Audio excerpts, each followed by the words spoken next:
Can I get a hallelujah? That's right. I'm Reverend Pwnery, and this is the Sunday service. There will be refreshments and barbecue afterwards. It's April 30th, everybody, on a Sunday, and today we celebrate the end of fascism. Many, many, many years ago, one gigantic little asshole decided that a Walther PPK, a 380 round, and a gallon of gasoline in a dugout little hole just outside of his little bunker was better than facing defeat by the Russians, by the Americans, and by everybody else who hated him. That was today. Anyway, the links are out, so come and join, act the fool, do whatever. I'll probably be in and out all day today.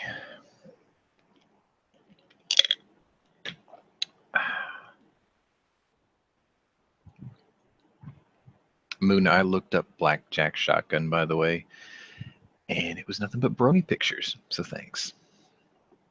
Thanks for that.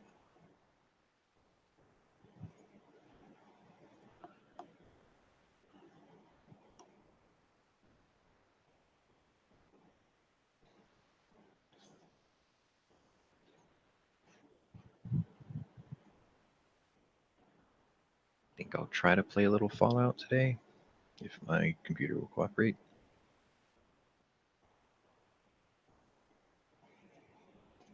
It's been acting like shit for the last 2 days. My home computer, not my work one.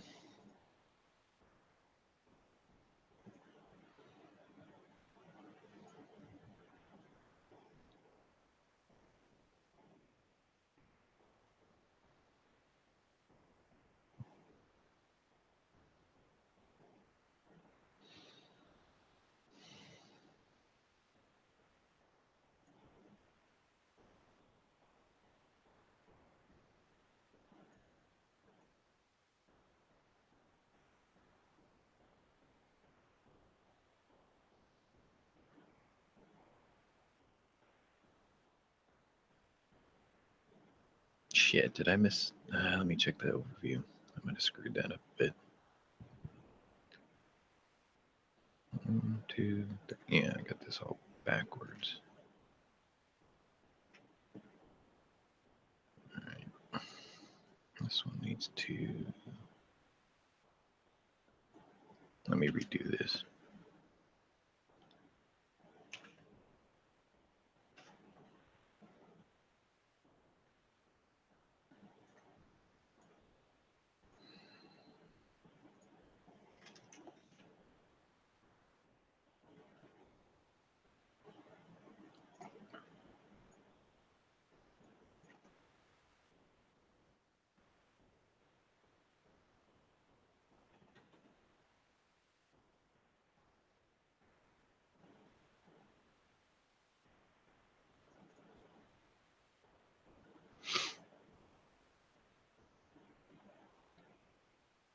There we go. Okay. Now refresh for the gospel.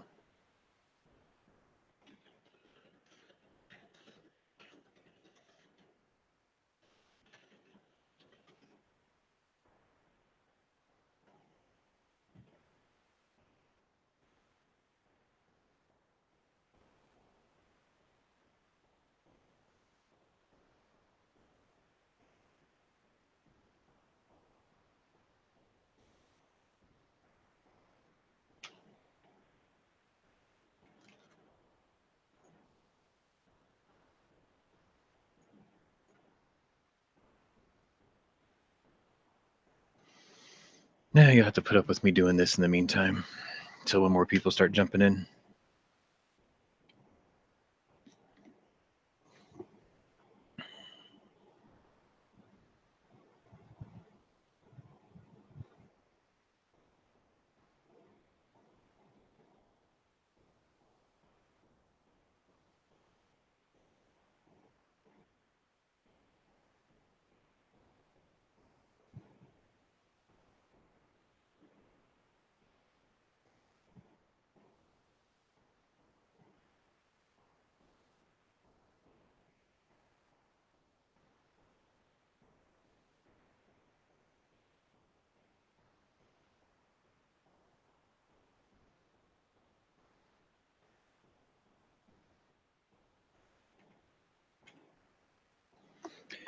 So that picture you're looking at, there's a guy who's actually 3D printed a 1-to-1 scale set of that armor for $2,500. Which, if he's 3D printing it for $2,500, it's probably in plastic. Which he could probably make it look right, but how durable is it? So I don't know. His dream is to actually 3D print one out of metal. And I was like, damn, if he's got the talent to actually put that together, people have already bought the plastic one. So if he's actually got the materials or the talent to put that together, then like that's my Powerball fantasy right there. I'll be like, I'm going to fund that guy.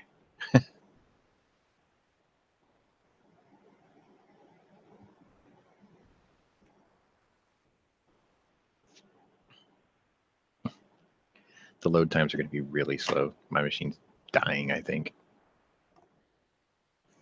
It runs smooth once it's in there, but I modded the hell out of it.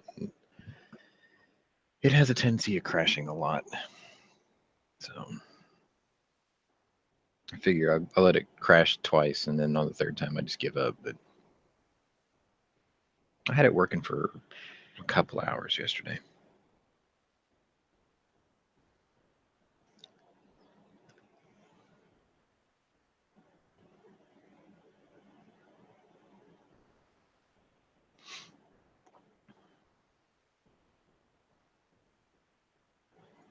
I did get the invite link correct, right? I got that backwards too. Oh, it's the right one. Never mind.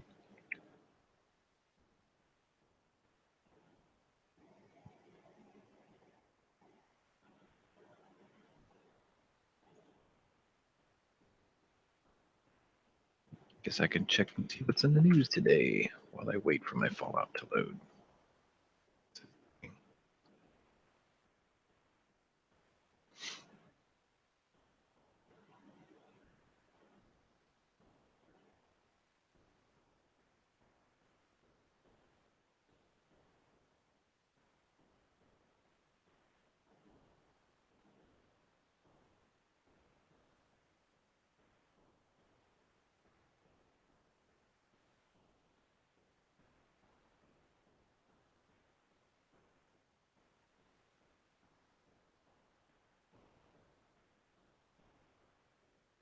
Oh, looks like it's working now.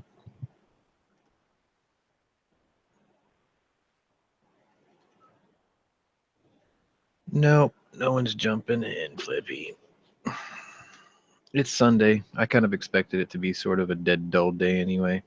It happens. But you still got to provide them the menu.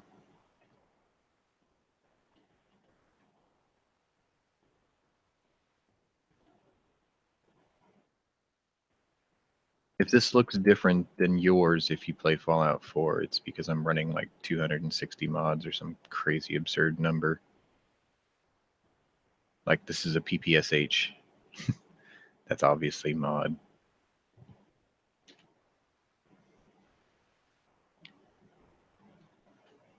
This is the Helsing pistol. I wonder if I can zoom in on it. And that power armor is obviously different. I go nuts with this shit. I'm fascinated by the lore of the story. This is the bolter from Warhammer. There's a bunch of other goodies in here somewhere. I've got an M14. I'm waiting for him to pull it out, actually.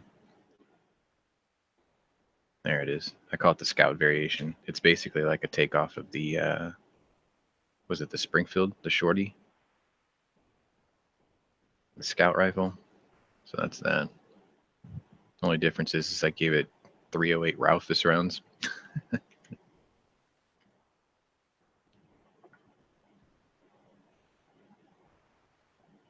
And this is like a E39, which probably isn't coming out too good because it's dark outside right now. Basically, that's an E39 EMR. It's the new version.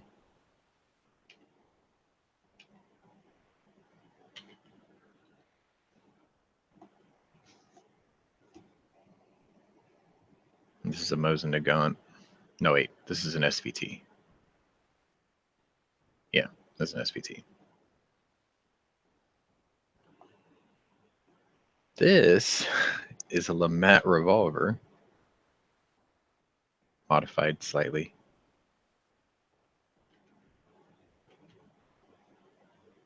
Anyway, I've got some nice toys. There's a war going on over here between like NPCs over that way. And I have a solution to that little problem. This is a man-portable hydrogen bomb launcher, as you're about to see.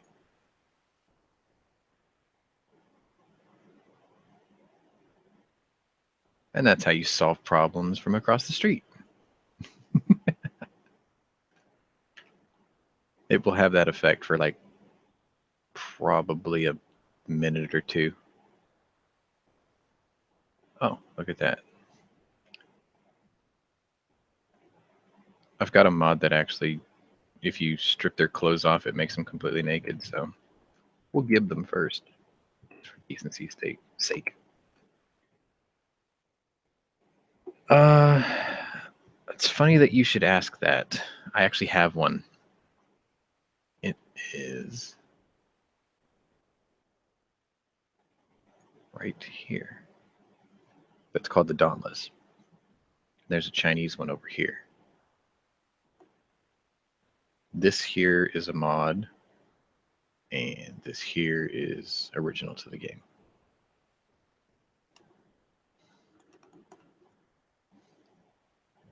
I guess I could show you that.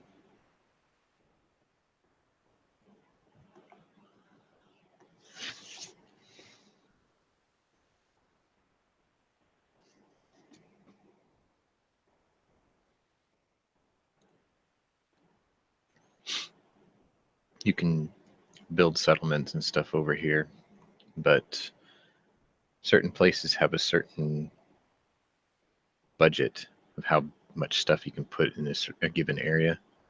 And I put in a mod that expands the budget, so you can build a place as big as you want as long as it fits in the confines of the territory. So Spectacle Island was the biggest place on the map that you can build. I'm standing on the deck, actually, of the submarine. Launchers are in the front. Yeah, 4 launchers in the front.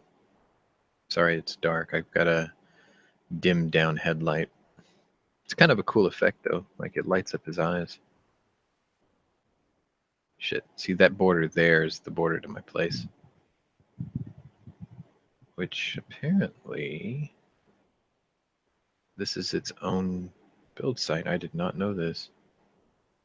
I so did not know this. That's good to know. I'll build that up later. I'll give you a better view of that from a distance. That's my partner there. See how the eyes light up? I gave her the same suit. But yeah, it's my Red October. The guy who made that mod calls it the Dauntless. And yes, you can actually travel with it too, which is kind of cool. But only to set locations. Like, you can't just free drive it wherever you want. That I just wanna party all the time. What's up, Nice? John. I made it. Oh, this thing. Yeah, where are you home? I'm at home. I don't feel good. It feels like someone ran a spear through my chest this morning. It's loading really slow because my base is massive. That and my hard drives are dying, I think. And it wants to do the sky glitter. That's a mod too. Yep, I broke it. It's really frustrating.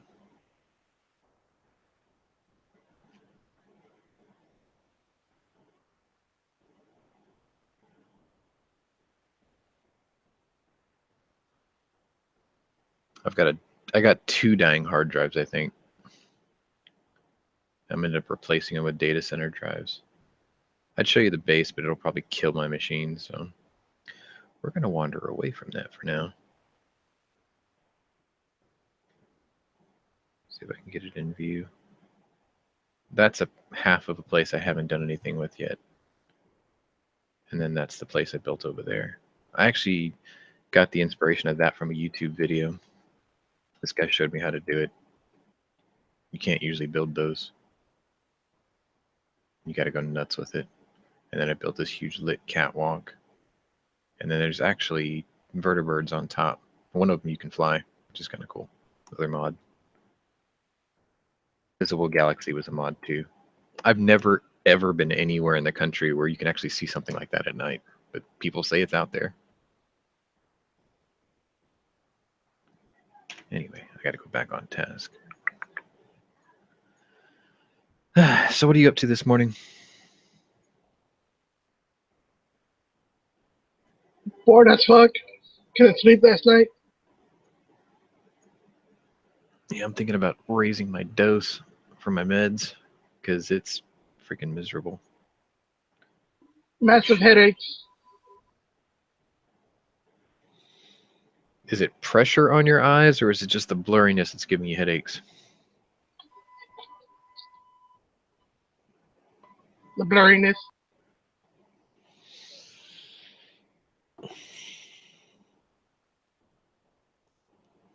I get that with a really bad eye strain, but it's probably not even close to what you got to deal with. Do you wear corrective glasses in the meantime while you're waiting for your contacts to get fixed? Nope. I gotta go on the 4th. But I mean, you don't like wear glasses? No, they told me not to wear them. Fuck. It'll make it worse. What?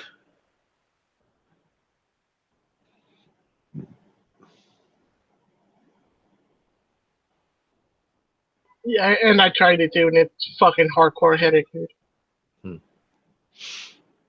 I guess because they can't get a corrective lens that you can just wear on your face where it'll make up for the curve, huh? Shit. See, it already crashed. Well, that ends the screen share for the day. I thought my computer runs when the game's on. Imagine trying to play Counter-Strike like that. No, I mean, this machine can run pretty much anything I want it to. It's just something's breaking on it. And I've got to tear it all apart and start replacing parts. I built it years ago. And it still holds up pretty good, but guess I'll have to find something else to do today. I really don't feel like playing warships today.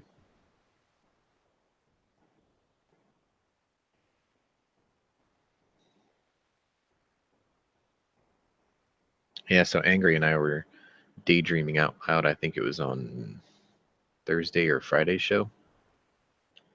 And we were talking about the Shockwave. And I want one. I do want one. But then he gave me this crazy idea. He was like, I want a Mossberg 930 Shockwave. And I'm like, semi-auto? He's like, yeah. So we started going nuts with that. We're like, all right, so next year, 930 Shockwave with a mag conversion. We'll call it the Aftershock.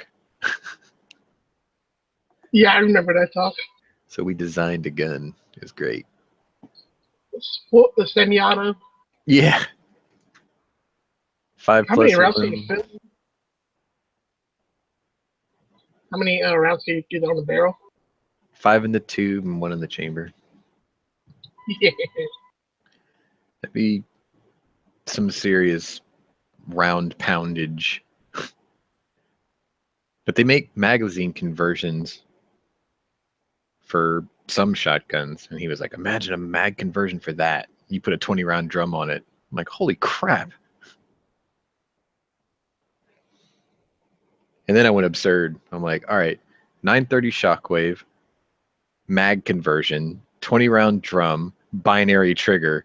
He's like, you really want to fall flat on your ass, don't you?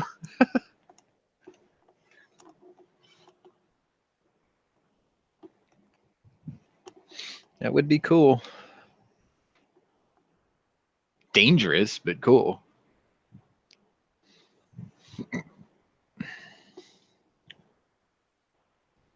I'm waiting for Hogue to announce that they're going to create a tamer grip for the Shockwave. Basically the same shape with just like a squishy section in the back, so it'll, you know, not beat your hand up so much. They can put their little pebble pattern all over it. You know, on that mouse work you're talking about, 10-round mag. Oh, for a mag conversion? Not just a barrel mag, a drum mag, twin mags, twin. Fuck. Oh, twin tube? Yeah.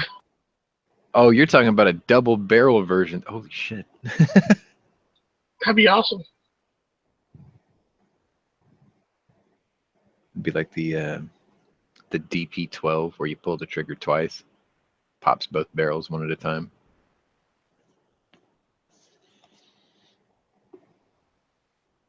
No, both at the same time. Yeah, you'd probably fall flat on your back. I don't know if I could do that. There's somebody dumb enough to buy it anyways. Make money off of it. Why is Dano posting about blue guns on the homepage? Blue channels, fake training. I don't know.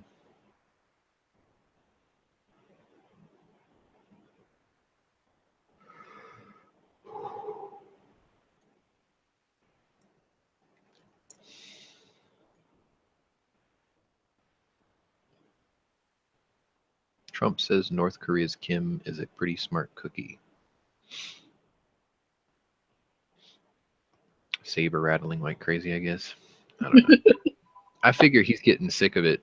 You know, he's a president who's been around long enough to see 3 generations of this guy, and it seems like he's the kind of guy to me that would be like, enough is enough.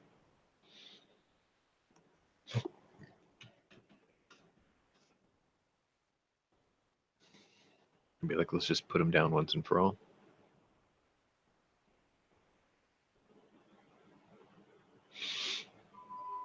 Just drop a Moab while he's taking a shit. I think we got 16 left in inventory, which would be fine. Huh. According to this, it's only 64 outside. And it's not windy. And there's, well, it's a cloud cover out there. I don't know if I want to go out there today.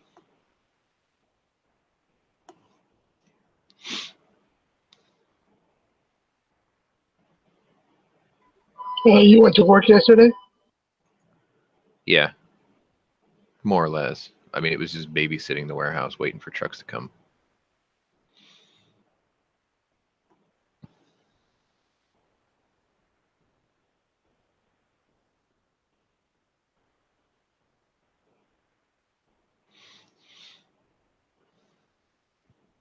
Yeah, I was telling my boss I need to set up a shooting lane in the warehouse. That way, if I have to sit there and babysit, you know, waiting for trucks to show up or whatever, that I can just have at it while I'm waiting. There's almost nobody on that block on the weekend, so. Oh, that'd be awesome. Yeah. I mean, shit, the walls are almost a foot thick, so I don't see why it would be difficult to pull off.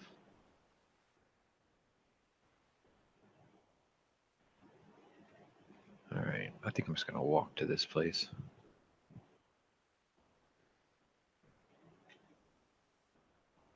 I need to go northeast. What the fuck? Yeah, you go that way. Turn that one off.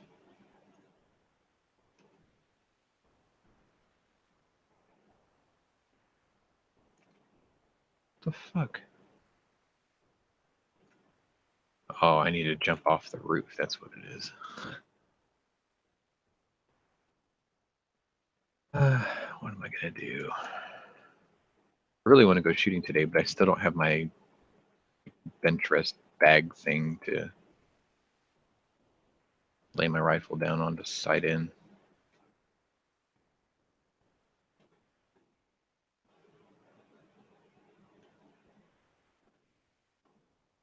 There we go.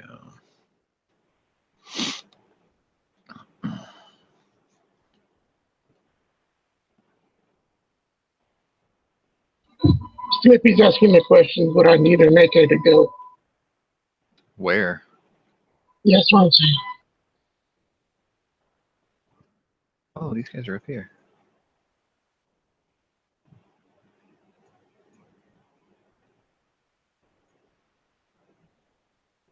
There we go.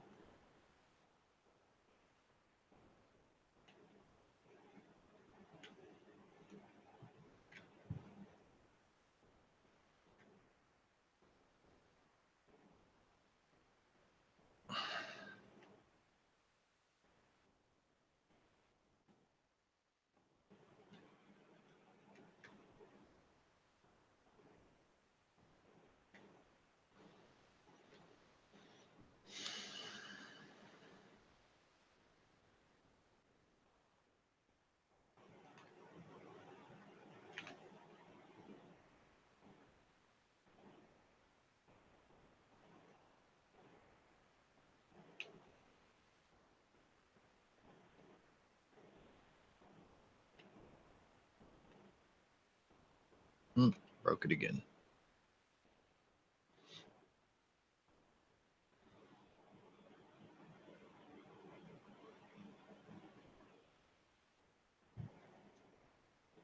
Well, guess we won't be doing that today.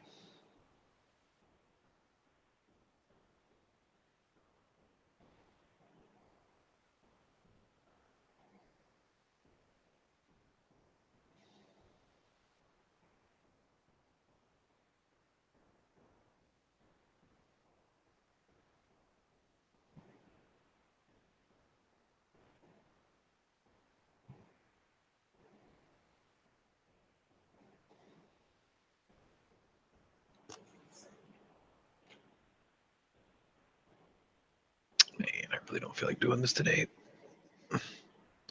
Guess I have to.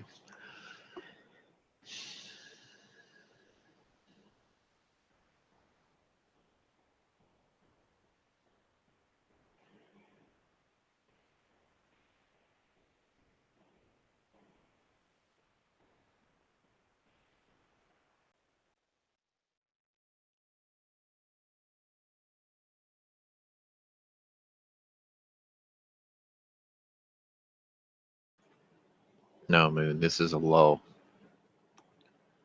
Just a bit.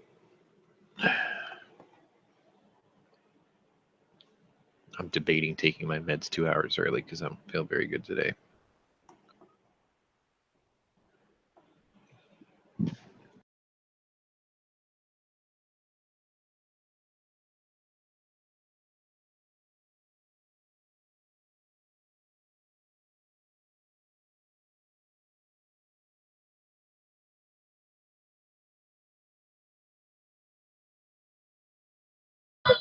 Because I'm eating breakfast anyways.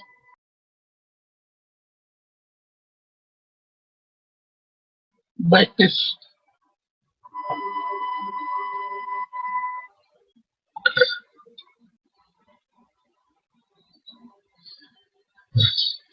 Me.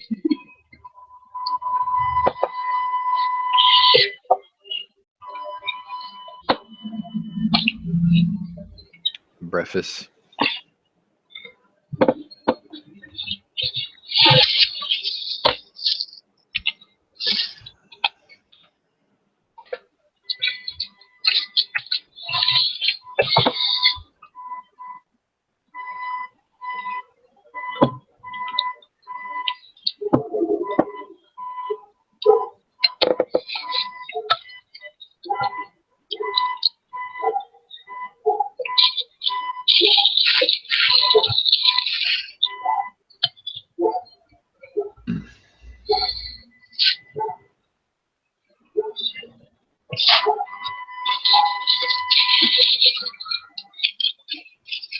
I see a squid.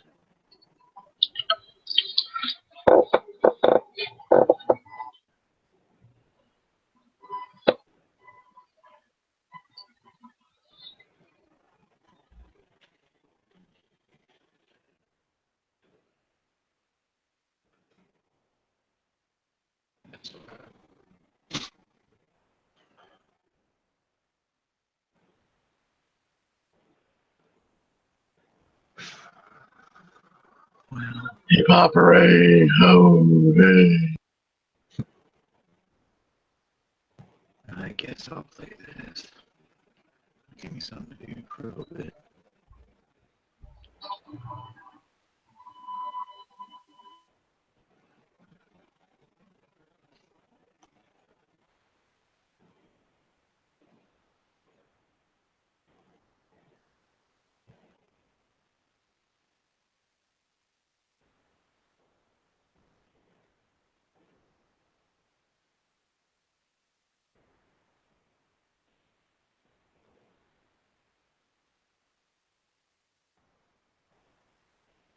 I really don't want to play this.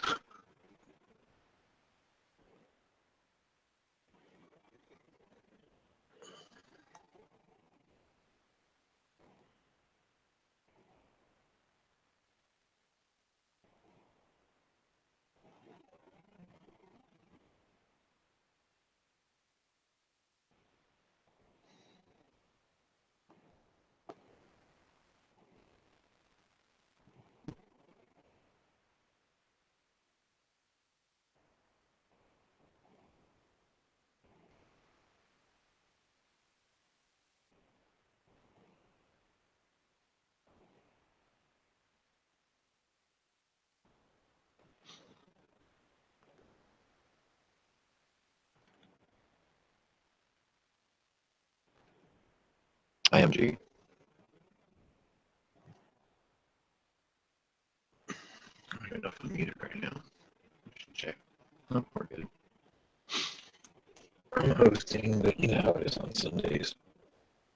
Unless you're at the range or at a gun show, it's going to be slow today. Until Ink and them start broadcasting in from the final day of NRA.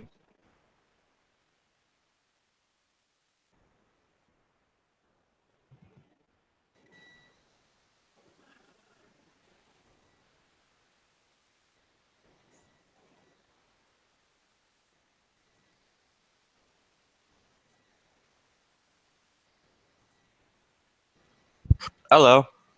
Hey.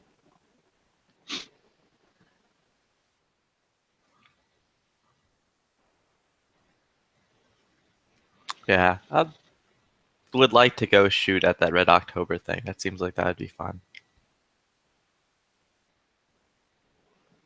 I So just don't know if I need an AK. I was going to say, so is that a requirement? Yeah, that's what I'm wondering. I'm like, is it a requirement for me to have an AK to go shoot at the AK event? Maybe you can get away with just like a Makarov or something. Like it's still Russian. I'll just show up with an AR that shoots 5.45. Be like, yo, it still shoots your garbage AK round. There you go. This is an ARAC. This is what happens when allies work together. Get some kind of horrible abomination of a gun. Look, I even had to get the magro cut just so we could take these bananas. Oh, did you see the Logan movie? Not yet. Is it worth it? It's all right. What was really funny to me was there were a bunch of like I don't know what I guess PMCs. I have no idea what they were, but they were like running around with or was it CMG mutants? Those like AKAR rifles. Like I saw that, I just started like chuckling. My brother's like, "What?" And I'm like, "The gun." And he's like, "Yeah, it's a gun." I'm like, "Never mind. You don't know." I don't know. It's like I don't know if they did it intentionally or if it was just like happy coincidence, but I thought it was funny. They're going for a certain look, I think. That's usually how they do it for movies. They're like, it has to look a certain way. Sort of like that AR Daryl was using in The Walking Dead this season. I haven't watched, man, I haven't seen any of this season of The Walking Dead yet. Pretty bad.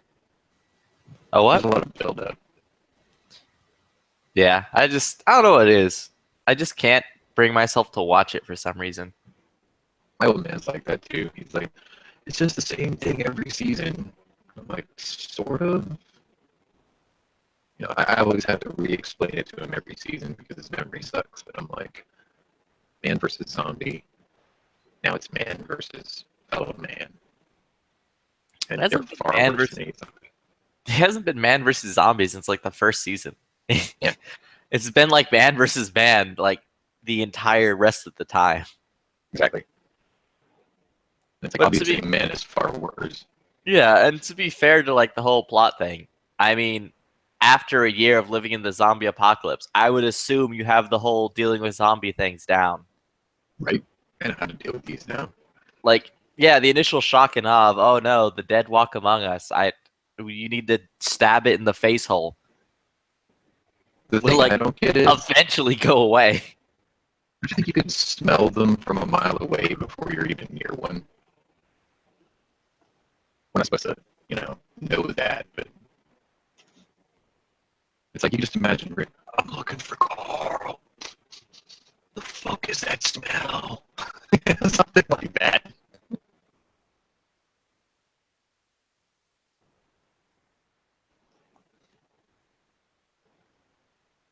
That alone should have, been easy enough for that, but then it takes away from the drama, I guess. They could all be running around with like PMR 30s. The Yeah. zombie skills are soft. Well, it also depends on like where you go on it. Like, are they decaying? Are they not decaying? Like, what's happening? Yeah, they're always in different states of decay now, which I guess is kind of cool in a way. But it's like they're gonna have to address one that's so far gone that it's useless. I mean, they've done that a few times. It's been like ones that are parts of trees that like grew Oh, yeah. like decayed into the tree and stuff. They did a And really even- good one this season on Negan's fence or whatever, Mm-hmm. and then they're just falling apart on the fence. They did a pretty good Yeah. job of like illustrating that. I would assume in like the future of the zombie apocalypse, that would probably be the most dangerous one because it can't really make a noise. It's hit the point of decay where it's like it doesn't really smell like anything anymore.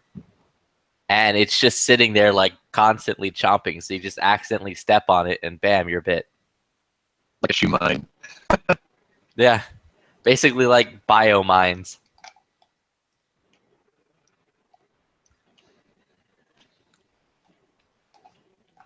But like eventually in like the hotter climate, they would all decay down to being like nothing. Yeah. Like just there'd be piles of goo, like angrily growling at you. Well, that's the other thing. They're dead. They don't breathe. Air does not pass through their voice box. So how are they making this noise? I don't know. I guess I would assume it's the methane that's being created from the decay of their internal organs being released. Oh, But after a while, when your organs are pudding, it's not going to do that anymore. right. At some point, it stops turning into a gas. So eventually, they would just stop making noises.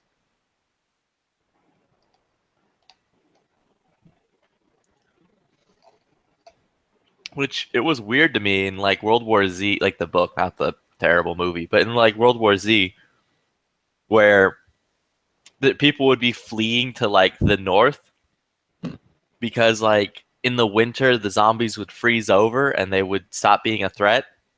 Yeah, they can't move, or they're just like really slow. Yeah. But that would also preserve them for longer. Oh, yeah. Whereas if you were in the south, like in the really swampy south, they're going to be putting much, much faster.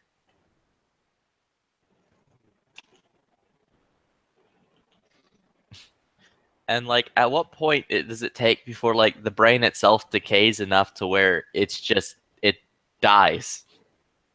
Yeah, they sort of like make it explained, or they explain it to a point where they're like, hey, look, the only thing that's alive in a zombie is the brainstem, but you're right, that's got to go eventually. Because like everything decays, everything turns into like nothing. That's the state of the universe is entropy.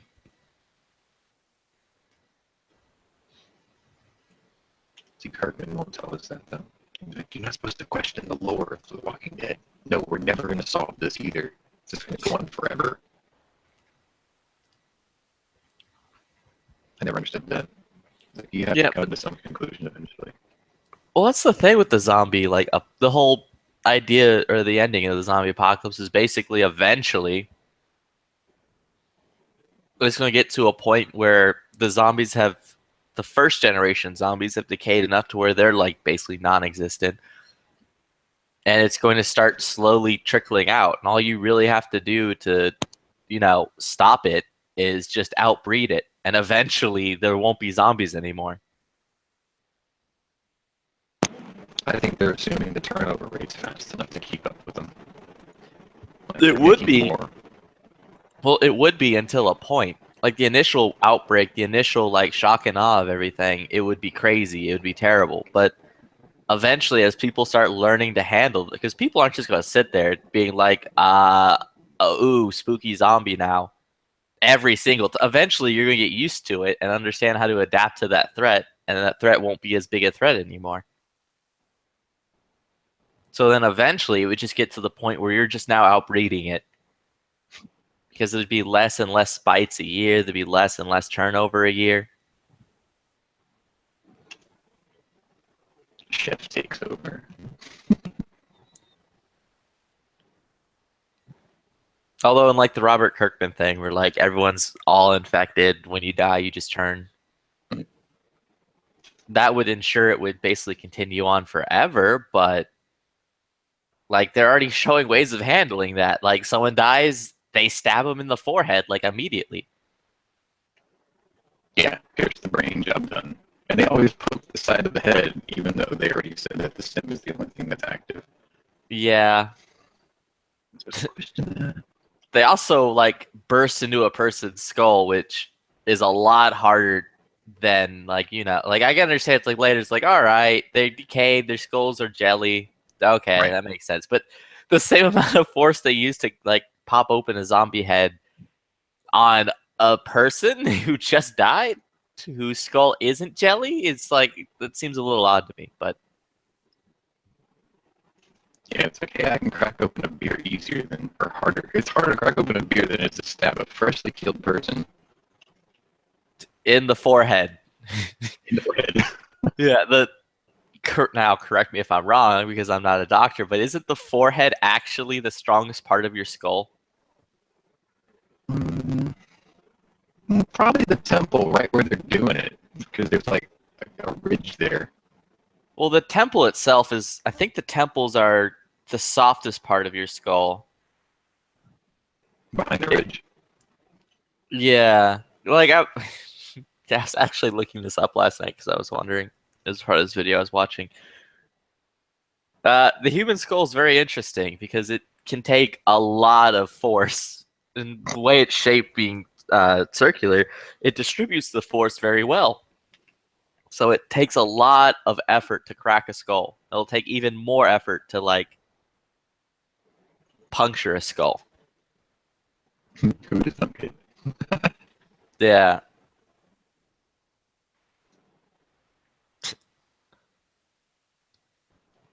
Yeah. So it's weird. But like eventually things would have to go to like the way The Walking Dead goes from a realistic standpoint, eventually it would have to get to where like things are normal as usual. Like zombies would have to honestly stop being a threat at some point. Oh, but they are. Right now they're just being used as fencing material, more or less.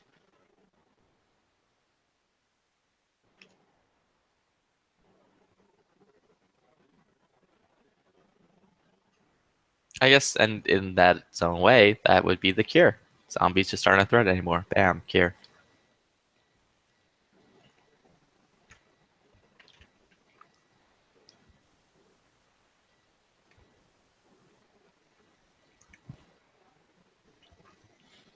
But like yesterday, or not yesterday, a few days ago, I ordered a EOTech EXPS 3-2, the one with like the 2 dots, because I wanted a tan one. And I went crazy and I ordered like 5 EOTechs. But Hey, why not? yeah. Well, I was like, you know what? because I got a letter from EOTech being like, the lawsuit's still going on. So if you have EOTechs, ship them in, and we'll give you like we'll give you MSRP back for them.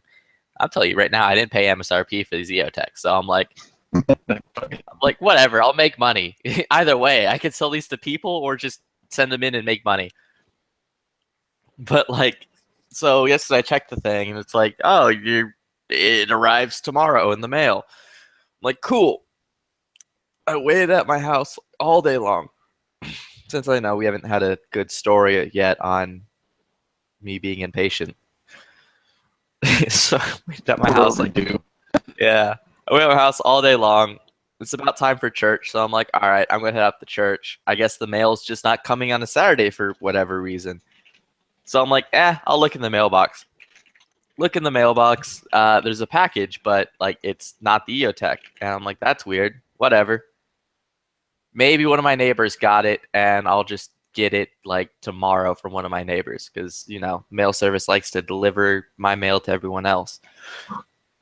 So I come back from church last night, log onto my computer, look at the tracking just to see if it delivered. And it's like, it pops up being like, nope, no one was at your house. It needed to be signed for, so you have to now come pick it up from the post office. Just think that like I was at my house all day long yesterday. Literally, no one rang the door, but no one came to the door. I'm like, come on, guys. Stop. Like, can we get mail people who aren't lazy? No, it's a government gig, man.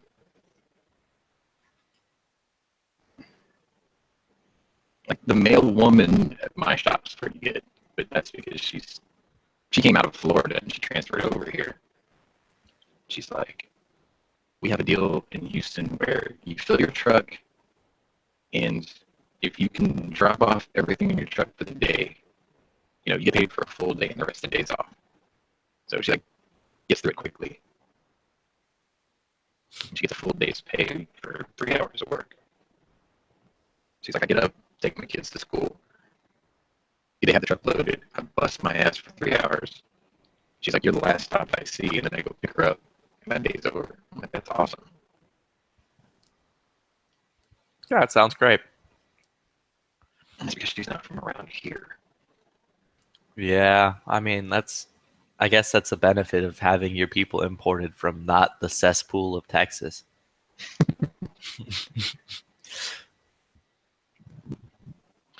Yeah, I'm not gonna lie. The other day when you're like, I was driving by a bus stop. I saw some lady drop her pants and just take a poop on the like bus stop. God, I couldn't believe that shit, man. I'm just sitting here. I'm like, I could believe it because you're in Houston. Well, like, actually, I wasn't downtown. I was at Texan Stadium, which is the south side of downtown. And like, my barber is literally 2 blocks away from that. And a major intersection is right there. So I was sitting there, and like, she was homeless. You could tell because like the way she was dressed or whatever. And she had like this huge bag of just stuff.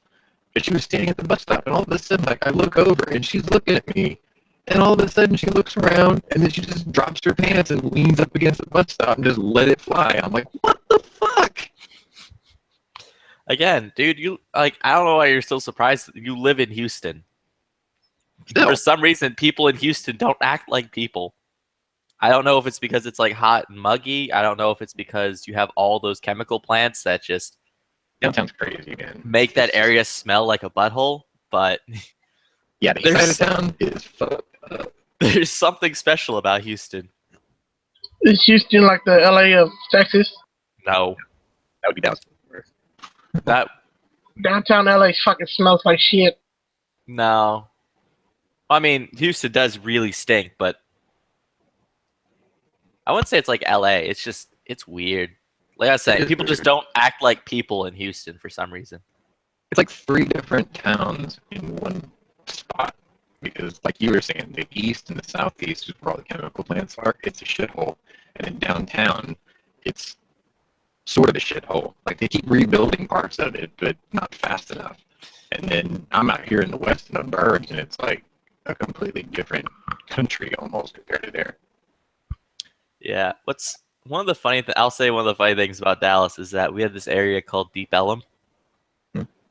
Man, you would go there and you would get mugged. Like that's just how it was. Like that was not the place to go because it was literally filled with crime. Then some developers went down there and started setting up a bunch of bars and like hip indie housing.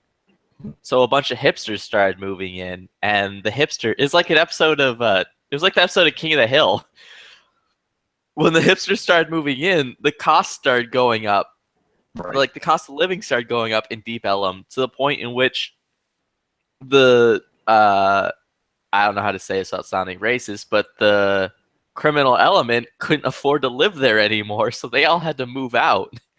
See, And now that's what Deep they're trying Ellum to is do one with of the down. safest places in Dallas. That's exactly what they're trying to do with downtown Houston. It's like they're economically forcing out the poor, where most of them are. So they're renovating certain parts of it and jacking up the property values, and then raising the rent. They're like buying up the wards, right? And then the mayor put in a decree saying that panhandling and begging on the streets or whatever is illegal downtown. So they're rounding up the homeless and shipping them west into my area. I'm like, what the fuck? It's like people came west to get away from this crap, and now you're importing it back into this area. Just when you thought you got out, they drag you right back in. Yeah. Dude, that happened like years and years ago. You're in Dallas, anyways, where like you're not allowed to stand out in street corners with signs. Like if police see it, they'll straight up take your sign away and write you a ticket. They're gonna write a ticket to a guy who doesn't have a house. He's gonna be like, yeah, I'm not even gonna have a fucking calendar to know what day it is. Well, then you're going to jail. And to be fair, a lot of the people who honestly stand out there with signs aren't actually homeless. No, like I knew this dude, and I almost did this when I was in college, but this dude was sitting out front in a suit. He had a little folding table and a chair, and the sign on this folding table said, I'm just trying to pay my way through college. Have you seen the out of district fees on his sign? And that dude made thousands. Like they did a local news story about him. He made thousands to pay his way through college. I mean, to be honest, there's something special about someone being honest about it at the very least. Right? To where I'm just kind of like, all right, you're still trying to swindle me, but not as hard. So I'm kind of like inclined to help you. Like you see the dude with the sign that says just want a beer. And I'm like, All right, come on, friend, we're getting you a beer.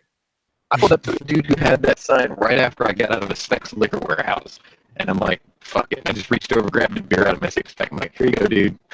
It's like, fuck it, you're honest.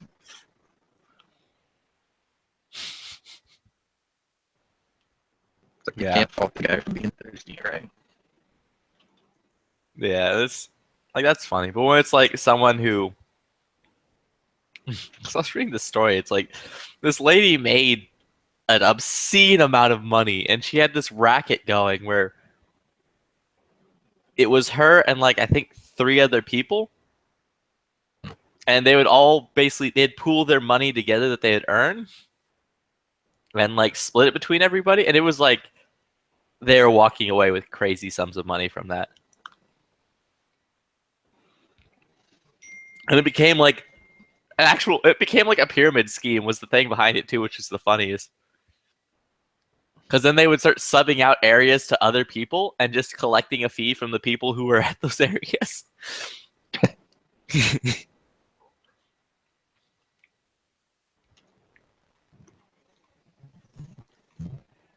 Like they were pimping homeless, but without any of the sex stuff. It was just funny.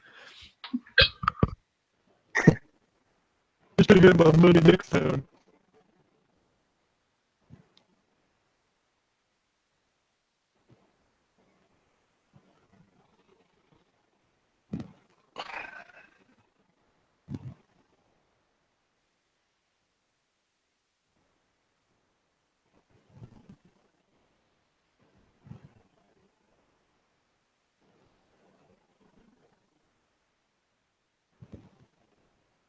Ooh, did you get cross-hatched?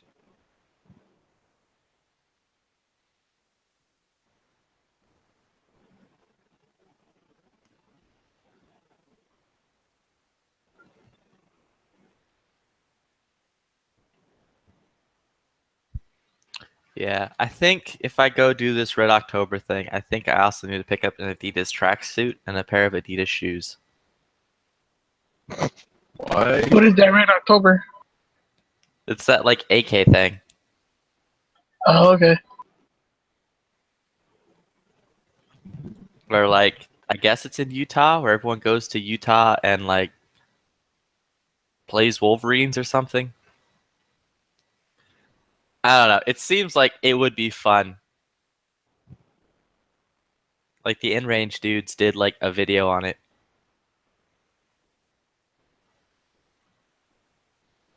I like watching those enraged dudes. Those dudes are cool though. Yeah. Carl's a pretty damn good shot, actually. Yeah, which one's Carl and which one's Ian? Is the one with the goofy hair Carl or is the one with the goofy hair Ian? Ian's the one with the long hair. That's what you mean. That's what you call Oh, okay. Yeah, like I'm not gonna lie, watching their two-gun stuff, I'm like going, man, I wish there was like some kind of competition thing like that where I'm at, because that would be fun to go and play around with on weekends. It's like, how many times can you shoot at a static like target without just being like, eh? I'm kind Rangers up near you with steel targets. Even then, it's not moving. It's I'm not moving. I'm just standing there in a square, popping off rounds like some type of sheep cow thing.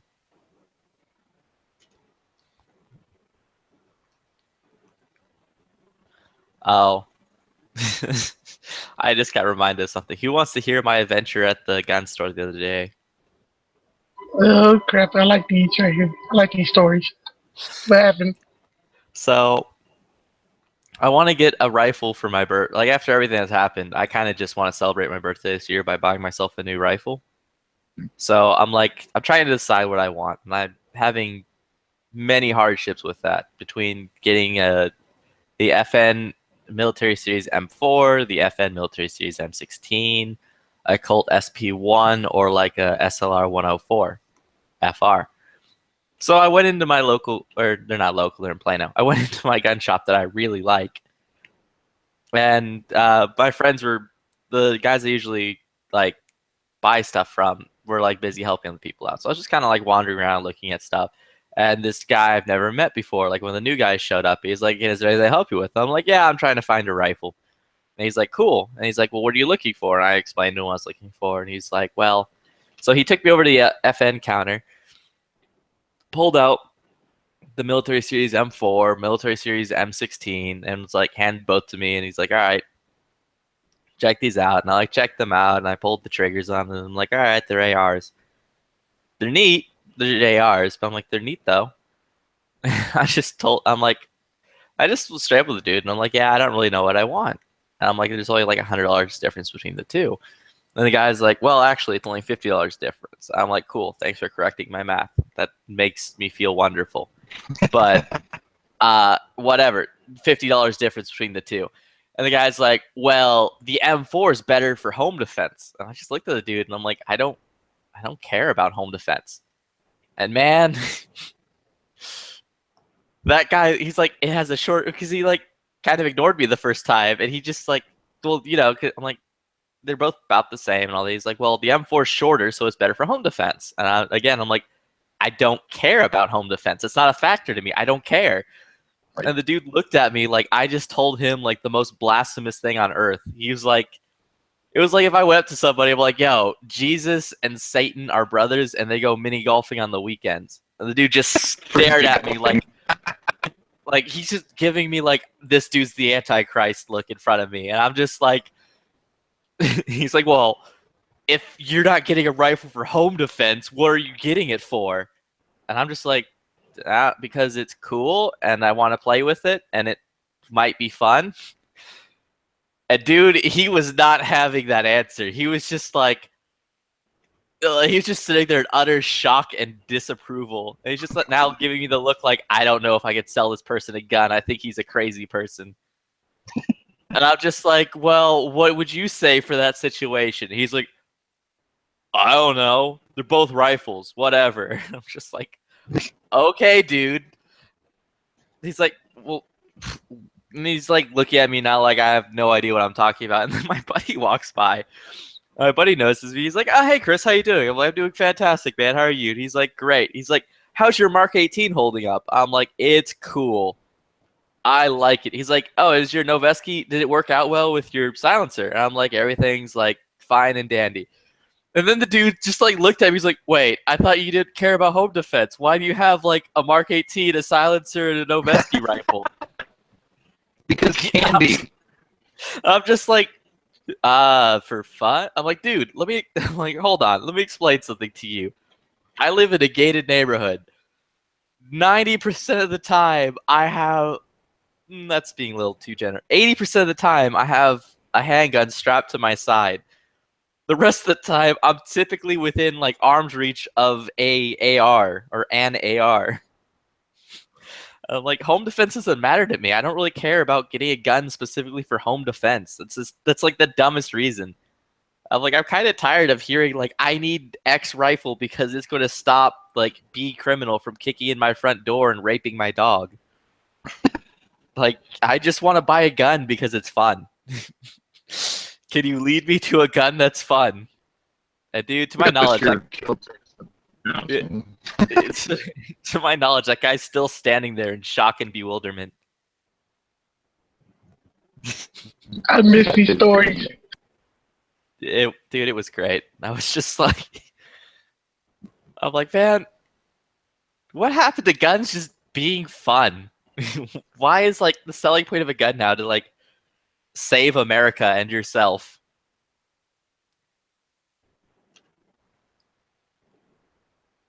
I remember the very first gun show I went to. There was this dude, like the guy that I went with, spent 21 years in the army. Like he started in the South American drug wars, and his shit ended at Desert Storm. But we're just wandering around, and B4D Justice shows up. And this dude's like 350. He's like 5'4". And he's got, Oshkosh on, and his beard goes past the straps, like way past the straps.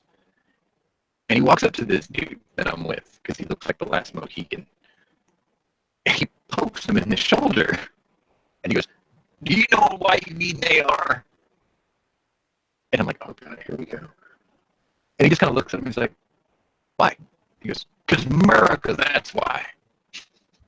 And my buddy just looks at me and goes, "Did you even serve?" He's like, "Oh no, I got this bum leg. I've been selling ARs for 30 years. And he was like, "I served just as long as you've been bragging." He just walked off. Because America, that's why. I mean, that's a good enough reason.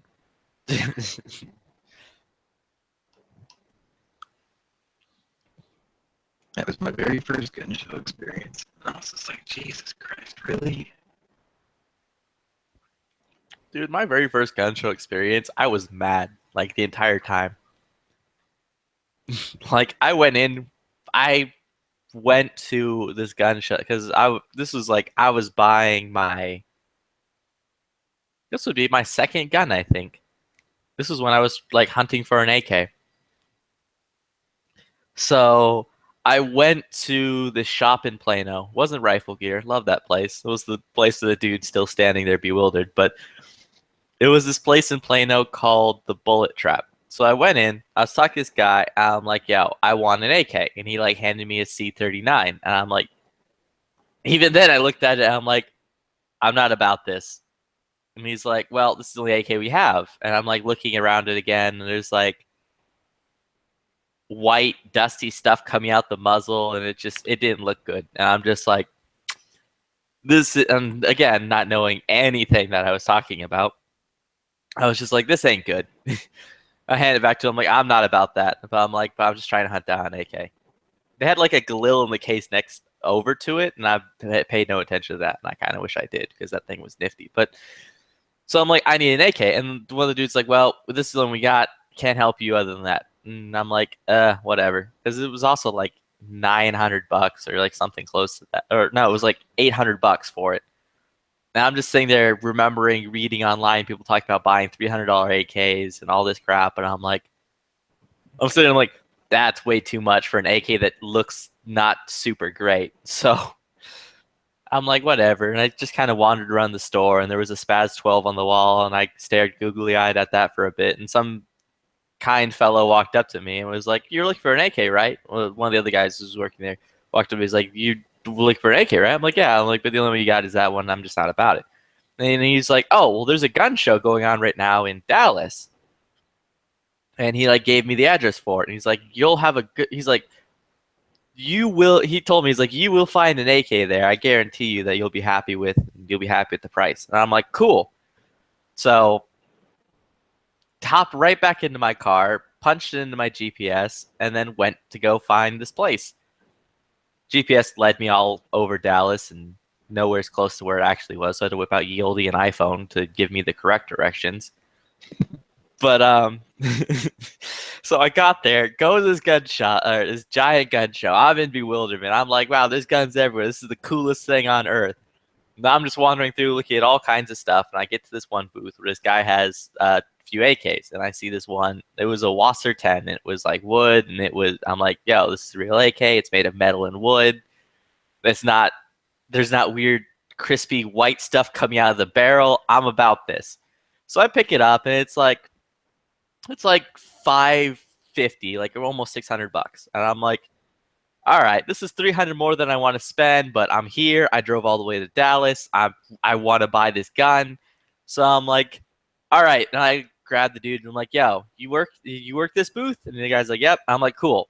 Sell me this gun. I want to buy this gun. And the guy's like, do you have a concealed carry license? And I'm like, nope. Sell me this gun. And he's like, I can't. And I'm like, what? Like what you talked about, Willis, popped up on my face, and I'm like, what are you talking about? Why won't you sell me this gun? I'm like, yo, I'm not a criminal. Look at me, my complexion. I'm white. I'm wearing nice clothes. I'm not going to go shoot up no place. I just want this gun because it seems fun. And he's like, that's cool, but I can't sell this to you because the Knicks background system's down because the FBI is on a holiday. And I just couldn't understand what was happening. I'm like, look, I know you're trying to take the piss out of this situation, my friend. I don't know why you don't want to sell me this gun. I'm like, look, I'm texting all this jazz. Sell me this gun. And he's like, I can't do it. And I'm like, well, why not? I'm like, the news always told me I could go to like gun shops and just buy guns and no one cares, or gun shows and no one cares. He's like, well, news is wrong. And then like my mind explodes. I'm like, how can the news be wrong? I want this like evil murderous. I'm like, sorry, whatever. Don't sell me the gun. I don't care. I'll find someone else. So I start wandering around the show, and I keep getting told, oh, the FBI is on a holiday today, so there's no Knicks background check, so we can't sell you this gun. Dude, I was so mad by the end of it. I bought, like, at the end of it, I'm like, I'm not leaving this stupid gun show without buying something. So I went to this booth where this guy was selling these, like, really, really, really crappy, like, knives. The, like, push-button ones where you, like, flick the switch forward and it shoots the blade out. And you flick the switch back and it shoots the blade in. But it wasn't like a Raven or any of the good ones. It was some crappy no-named one that, like, literally had like negative edge on it. And the guy's like, it's like $20. And I'm like, whatever, I'll buy this because I'm not leaving the stupid show without buying something. This is kind of cool, and I guess I can use a knife. Then I bought it. I'm like, dude, this thing is like super dull. He's like, well, I'll sell you this sharpener thing for like $5. And it was just like, it was one of those like grinding stick things. It looked like an eraser. You know those like plastic tubes with erasers that slide out of them? Yeah. It looked like that, but it had like this metal grinding thing instead of an eraser that would slide out. And I'm just sitting there, I'm like, I have no earthly idea how this works. And he's like, you'll figure it out. So I'm like in the car now trying to like sharpen this stupid thing. I'm just like, I was just sitting there like just ridiculously mad, being like, this is so stupid. This sucks. Gun shows suck. This knife sucks. It was wonderful.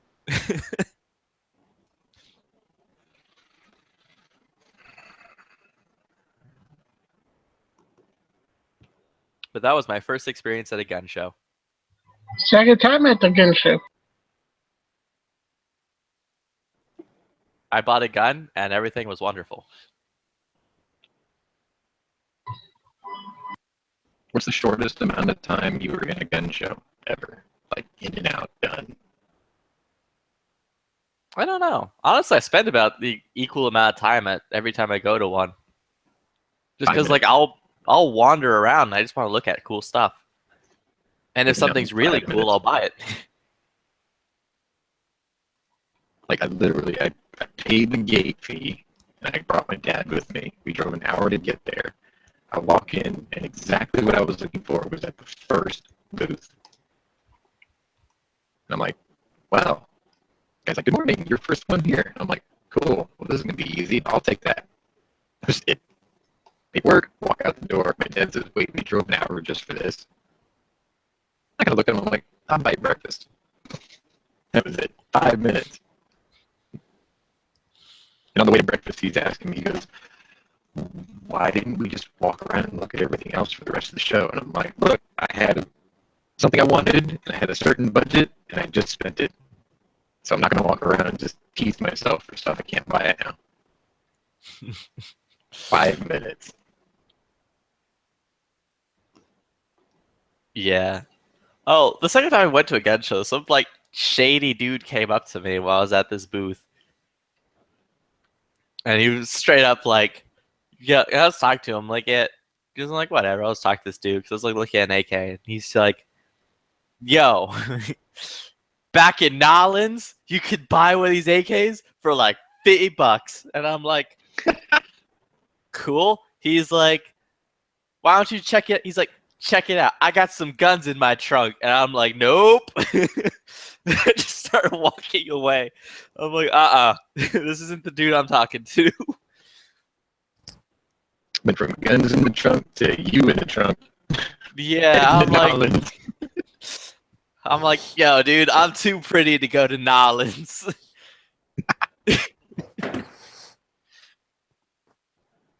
Yeah, that was. My dad was with me too at that one. That one was really funny because that's where my dad's like, you could buy an AK. He's like, my dad's like, we need to go to New Orleans and you could buy an AK for like $50 to $150.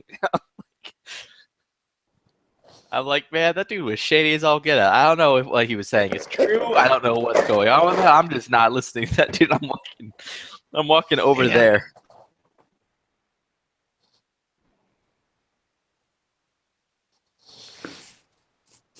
Tibe.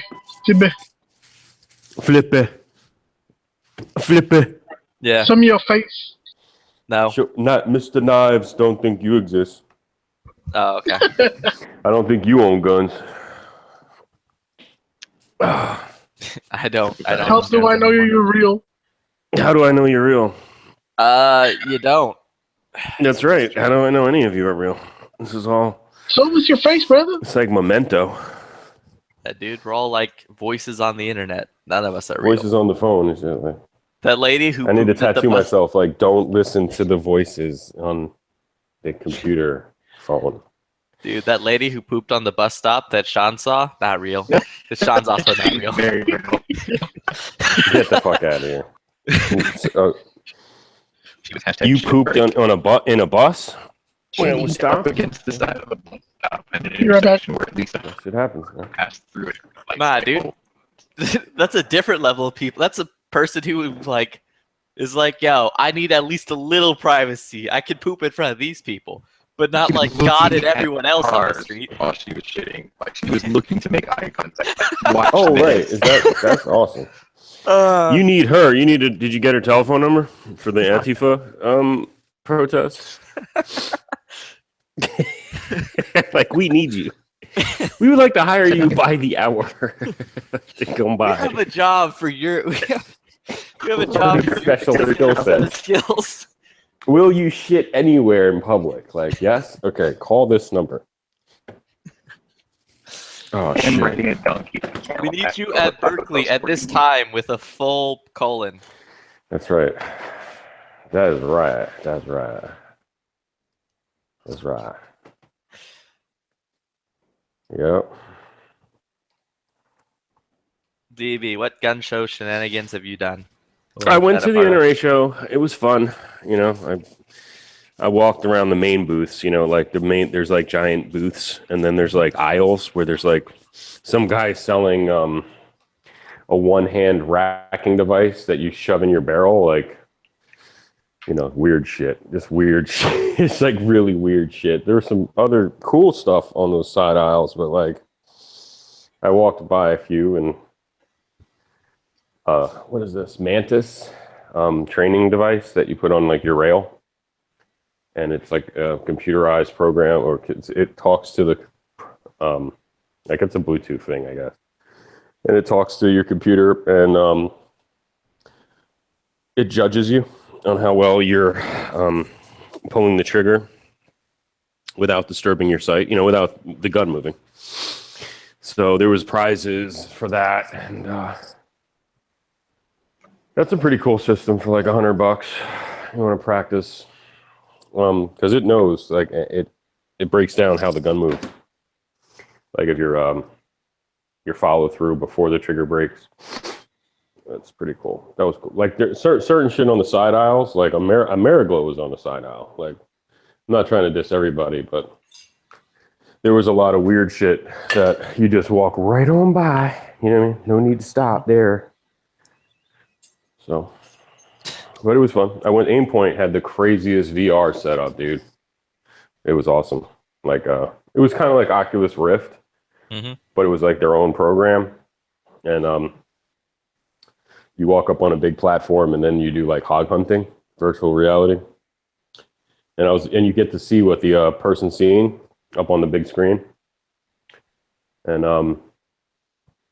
so I was watching this dude and he's shooting all these fucking hogs like right up in front of him and shit. And I'm like, okay, it was my turn. And I just like, as soon as the hog was like 100 yards away in the VR, like I was just taking them out.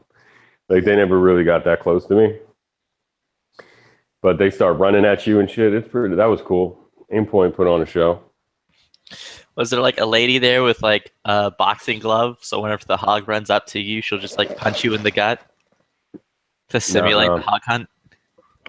There's a lot of cool shit at Aimpoint, but you had 50 rounds, and God knows how many fucking hogs were coming out of everywhere. You know what I mean? Like they were coming out of the bushes. They were down. It was fucking awesome. Have you ever done Oculus Rift? Nah, I haven't gotten around to playing with it like yet. a demo or whatever. I mean, for me anyway, every time I do it, if because literally like looking down at your hands, looking at your feet, looking up, like you I get fucking kind of off balance. You know what I mean? Like it does kind of take you off. So anytime I've ever seen a demo, usually an employee would stand like right behind you and make sure you don't fall down. So there's some guy like, some Swedish fucker at Aimpoint was standing behind me, Lars or some shit, and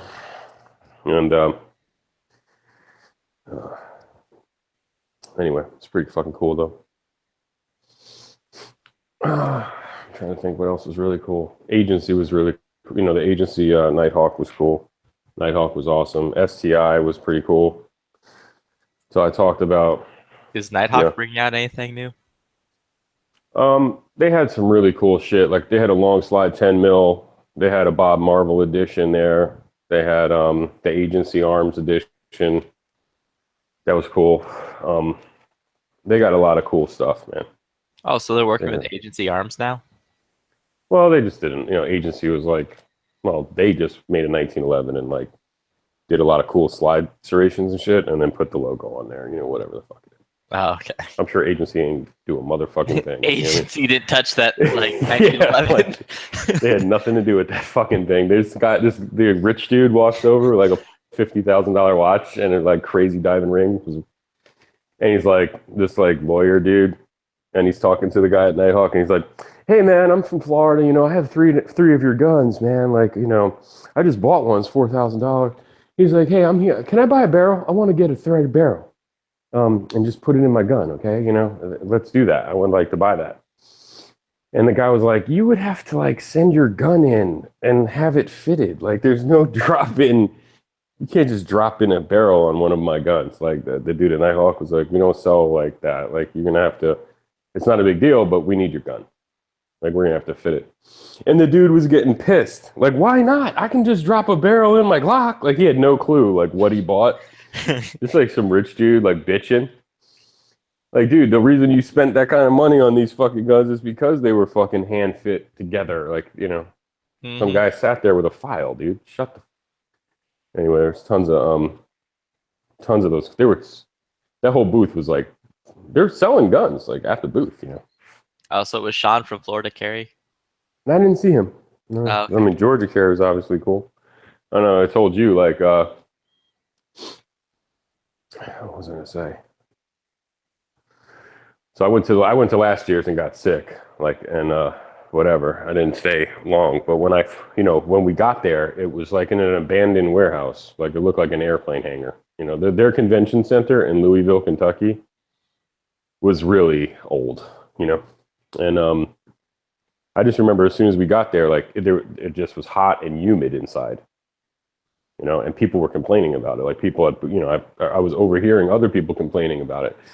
And I was walking around in there, and I already didn't feel well, so I was like, I'm going back to the hotel.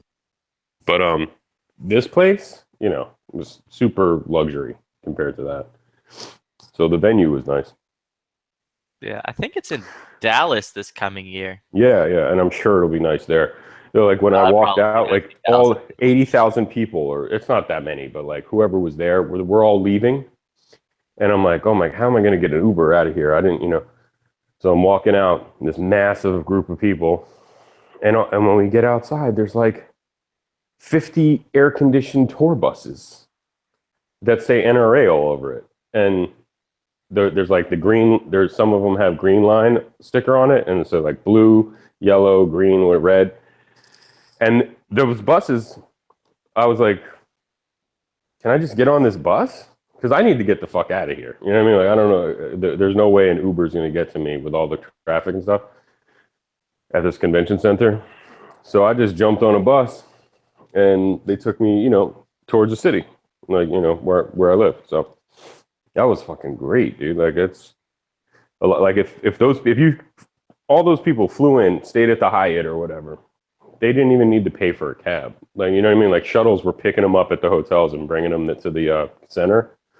And they weren't asking for any money. So that was pretty fucking cool. You know, I didn't expect that. It was funny because I got in the shuttle bus, I sat down.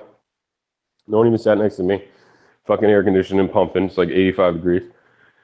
So as the bus is pulling off, I see Marco, Ballistic Expansion, Smeggy, and Pink, like just standing there smoking cigarettes.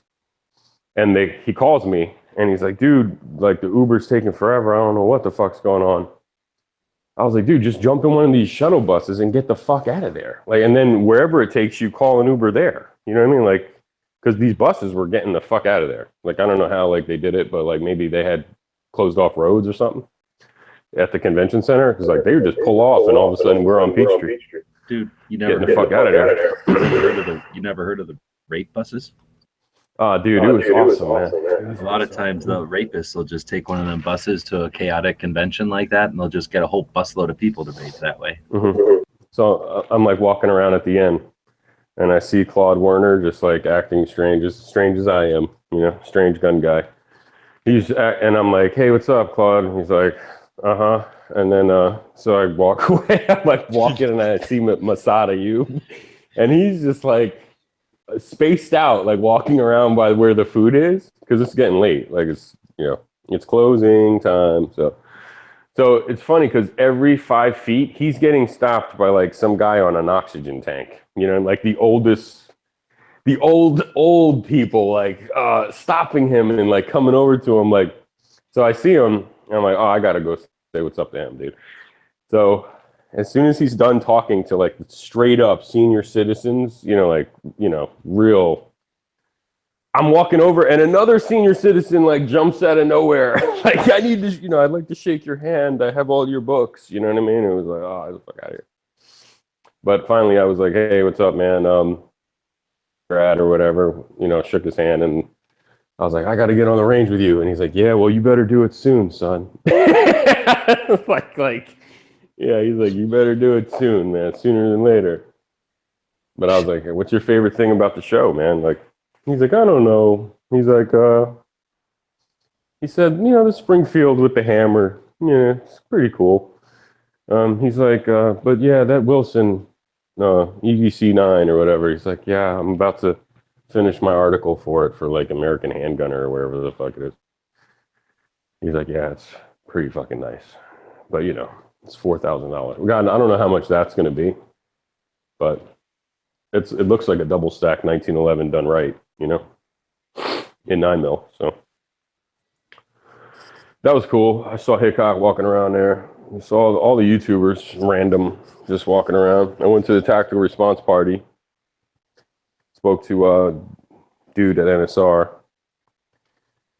tactical, and he couldn't have been more like just, I don't know, just whatever, you know. But anyway, tactical response party was cool. By then I was drunk, and I just like kept eating all their nasty food. So Marco was running around. They had buffalo chicken egg rolls, pretty banging. Did you hang out with SOE? No, he wasn't there. Mookie wasn't there. I mean, there was like a whole bunch of people in that room. There was like, you know, a couple gun bunnies. But yeah, it was honestly, I just, you know, I didn't get a chance, but like the only person I wanted to say hello to was that his Marilyn, you know, his assistant or whatever. She like kind of secretary, kind of runs tactical response. You have to deal with her on the phone if there's ever issues with like your payment or signing up for a class. And just wanted to be like, hey, Marilyn, you know, keep up the good work, man, because the rest of these people, there was no instructor. You know, dude, the only instructor there was Tim. You know, the funny guy. But I don't remember which one Tim is. yeah, he's like the goofy kind of dude. Is he the guy who shotgun kicked guy? the gun. The guy who shot the gun off of the class. Oh, the guy who You know? shot the car? Yeah. The guy's done something. Yeah. Anyway, and they had a bar, cash bar only, and no, I didn't have any fucking cash by then. So me and Marco went to the hotel bar and got like a double of gasoline on the rocks and went downstairs. Oh, I met standing on second. I'm pretty sure he knew who the fuck I was. Because me and him had been talking on chats and shit. But he kind of stopped coming around here. After he went to a tactical response class or two, he probably realized, you know, can't go, and I'm just fucking around. I don't know. Flippy, you know who I'm talking about, right? Yeah. Yeah, he used to be here a lot, right? Yeah. I still talk to him I was like, what's up, occasionally man? Because me and Marco were talking and we were trying to find the party, and he was walking with us for a while. So he had to know it's fucking me. I was like, what's up, man? Nice meeting you. He was cool. And I walked over to Dave White, or whatever his name, NSR, and I'm like, you know, I'm being real nice. I'm like, hey, man, you know, I have a bunch of your I bought a bunch of your holsters. I didn't tell him I sold them all. And I was like, yeah, I bought a bunch of your holsters, man. Hey, did you see that new Enforce light? Like, are you going to make a holster for it soon? Are you planning on it? And he was like, I don't know. He just started talking about how shit the Surefire is, the XC1. And then he was like, you know, just cut me off and just like went away. It was whatever. He was like, he had a whole store set up at the party. I'm just trying to quickly think of the show. It was just all, you know, it was what you expect. It was awesome, like a gun show almost. You know, I went to Hollow Sun, and that was like my main mission. So I bought a Hollow Sun with the EOTech thing. Mm-hmm. The crooked and EOTech. It didn't work. So no, it worked. It was fine. It was when I opened it up, the reticle was like rolled, and the only way I could tell that it was rolled was because of the crosshairs, you know. So I sent it back to them, and they sent me a new one. No, I didn't even send it back. They were like, "Oh, we'll send you a new one. Check it out, and send the old one back." So they sent the new one, And although it was better, it still was like slightly rolled. And so then I called them and I was like, "You're gonna be at NRA?" And they're like, "Yep." And I'm like, "Me too." And I spoke to somebody there who was like, big guy, and was Catch like, me "No, outside. he was like, yeah, just bring it with you and we'll swap it out." So I'll go there first, and they pulled out no shit, like 4 dots. Like all of them were 1 degree canted to the left, or, it was all more than the other. So finally we found one, and I was like looking through it, like, all you got to do is put it on a flat surface and be like, okay, the crosshair, top crosshair looks pretty fucking straight. So I'm like, yo, this one looks pretty straight. Tell me what you think. He's like, yeah, I think this is about the best one we have, right, so far. And I'm like, all right, cool, I'll take that one. So the other dude comes back. They got to box it up. He comes back with the one I brought and the new one. And he gives me both boxes. And he's like, here you go. And he kind of like winked at me. Dude. He's like, sorry for your trouble, man. Here you go. And he kind of winked at me. So I'm like, Marco, let's go. Like I felt like, yeah, like come on, I'm out. I got 2 fucking dots now, dude. I'm gonna sell one on eBay, these motherfuckers. So, so he's like, oh, okay, and then I'm like, okay, cool, man, thank you. And I was like, I knew I had to get the fuck out of there. I just had a feeling. I felt like such a scumbag. But honestly, I wasn't sure. Like the way that guy was like, here you go, man. Thank you. Thank you for coming by. Sorry for your troubles. Here you go. I was like, okay, maybe he means to give me the 2. Because honestly, when I was on my way there, I figured they might do something like that. Like say, because this happened to me before. I said this yesterday. So, like with companies saying, oh, you don't have one that. You're saying this is your typical scam. It's not a typical scam, but I've had companies say like, oh, it doesn't work. All right, well, we'll send you a new one and send us the old one back. And then, then they'll call, like, I'll be like, hey, I need a label to send it back to you or something. And they're like, hey, you can keep it. I've had companies do that in the past. Anyway, so he comes back out and, so I'm like about to leave. And the other dude's like, hey, wait, you're not supposed to, how many? Well, no, he's only supposed to get 1. Like he's only supposed to leave here with 1. And I was like, oh, I felt like such a scumbag, dude. I was like, oh yeah, sure. Like, oh, I'm confused by all the people here. Bright lights, lots of people. I don't know what I'm doing. Grandpa, like, is that you? Yeah, like what? Oh yeah, you're right. I did only buy 1 dot. Like, like I did come here with 2. You're right, but I was only supposed to leave with 1. Anyway, and I just quickly changed the subject. They got an MRO coming out, like basically an MRO, but without the fisheye effect, like the slight magnification in a titanium body, but with that field of view, like a big ass fucking, Anyway, it looks cool. All titanium body, which I think is a first. So I just started talking about that. But yeah, dude, he could have let me slide. Or I should have just, as soon as he did that shit, I should have just started running. Like as soon as he gave me the 2, because I was like, Marco, let's go. Because Marco was like sitting down. I could have just been like, okay, cool, and just like dipped into the fucking mass crowd, Whatever. I could talk about the Holosun for an hour because I think it's pretty cool. Although, it took 3 or 4 to get a good one, but it does a lot for the money. I'm trying to think of something else. Hey, did you ever test out the FN 509? Yeah, worst try. I could not believe how bad the triggers were. Like I kept going over to another one and being like, really? Okay, I'll go to another one. Really? Oh God, this is bad. This trigger is so bad. Like I don't know. I think it was like, did they say it's slightly improved from the old one? Because I don't remember liking the old one. Like I thought the old one was kind of heavy. It felt like 8 pounds. This one felt like 8.5 pounds. Like everyone I tested was like, I know. I'm like, this is heavy. Anyway, no. I like and the grip was kind of aggressive. Like if you were going to carry that shit, I could see it bothering you, sort of like the M&P 2.0. Like that shit is aggressive texture. So if that's I think the 509 was just like that, like a real kind of textury. But I mean, the gun looked cool, and the slide serrations were cool. But no thanks, man. No fucking thanks. That trigger was not what I liked.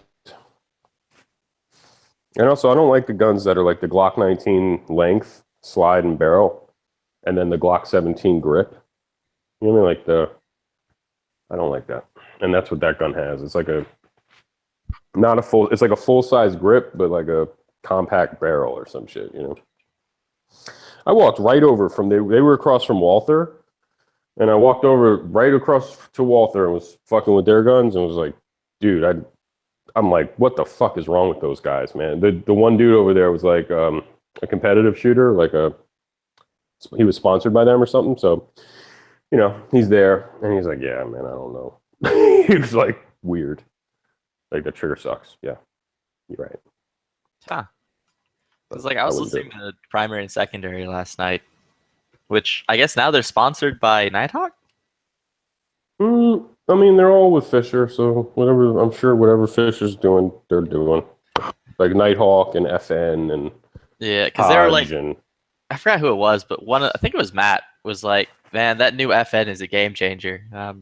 Oh, for what? Like, I don't get it. Like, I don't the know. trigger? That's just what he said. He's like, that new FN's a game changer, dude. You sure he's not talking about the rifle? No, That has the fake. No, he was talking about the pistol, not the fake. I don't get it, bro. That trigger was whack, and every single one of them was whack, and it wasn't like just one. They had like 20,000 of them out. Like they had a big ass booth. They had one of the biggest booths, so they had tons of the demo guns out. But you know, I saw already they're already selling custom triggers. Like 8. Did you try your scam? Like, look at one of the guns and then complain about the trigger, and then be like, "Can you get another one from the back, or maybe a couple?" And then when they bring out some more, then you're like, I just go with both of these then, and then start walking away. Let me buy this FN because like everyone I've ever met who knows anything recommends that you buy a Glock, but I don't want to listen to them. So I want to buy this FN because holsters. Oh, you know, and the other selling point the woman was saying. You were there today. Did you go today? I went there yesterday. I'm not going to say it. So when did the news break about Springfield? I have no clue, but like I was over there talking to like Rob Latham, like, hey, what's up? You know, cool. You know, nice meeting you. Did you challenge them on their position on Illinois ownership? Honestly, I don't. What are they supposed to do again? Go out of business or something? Shut down the shop, lay off everybody? I don't know. What's the Springfield? What's the standard we're supposed to hold them to? I don't know. As a company, what are they supposed to do? So you're not aware of what they participated with? I know. I don't even know enough about. All I heard was like the state is passing a bad law, and that all of a sudden it's their fault. So I don't really, other than that, I don't know what's going on. No. Well, I'd be curious to hear what happens today, what kind of feedback they get. I'm assuming Rock Island was there also. They still make guns. I'm going to tell you what kind of feedback you're going to get. White males with fisherman vests, ages, I'd say 50 to 60, are over there literally jizzing in their pants over a fucking XD with a fucking hammer. Like, it's that serious, dude. I've said, like, everyone's like, oh my god, their whole crowd around that gun is like a whole bunch of old fogies, dude. My first SHOT Show was 5, I think. At least the first time going with the camera was 5, and that was the first time I ever saw something like that with the Ruger SR556 came out. And then they did the same thing in 2010 with the Scar. It was like, dun, dun, dun, dun, here's the Scar, and then it was like you couldn't even go down that aisle because there's so many people just wanting to see it. Yeah, it's funny, but what are you going? Their booth is huge. Hollow Suns? Are you going through bags of loot from Hollow Sun? Is that me? Their booth was huge, so there was plenty of room. Yeah, like it was huge, and you still couldn't touch one of those guns because the amount of old white men with fisherman vests. It was a huge booth because now today it'll be full of everybody protesting their shit. Yeah, everyone will be like, racist, Nazi, KKK, Springfield Armory, go away. You know, like Yeah, they'll all be Antifa like, will be standing in front of their booth. yeah, Just it'll be a bunch punching of out like people. threepers, a bunch of Mulan lobbies out there. You know, come and take it. Threepers out there, 3%ers. They're just gonna hire a bunch of United stewardesses to take care of business. They're gonna be like, I like them. It'll Trust be me, like the Rolling Stones. They were like, "Oh, it's a good idea to bring out the Hell's Angels to be our security." They'll be like, "Oh, it's a good idea to bring United Airlines stewardesses for our security." Yeah. They'll be like a bunch of NRA dudes beaten and dragged off. I just don't know what standard they're held to. But Well, usually saw the them. standard not to try to put everybody out of business and guns out of the hands of individuals in their state. What about like any company in New York, like Remington? Why aren't they protesting those people? Like Remington. Because they and, didn't Colt. create a company that basically supports Bloomberg, and it is listed on the bill as one of the funding sources for the bill. What? Yeah. Come on. Do the research. Don't be such a This sounds like fake news. Springfield supporter and fucking open your eyes. Sounds like fake news to me, dude. Just so I suppose you've gotten to talk at a big Springfield when you were there. Obviously, he's denying the whole situation. No, big Bob Latham. Downplay it. He was sitting there like having to be excited about that gun. I went to Springfield one time when I was, what the hell year? It was a long time ago. And you know how they sit up in front of their little stools and sign the posters and stuff? They had this poster that was just cool. It had a bunch of like 1911 looking guns on it. Oh, it wasn't them. It was para ordnance, I guess, but it was similar. So yeah, he's standing out there signing, and I'm like, he goes, "What do you want me to sign?" And I'm like, "Oh, I don't need you to sign it. I just want the back," because it was like a big picture of some dude on the front who was signing it, and then the back was like just like their entire product line in a kind of a cool poster. I was like, I just want the back. Like I saw Bob Vogel. He's like a championship competitor shooter, like one of the best. And You just lurk a bunch of old guys. no, this guy's younger than me, right? This guy's probably like 35. But what's funny is that I saw him and like he's in a booth, like doing his, dry fire. I don't know. He's fucking with his Glock. And I was like, hey, Bob Vogel, what's up, man? I shook his hand. I'm like, hey. I was like, hey, can I see your sights? I was wondering about your sights. He's like, oh yeah, they're on my Glock. Check it out. And so he hands me his Glock, and I'm like, oh, these sights are great. And he's like, yeah, thanks, man. He goes, but I'm here now demoing this concealed carry vest. Like that's what he was in the booth for. So he's like, check this out. And he's like, peel away pockets and shit. Like, and then there's like what looked like a fucking, like a fucking, I don't know, like a holster inside the clothing or whatever. It was just so weird. And I'm like, oh yeah, yeah, they must be paying you pretty good, dude. You know what I mean? But anyway. Next subject. I just like kept it moving. Like, oh yeah, that vest is cool. Yeah. Well, anyway, keep up the good shooting.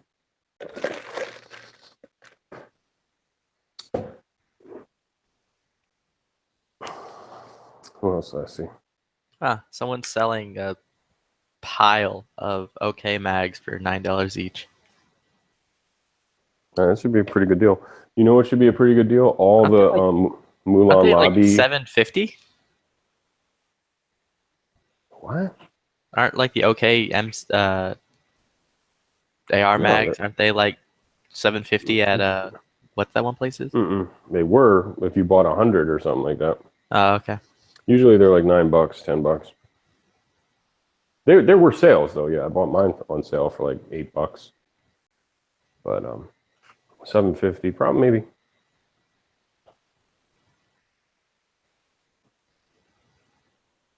I was gonna say, you know what's gonna be a real good deal when all the 3%ers and Mulan lobbies sell their XDs because of what happened to protest, and they're like, I can't own Springfield anymore.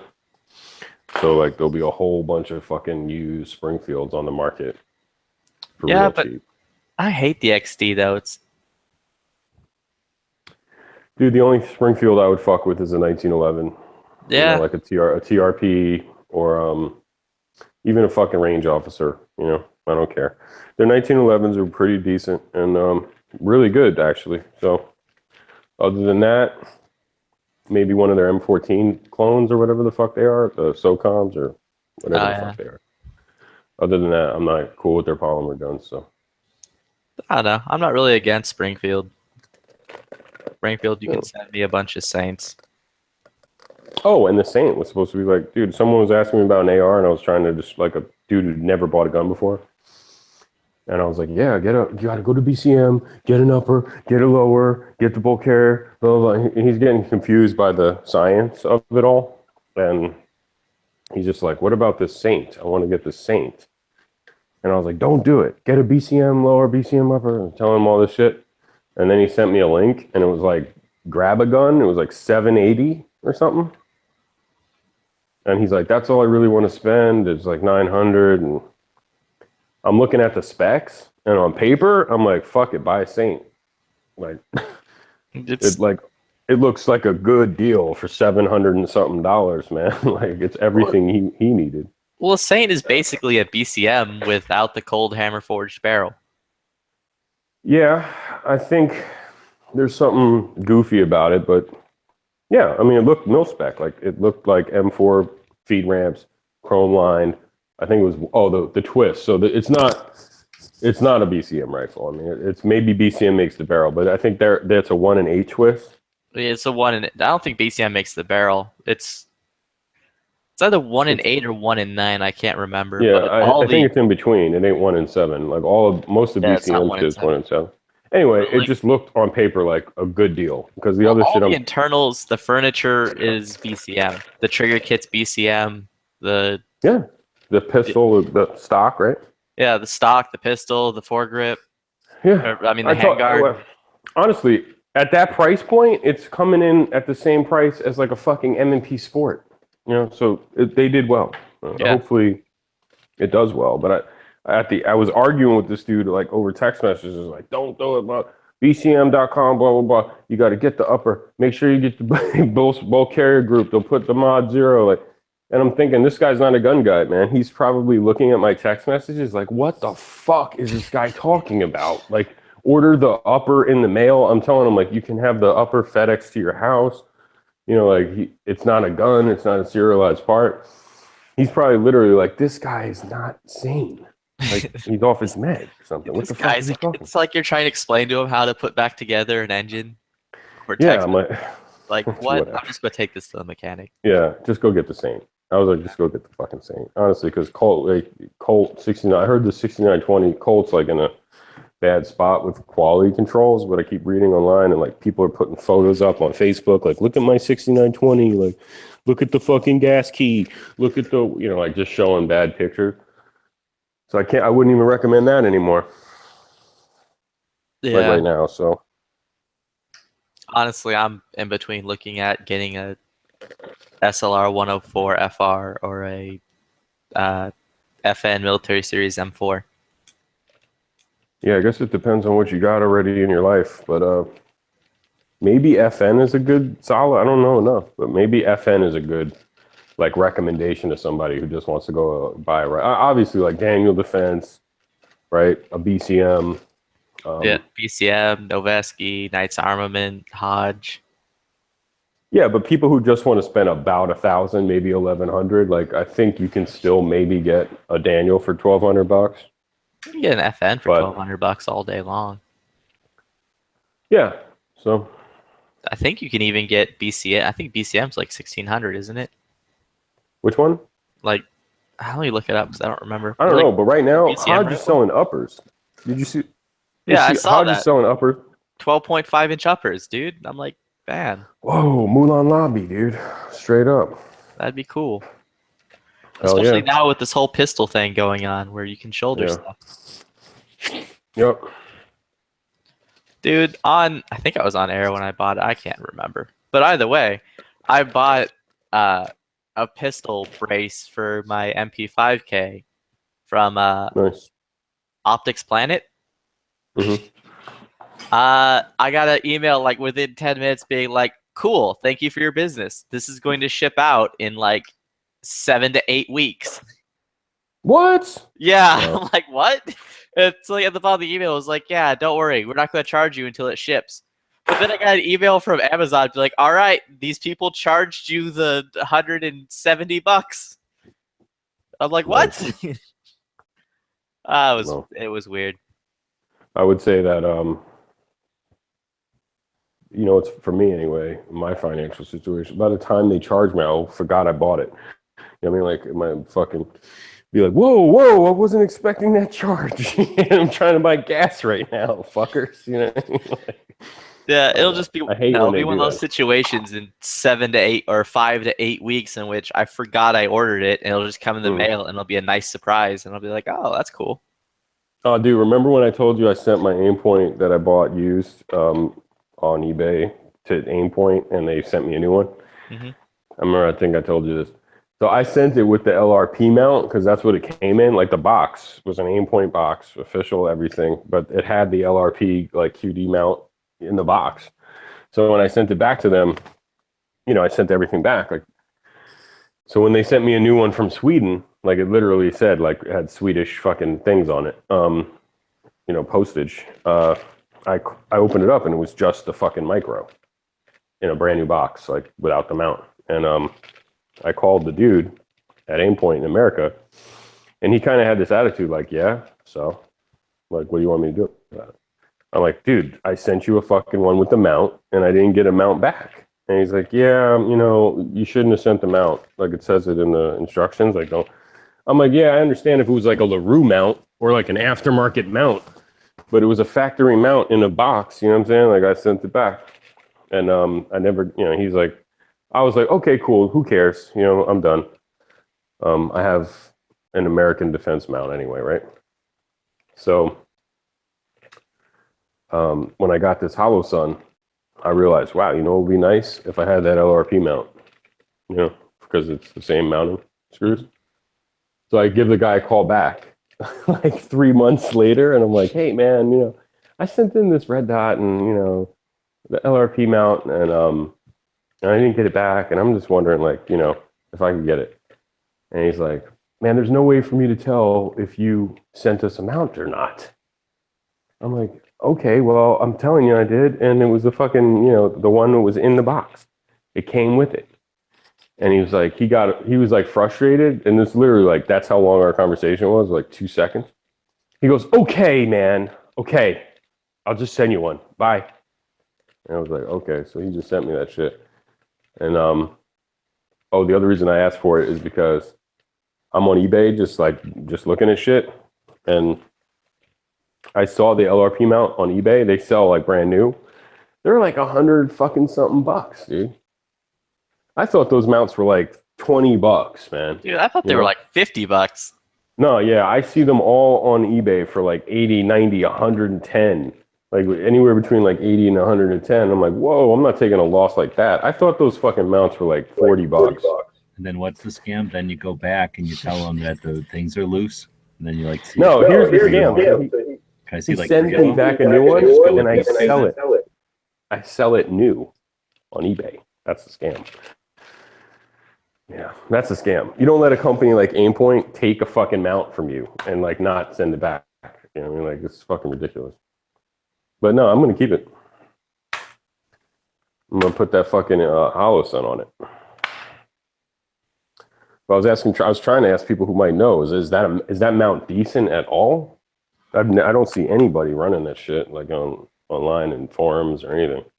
Honestly, anytime I see a T1 or an H1, like, it's peeled off of the Aimpoint mount and it's on like an American Defense or LaRue. Yeah, exactly. Yeah, the way the QD lever is, it just feels cheap. It just feels weird, But I found one person online who was like, no, they're really good. They came with it. I'm using it. I haven't had a problem. I've taken classes. So I'm like, okay, cool. buddy. You're the one guy that's going to justify me using it then. Thanks. Taurus is making an all-American AR for $1,200. I would rather take that money and burn it than buy that fucking thing. I'd rather, Oh, yeah. real quick, BCM makes a rifle, the Recce whatever, Recce 16 for 13. Yeah. 1350. Yep. Yeah, and it has a rail on it or something. Yeah, it's got the All right. mod rail on it. Yep. Yes, sir. And to my knowledge, BCM isn't bad yet. No, I mean, what state are they in? Let's find out if there's any anti-gun laws in their state that they're Supporting. that they sponsored. Ah, that's pretty funny.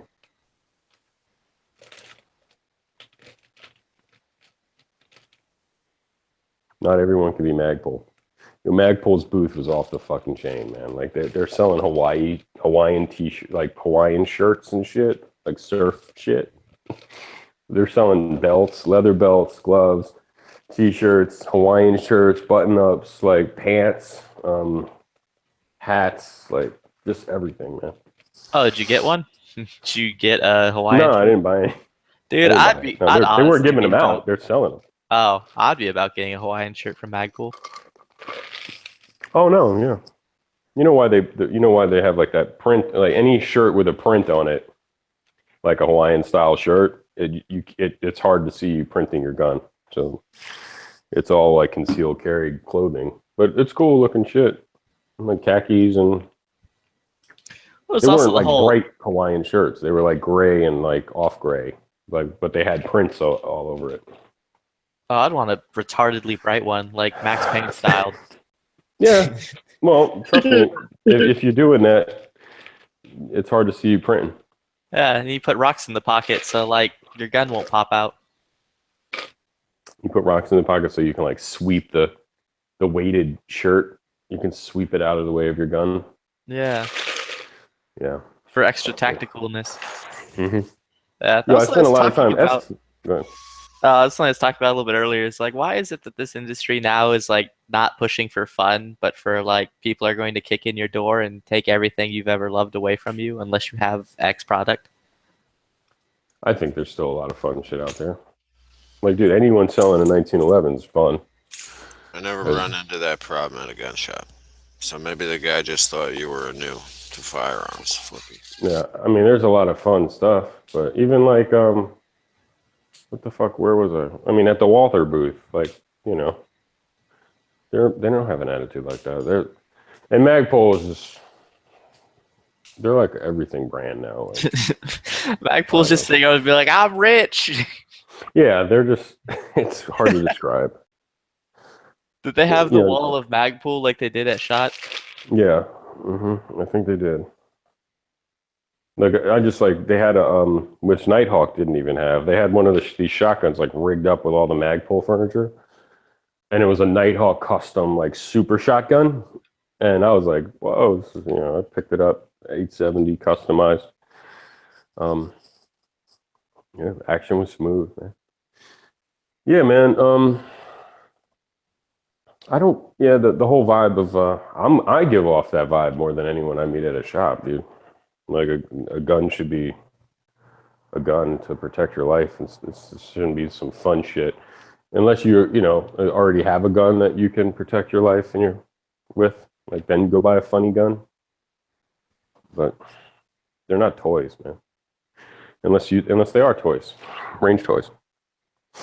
But yeah, I don't. No one ever even fucking bothers.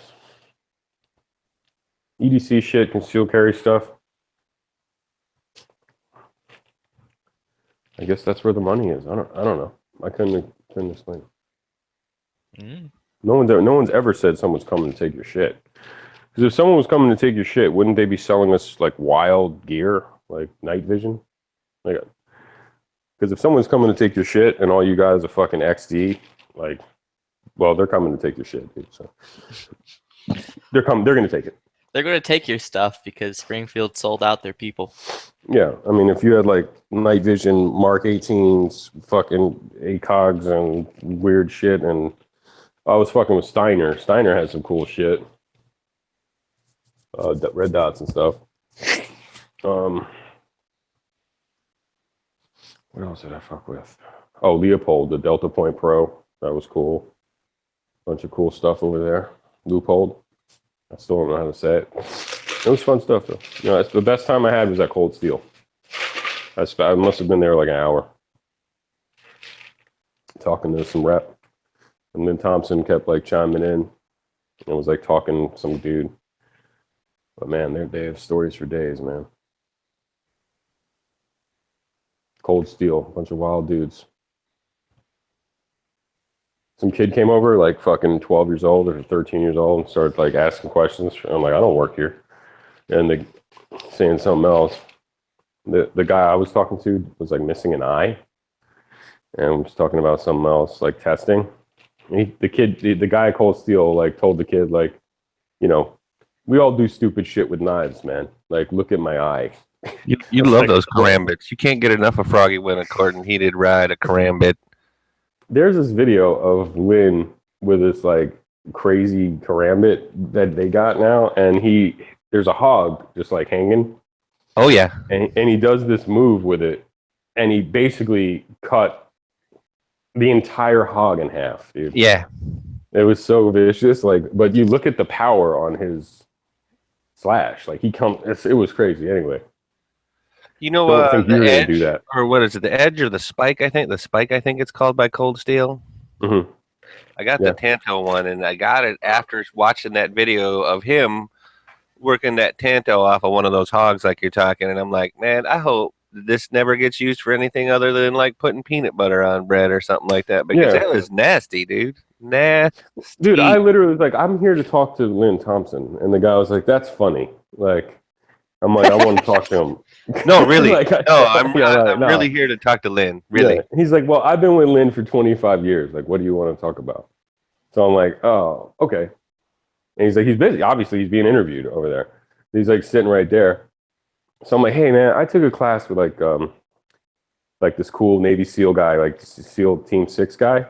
And he goes, yeah, sure you did. Like, aren't they all? He said, right? I'm like, no, for real. Like, the guy's official. So I want to show you this photo. And I show him the photo of Kyle the4th class where he's like going through the history of like small fixed blade knives for EDC that the SEALs were carrying in his team, right? Team 6, whatever.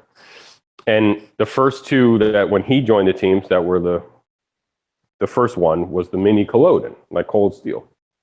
And then the next one, they stopped making the mini Culloden and they were making the Braveheart. So they were all carrying these Bravehearts. And then after that, this SEAL named Tracker Dan made his own knife. So they were all carrying these Tracker Dan Blood Sharks. And then after that, like whatever. So it's like the history of these little knives on this one picture that I have. So I'm like, I'm just curious why you never marketed it. Like, hey, we make the Braveheart carried by fucking Navy SEAL Team 6, man. It just doesn't make sense. Like with all the marketing and stuff, you know what I mean? Like, you guys would be running out of the door as opposed to walking out. Right. I was like, you guys never like said it. And he's like, dude, we got SEALs right now carrying our shit, dude. Like, I know, like, I'm telling you, like, I know them. Like, they're still carrying our fixed blade shit. But he's like, dude, I know one, they got their own credit cards. They can buy anything they fucking want. And that's not the point. I was like, dude, so I showed him on eBay. I'm like, dude, look, on eBay, they're selling for $200 used. Like a Cold Steel Braveheart is like $190 used on eBay. So I'm like, why do you think it's that much money? It's because people want the cool, like the knife that the SEALs were carrying or whatever. And it was an efficient little blade, right? It was like a double-edged blade. So it was both. It was practical and cool. Or it had that, right, dare I say, second kind of cool? Yeah, I think actually the retail price on those things were like $50, like $49, brand new. So if people are spending 3 times the price. So I'm telling the guy. What was the scam? You got them to bring out like 3 or 4, and then you're like, should I just leave with these 2 or? No, the scam is they haven't made it in 5 years or whatever. And the scam is, why don't you make it anymore? I don't get it. And he's telling me, oh, you don't understand. Like the mini Culloden was very ethnic, and we had a lot of people like from overseas buying them. But when they would buy them, that was it. Like we just didn't sell a lot of them. Like we didn't sell a lot of the Braveheart or whatever.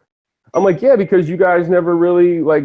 If it was fucking let's say Benchmade or Spyderco, like believe me, it would be like we're the official or Emerson. Like they're going to tell you, yeah, carried by SEAL teams. Like you never even said that. So that turned into the time that Lynn Thompson cracked someone's skull. We just with the I hilt. was there With the hilt. Yeah, he had to straighten some shit out. Are you? Did you hear it? Because that's what it was, I think. Oh no! I mean, that's just what you would do. I asked him, so are you going to be a Blade show? And he's like, dude, I don't know if they're going to let us. Like, I don't. I think they're finally fed up. They pop shit, and Lynn had beef with like the entire industry. You know what I mean? So like, last time I went, he was across from Strider. He was across from Strider. Last time I was there. Last time they were there, and they hate each other. It was Hatfields and McCoy's, I bet. I mean, literally, just giving stink eye across the fucking walkway with each other. That's right. I could totally see that. It was bad. But no, he was telling me like, dude, people will be out and people will be like, hey, like no matter where we are, like you're Lynn Thompson, like yo, I'm a professional, like whatever, I want to fight you, like that type of shit, or I want to, you think you're a badass knife fighter. Yeah. Well, he was saying this was how it was back in the day. You see how big he is now. Yeah. But like, I guess he really did train like with knife fighting and stuff. Hey, like I ain't getting in a knife fight with that motherfucker. No, yeah. So they have some sort of competition at like in California, like a knife fighting. Like I had no clue this even existed. Like a knife fighting competition. Like maybe Bob should jump in there. You know what I mean? Because and the way he was describing it was like sometimes they use markers and they like tattoo each other up. But sometimes they'll use dummy blades or whatever. Those shock blades kind of too, guys, yeah. He was like, sometimes those guys would like challenge them and shit. Or he did it too. He's like, he's in all those videos the guy I was talking to. Like anyway. Fascinating shit. But Lynn's a badass. No, not really. He was like, dude was like, oh, remember the time you did this? And he'd be like, yeah, for sure, man. Like, and what's funny is he was going over his product line, like right next to me. And yeah, there were a shit ton of karambits. Like, but I'm not a big karambit. Man, I'm not saying it's I'm not saying it's bad. I'm just saying it had, I want to say limited use. I mean, it's really good at some things. And I mean, it is really good at some things. But if, like I made the joke earlier, you ain't going to butter no bread with that. You're not going to, I mean, there's a lot of other, whether it's bushcraft or, secondary roles of a blade, it's going to do. It's meant, for peeling it back, if you know what I'm saying. Oh, he just left. He'll be back. I assumed like DB obviously did that. That's your way of saying that blade is too ethnic for you. No, definitely not. I will say though that after hearing that, I'm now looking at Bravehearts because I'm like, to have. Not everyone can have one, eh? Yeah. Wait, there's only so many? Huh. This is vintage. Hey, is that good? Are you? I'm sorry. Are you making that into a patch? With the cowgirl? Yeah. Oh. I'm recording this on the Gear channel right now as one of the perks for the Wolverine Kickstarter thing I'm doing right now. Right on. Man, it's like $100. Oh well. Well, you're paying $100 for this patch, you're saying? I guess. Not even for the. Not everybody can get this patch. So since I found that there's this filming location where they get the stuff and drive away, right? And then that's the place we found on Google Maps, so I know where that is. And then that's them just before it flips to looking at Aardvark holding the 8K overset. So that's the hills there, and look at that rock with the black mark on it. Boom, there's that rock with the black mark on it. So I know exactly where this one is. These are 40 miles from each other around that town. And then there might be another couple of spots. And then, of course, we can go back to this, the town where all the stuff is. That's kind of an upstart shot. Yeah, so I put it in there. And then of course, the rocks, which are another 2 hours in another direction, but there's a couple of scenes I can get pictures of. Plus, we didn't spend much time there. So anyway, I'm putting up a Kickstarter to try to fund that trip if I can do it before Bob leaves, so that Bob can go with and take pictures or whatever. And then yeah, so I'm doing this as a perk for it. Wait, so what's special about those rocks? Which rocks? They have to do with the movie Red Dawn that you are a hater of. No, I like Red Dawn. I just thought it was kind of the idea of like North Korea taking over America. Well, that's because you're talking about bullshit crap. So, of course, it doesn't make any sense. Okay.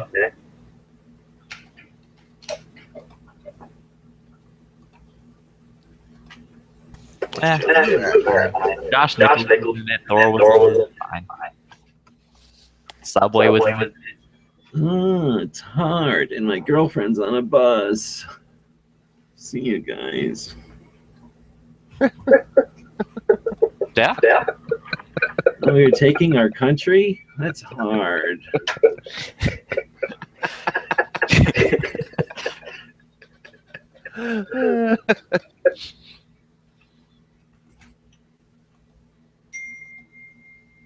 DB just freaking left. He didn't even come back. It was Lynn. So I asked him about Springfield, if they were getting any kind of abuse today or anything. And then DB didn't even go to the show today. So he tried to blow it off by saying that he doesn't care what Springfield did. But I also don't think he understands what Springfield did. So do you think, have you heard anything? Are they getting a bunch of flack today? I have not heard. I mean, I've just seen the backlash with videos coming out and stuff like that. So I haven't seen anything other than that so much. I certainly hadn't seen apologies or anything like that. They picked a real good time to let that come into the light. I mean, there's dumb, and then there's stupid. And No I think one's that's really going to pay attention to this. So yeah, let's back it. Sounds like a plan.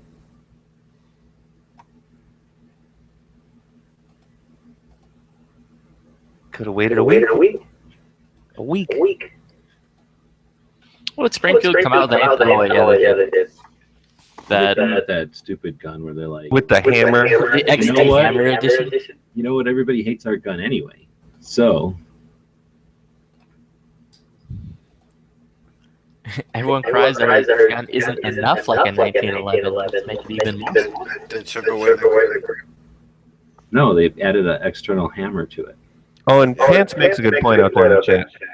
Let's not forget Rock River, because I think they back the same play. Yeah, Rock River did too. But do they even exist? They didn't come out with a bolt action AR this year, trying to make it seem like somebody wanted that. Springfield's that old people can act. Oh, isn't that nice for old people? Yeah. They can buy this easier. They weren't buying enough of our guns twice, so we made this change. Springfield has a gun with a bolt action AR now. Here's Springfield's problem. I've been watching Shark Tank now, so I'm a fucking expert on business. You're a shark. I'm an expert on fucking business. I can see right through what their little fucking deal was there. So what was their plan? Yeah, I'm sitting here waiting. What's their problem? Like what? They just weren't selling enough of their crap, so they fiddled with it to try to make it more appealing, so that they could act like they did something. Backfired on them though, because at the same time they were like, also, let's make it so that gun owners in Illinois can't own guns anymore, because that seems cool. To be fair, though, it's not stopping you from owning guns. And who buys more than 9 guns a year? Yeah, like, come on. Really? Who needs 9 guns a year if they're not Springfields? Maybe you shouldn't be buying that many. There's also a weird clause in there that says if they're Springfields, you can buy as many as you want. Nice. Hey Z, how many guns have you bought this year? Or plan on buying this year? Plan on? 0. How many guns have you bought this year? Easy way to divide people. 0. Easy way to Okay. divide. How many kids do you have? How many If you kids do plan have? on not buying any guns this year and you bought 0 guns this year, this law wouldn't affect you in the slightest. would it? My problem is the law that came into effect in December is what's affecting me from buying any guns going forward as long as I live in the state of Hawaii. What if you had a camp for kids and you needed to get guns for a shooting range there? Fuck those people. I mean, you can't trust kids in firearms. It always leads to bad things. That's why the Boy Scouts took shooting away. What if you just had a couple of kids? What if you have more than one grandkid? I doubt I'd have grandkids. Tell them to get a job. Now you're telling you're telling people morally how many children, that's how many grandchildren they can have? I'm not telling them to stop fucking. I'm just saying wear a rubber. Oh shit! Now you're telling them how to live that life. What happened to my shit here? No, dude, it's a law that got passed in December. Here. There might not be any more purchasing while I live here.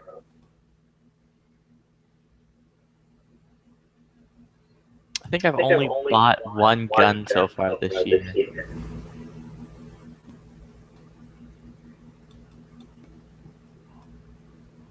Well, I mean, there's still stuff I want. So, like again, that law, even if that law were to enter it, I doubt it would really affect much. It only mostly sucked for FFL owners, because then they have another tax to pay. But regular people, it wouldn't really affect all that much. Doesn't matter. At what point does, if it affects you, have any weigh in on whether or not a law is valid and whether or not it should exist, whether or not it justifies its existence? Its existence isn't if it bothers enough people. It's if it's necessary.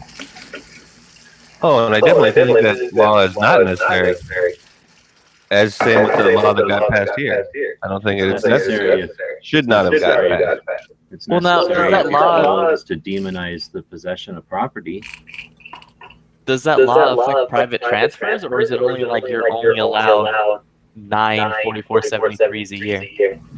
Are you seriously suggesting that everything happens in a vacuum, and that if you fuck with FFLs, it doesn't affect every other part at guns? Well, I mean, you don't run FFLs. Depending on where you're at, you're not running FFLs and 4473s. I mean, not selling guns in 4473s. Private transfer stuff all day long.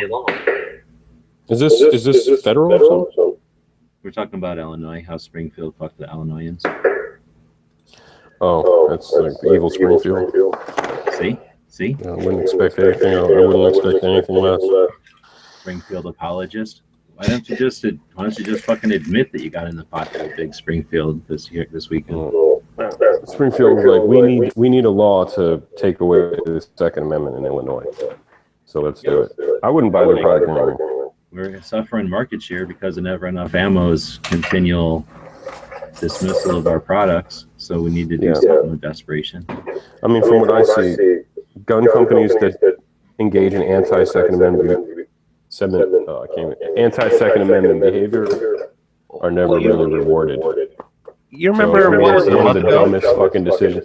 Someone sitting there at Springfield has to say, you know what we should do? Engage in anti-Second Amendment activity. That's the way we'll gain customers now. Yeah. I mean, I can't. It's almost shockingly dumb. So if that's the way it's going down over there, which I highly doubt. I mean, I highly doubt it's as simple as Never Enough Ammo's video, but maybe it is. But it's got to be the stupidest fucking thing that they've ever done. Did you watch Never Enough Ammo's video? Yeah. Well, then I apologize because I haven't seen his video.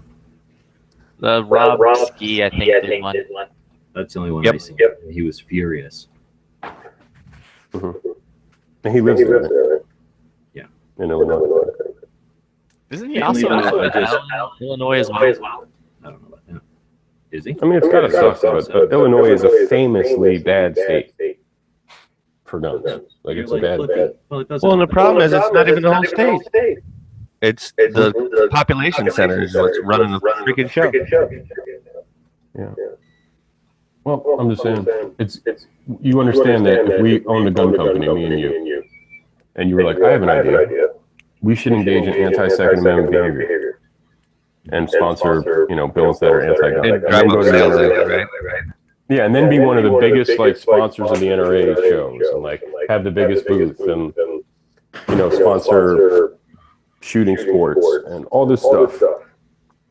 But you want to engage in that kind of behavior. Well, I don't think one of the stupidest decisions you could ever make. All right, so then are you going to ignore Ruger, Smith & Wesson, and others who have done it? Let me tell you. Ruger and Smith and maybe not Smith and Wesson, but there are still to this day people who will not own Ruger guns. Well, there's people Like, that they will buy a not Smith, do it. at least not a Smith with a Hillary hole, right? There's that. No, I'm talking like I think Ruger, and more so than Smith, Well, I agree paid the with you. price I agree for with you. decades. No, I agree with you. There's people that'll never buy a Ruger again because of that shit. Yeah, I mean, and if you consider him going in front of Congress and saying no American needs more than 10 rounds, that's some heavy duty shit. It was a dumb decision. But I'm sure they lost money for it, but some people just don't know or don't care. But I don't think Springfield would say it's worth it to us to engage in that kind of activity. Although there'll be a backlash. Well, I don't know. I think that's a lot of assumption. I think that it's just as feasible to think that if you spend enough time shooting with a grip safety, you're eventually going to come up with warped ass weird ideas like that. Yeah. I'm sure like they'll have their side of the story is going to be like, we had to do it because other than that, what they were going to do was even worse. So we agreed to this, like some sort of bullshit. Or maybe they'll just be like, this is blatantly false. I have no fucking clue. I don't think they can. Well, I think they better make a statement soon. Get ahead of I didn't it. even watch the dude's whole video. I just saw that he had like the link to the thing, and I looked at that link and I was like, oh yeah, that's pretty fucked up. It's pretty much their name and Rock Island, like as Rock River. Yeah, Rock. Rock River as I don't know what you call it, sponsors. I don't know what they call it for that particular. Is it both because they're in Illinois? Well, it's like this. It says like it was whatever it is. If it's an initiative or a bill or whatever it's whatever it's called, it'll say like brought to you or the people who sponsored it or whatever it is. In conjunction. And then one of the names on that list is this organization, and then they also have a link to that organization who consists of two entities, Rock River and Springfield. Like they're the only two entities in that organization that's sponsoring the bill. Wow. So it's probably something along the lines of I think what the impression everybody's getting is it's along the lines of the 68 Gun Control Act, when there was a bunch of things happening in the market and a bunch of potentially people suggest that a bunch of the American rifle manufacturers kind of colluded to say it ain't the best thing for the Second Amendment, but it ain't gonna hurt none of us. Now, I don't know. And what is this law? Like that Joe and Bob can't make guns in their house? Or what is this law? I don't even know what the law is. It limits you to 9 firearm purchases a year. That's the And name. Consumers? Consumers, the end user. So it's a bunch of things. So if you look at the link in what's his name? Credit Union, fucking AK Credit Union website, it'll say Wow. there's a link to it in there. That is so funny. So a gun company is like, we have a good idea. We need to limit our customers on how many products of ours they can buy a year. I think 9 is a good number. Supply and demand. We'll limit the supply and raise the demand. Yeah. It doesn't make Raise any the sense. demand for not their products. Yeah, it doesn't make any sense. You are now salty about only being able to own 9 guns a year. Oh, it's not even owned. I mean, It's only buy. acquired 9 guns a year. I'll believe it if Smith & Wesson makes another announcement that they now only offer 9 guns. Collect them all. Springfield. As long as they're all revolvers, I'm cool. Nah, revolver's kind of sad. That's why Smeggy voted for it, because he's like, I don't really know revolvers that much. He's still a communist. He likes the CZ. Those are pretty good guns. Didn't Gary Busey endorse this? Like the third party group? What is a left of? Gary Busey, Yeah, Gary Busey and the third party people. Gary Johnson. That sounds like a rock band. I said Gary Busey didn't endorse nothing. Gary Busey Except for wearing helmets. I don't even think he did. Yep. Someone's acting pretty bad. Yeah, it's me. I mean, all in all, the law doesn't really. Couldn't It be isn't worse. that bad. Like, if you're an FFL, you pay more money. If you're the average, You're gun limited owner, in what you can actually sell in a year. yeah. Like, That doesn't sound like capitalism to me, man. honestly, it hurts the FFL Wait more till the than it hurts real. the average consumer. Because how, Wait in till all the honesty, fucking story gets really fleshed out, and we'll see what their excuse is. Because honestly, it just doesn't make fucking sense, man. I just It's wanna know, like aside from Guaranteed there's gonna collectors, be how an Taco Bell many coming out with people a a law year saying you can honestly only buy eat more 8 than 9 tacos a guns? year. Like, it doesn't fucking make sense. Have you eaten Taco Bell tacos? That might not be bad. You know, I mean, it's stupid, man. I can't imagine in a board meeting being like, Just here's don't the tell me I can only deal. eat 8 tacos in a year. Then it'll be fucking Civil War or something. Squeezy beat. Well, dude, honestly, if 1992 or three, whatever it was, if I told you a major gun company CEO and owner would go in front of Congress and be like, "Yeah, no one needs more than 10 rounds," you would be like, "What?" I would have Like, I told you don't you were believe you. crazy. Yeah, I would have Right. called you a And when liar. right. And why do you think he did that? Because he had some sort of exemption, like he was Yep. kissing their ass so Yep. that he wouldn't have to do something like a snitch. It's like a fucking confidential, not confident, Snitches get stitches. the fucking informant, dude, like a little cooperator, like something. Maybe something was happening in Illinois where they were like, we need to get on this because Well, it's that's the what lesser of Pant two said out in the evils. chat. He said that Springfield and Rock River got an exemption along with the big box stores, Gander, Mountain Dix, Fin Feather, etc. Now, I'm not sure if that's the extent of it, but What is with the like if all this other shit about like taxes and FFLs and stuff, okay, but the actual citizen consumer being limited to 9 guns, period, in a year or something, like who's making that up? Some Democrat. Trust me, it's a Democrat behind this. yeah, that's It's some not, crazy bullshit. This is some Democrat shit. Maybe the state's run by a Democrat. I have no clue about that state. Maybe it's like all Democrat run, Democrat governor, Democrat fucking everything. And something bad was coming down the pipe. And the gun company was like, Big Illinois just shut down DB. Well, and Pants was out there explaining it a little bit. They got the exemption, so it hurts independent firearms dealers, citizens, and small companies. Springfield and Rock River were against the bill until they got the exemption. Yeah, and then they both joined in with it. And then they said, "Oh, well, what? Yeah, no. What does it say? It also requires firearms dealers to not only have a federal firearms license, but also state licenses, Yeah, and the manufacturers as well. Adds more tax stuff onto. Yeah, that's some crazy shit. I'm just staying by the point of I would be surprised. I don't really think there's all that enough people buying 9 guns a year to really get mad about the 9 guns a year thing. So, what do you seriously think that? That's not the point, though. It's a justification for a law. I understand It's the point bother itself any people. They Not should. that many people want to say stuff, so why should anybody have to be able to say stuff? To be honest, if people are limited on the amount of stuff they're able to say, I'm sure we'd get more intelligent stuff out there. Yeah, you're 100% right. But what would be the agenda of who decides what the fucking stuff that is all collectively decided intelligent? Well, it won't be collectively decided intelligent. I can only say X amount of things a year, so my X amount of things are going to be really calculated on what I'm going to say. No, that's ridiculous. Just because there's rarity, it's also good. No, that's not a characteristic of making it good. There's not a direct relationship there.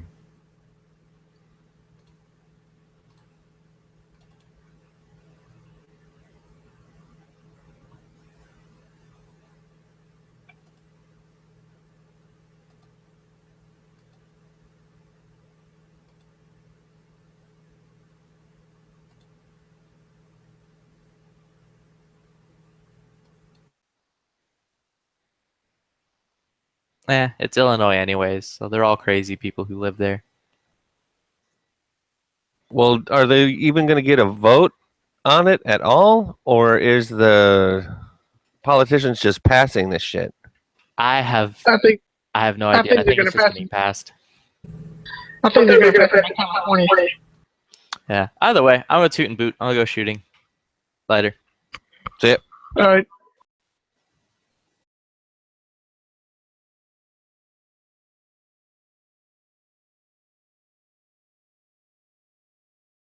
Yep. Yeah, that's some pretty dumb shit, for sure.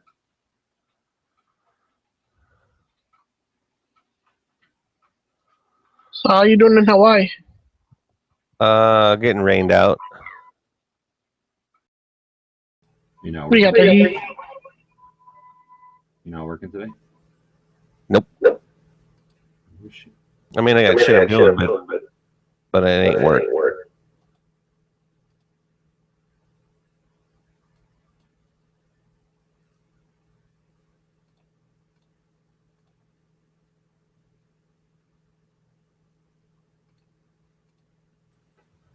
What's that dude making? Something big or something small? I can't tell. It looks like he's setting up a 3D printer. Yeah, but he's got on that big ass table, so I don't know if it's gonna be something big or something little.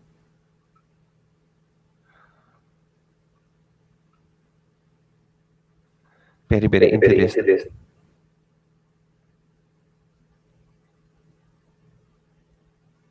I don't know why they keep using a heating element. There's other ways to get plastic. I think it'd be cool if they did other things. What do you mean? Like if they just mixed a plastic. It's hot, so it's malleable, right? And then as soon as it cools, it's solid. So you have to maintain the liquid portion for the manufacturing. Well, look how many issues they have with those wires and dealing with stuff and getting it to mix. That's what I'm just saying. There's other ways to do it. I hear what you're saying. And plus, it's always the smaller machines that seem to have more of the problems than some of the larger, more expensive ones. Well, that's always the case, I'm sure. I do think they're cool.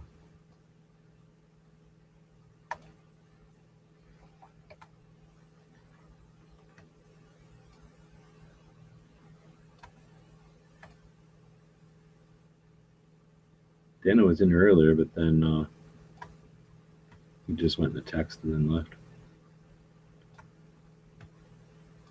I guess DB's not going to the NRA show today. Well, it's over, isn't it? At 12 o'clock? No. It's not 12 o'clock there. Oh, it's 2 o'clock there or something. 3. It's like, yeah. 3:15. It doesn't end that early, though, does it? I don't know. I've never been to an Sunday. I heard it was ending earlier Sunday, but I don't know what time. Well, I guess so. I wanted to get out there before the riot.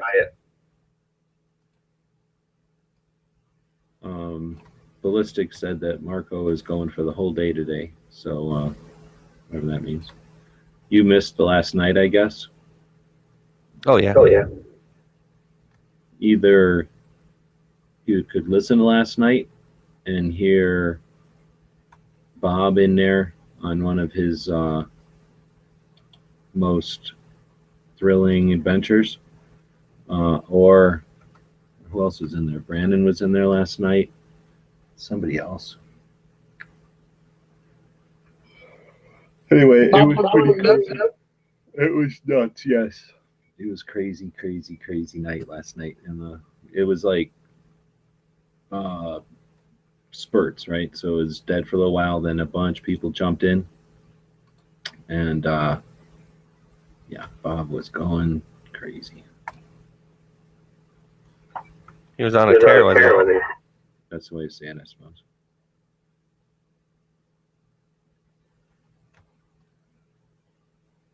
Has he come back with an apology this morning yet? He He's probably ain't awake yet. Get a little Tourette's moment. Yeah, in a very bad way. Kind of off-air shit almost. Well, definitely off-air shit. But even shit we don't say off-air, really. He was feeling loose. Feels like he wants to get kicked out of the country. Like he's ready to go. That's the kind of shit where they'd be like, we have a First Amendment here, but you're abusing that shit. Let's get out of here. And he's not American, so it doesn't apply to him. Oh, you missed the show the other day. We already decided that them foreigners can have our rights as long as they're here legally. Nope. Yeah, well, we already made that decision yesterday on the Daily Gun Show. Well, you can make a decision. You can still be wrong in your decision-making process. Well, I guess anything is possible. It just hasn't ever happened yet. So, Dude. just because Come on it's now. theoretically feasible.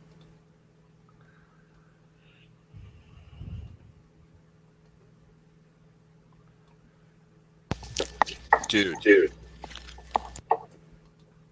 Well, I'm trying not to have to come up with an example on air and everything like that. That's why I stress that, dude. I did like 12 desktops last night. There were 12? Yeah. Class was definitely in there. Yeah, weird. Were we? Did you hear it? I had to fall asleep at some point. The Dirty Dozen Despots? It was like shooting a toker off out the front door or something. Something to be said for that. Usually it's, what the fuck? What the fuck, laugh? Blam, blam, blam, blam, blam, blam, blam.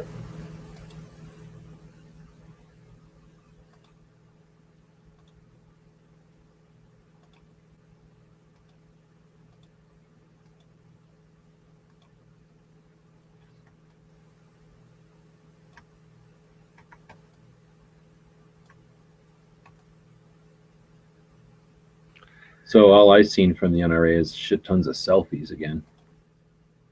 Big fucking selfie fest. Well, I like the one where I saw, what's his name? Kid. Ballistics? Ballistics. With his red gun channel shirt on. And shaking hands with Mr. Michelik. Thought that was cool. Pink's out there doing product. I didn't see him in one selfie, but he's out there putting it down. Depends. Do you count hand selfies as selfies? No. Really? No. How are you supposed to hold a gun? No, I'm talking about when they're out at the dinner and they're taking pictures of everybody holding a patch or something. Well, that's rampant self-promotion anyway if they're taking pictures of gun channels patches, so I don't really fault them for it. It's part of the gig, right? That's what they were kind of asked to do, is promote gun channels. Ah, say no more. Gotcha. Fuckers.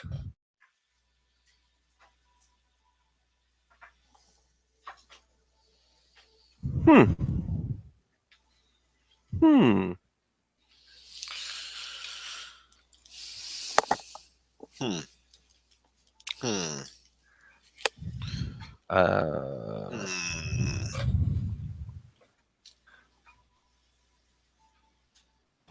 Glad-handed. Pressing the flesh. He's making us some kind of an Egyptian eye. That's what it is. I was wondering what was going on. Oh shit! Maybe there's some kind of Illuminati.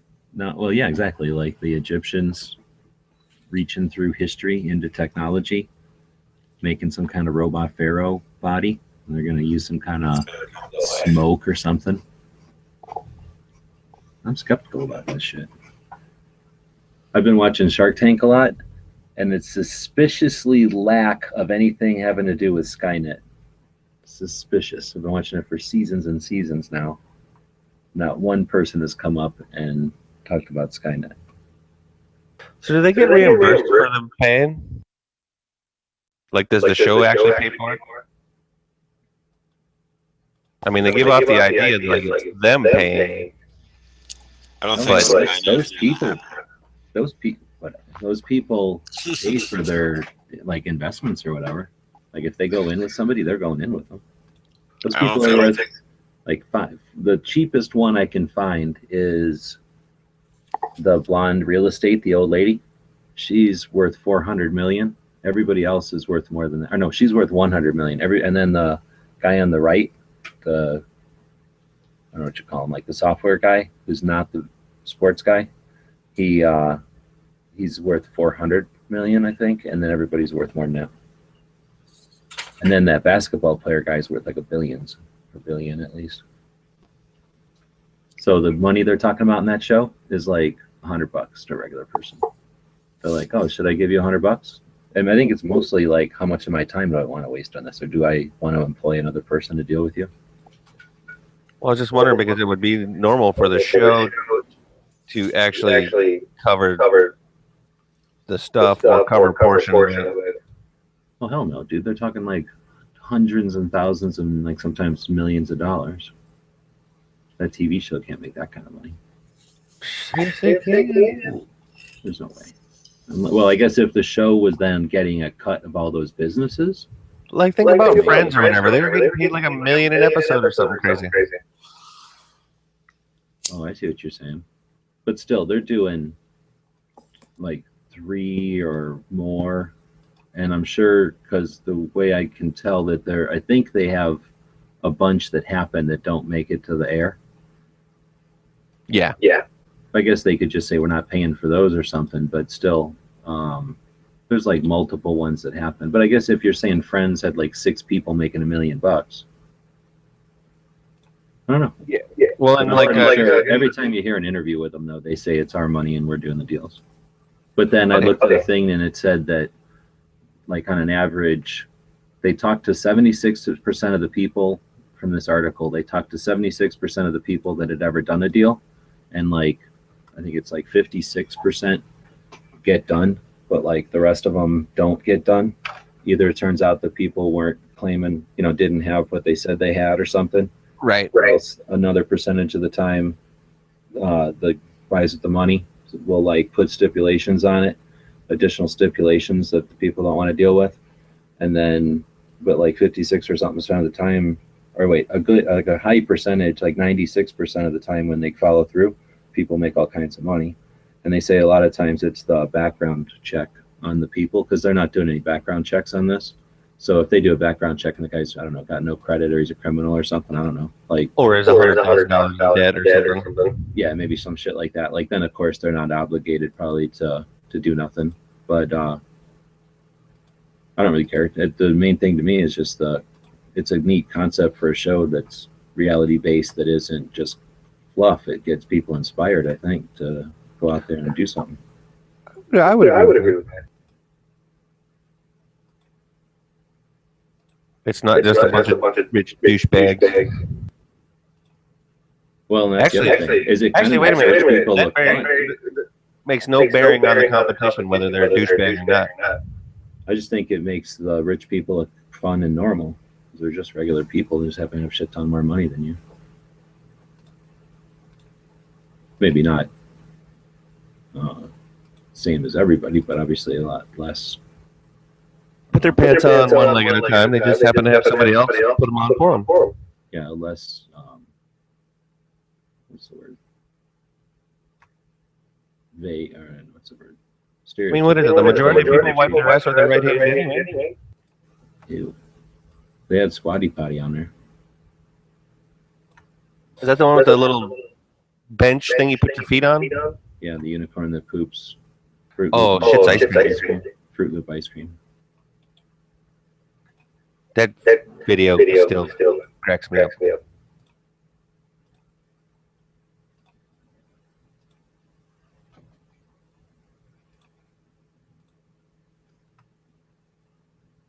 So I was watching the one today. I'm in season 6 or something, and I don't know how many of those you seen that show, or you just seen them occasionally.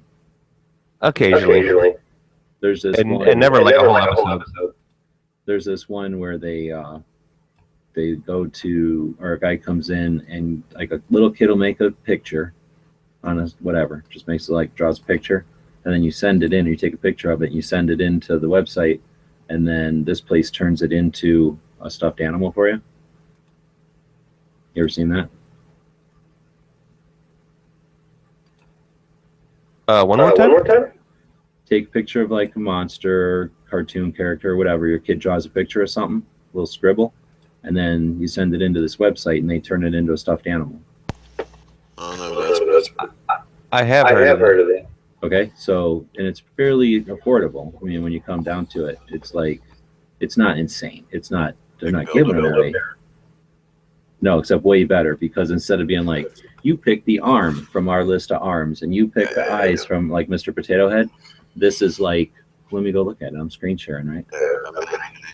Come to life. Yeah, exactly. What would that be called? Make your own. Make your own monster? I think they just call it plush toy. In the place, at least. This is it. So, is that showing up? Am I still screen sharing? Yes. Yeah. So you can get either a stuffed animal. So you draw a little picture and it turns into a stuffed animal. Draw like a picture, it turns into a stuffed animal. So kid draws a little weird picture, turns into a weird stuffed animal. No, that's probably one of the dudes on the show. So that's a picture. They make a stuffed animal of it. It's pretty neat. Like there's a weird ass picture, weird ass stuffed animal. $89. So then you can also do people. So you can get like, people from pictures. And then you can do, where's the other one? The other one is pets. Where's the pets one? Anyway, they also do like your dog or your cat or whatever. I don't know why they're not showing it in here. But anyway, the ones I was looking at. So I was thinking we should make a little Bob one. $80 to make a little Bob one. Racist Bob? No, but I figure get that one picture of Bob where he's eating a taco, and then you get Bob with like a Magnum PI shirt open, and sitting there with a taco in his hand. Man, you have an interesting sense of humor. Whatever, you want a plushie Bob. Only if I can punch it in the face repeatedly, rip its head off. And we'll get a shit ton of them. Then that's my new business, plushie Bobs. That's what I'm gonna call it, plushie Bob. Yeah, we can make a plushie Bob. I know. I mean, it makes no. The ladies are gonna want them. Think that's what they would say on Shark Tank. Like They just put it on a Tumblr. Half of the population is women. If just 1% of that population would buy this, we'd be millionaires. Billionaires. I want one so I can drop kick it. So maybe curb stomp it without. Can you imagine poor Bob with all those little voodoo dolls of him out there? People doing all kinds of shit to him, and he'd just be in aches and pains constantly all the time. Constantly pain. That'd be great. I was also thinking, what if I got a little plushie of everybody, and then do the Gun Channels comic as the Muppets, and then just jam wires into them, and then wiggle them around, because then you just wiggle them around to say a bunch of things, and then it's just editing the video of them wiggling around. I've been thinking about that for years. Everybody should have a camera aimed at a Muppet. Yeah, everybody could get a little plushy version of themselves. It would be so much more entertaining. Excellent point. Probably going to do Plushy Bob's campaign. If you have to get 20 of them to get them at a discount, they don't say what the discount is. I just How need about a gun website shooting team pillow? Well, I think a plushie Bob would be cooler. Just going with what the people want. What? How much is one? Like 80 bucks or whatever they were. No, it's 80 bucks to start, and then it's like some money for shipping. But here's the thing: for like $20 in shipping, they give it to you in like next week. Like it's fucking crazy fast. If normal shipping, I think it's 6 weeks or 4 weeks or something. So if you don't need it in a hurry, it's less. And then I think it might be more. I think it's only like $20 to upgrade it from like 12 inches to 30 inches or something crazy. So you can make. They have them in there. I didn't open the thing very long, but if you go to like their Instagram, you know, that's how they're selling them, because kids can draw a little picture. Imagine a little sick kid or whatever, birthday kid, whatever, and then draws a little picture. And then they get these stuffed animals back that are 30 inches. So they're as big as the kid or bigger. You know, they're like holding on to the giant thing that they drew. That's freaking crazy awesome. You could make this patch that you're making into one of those. What? Into a plushie? Hell yeah. Look at that. Chick, you want that in like a full pillow size? Like one of them Japanese. Only if it says "Can I met some howdy?" I don't know what you want me to do to that O in the middle of that, but anyway. Let's reinforce that. Let's double stitch that. Something washable. I forgot where it was. Fuck, I'm still way up there.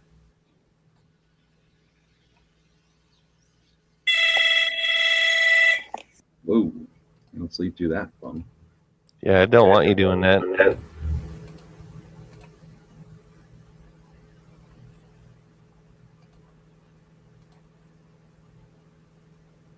But those are that's crazy though. Individual artists making each one of them stuffed animals. I think that's kind of neat.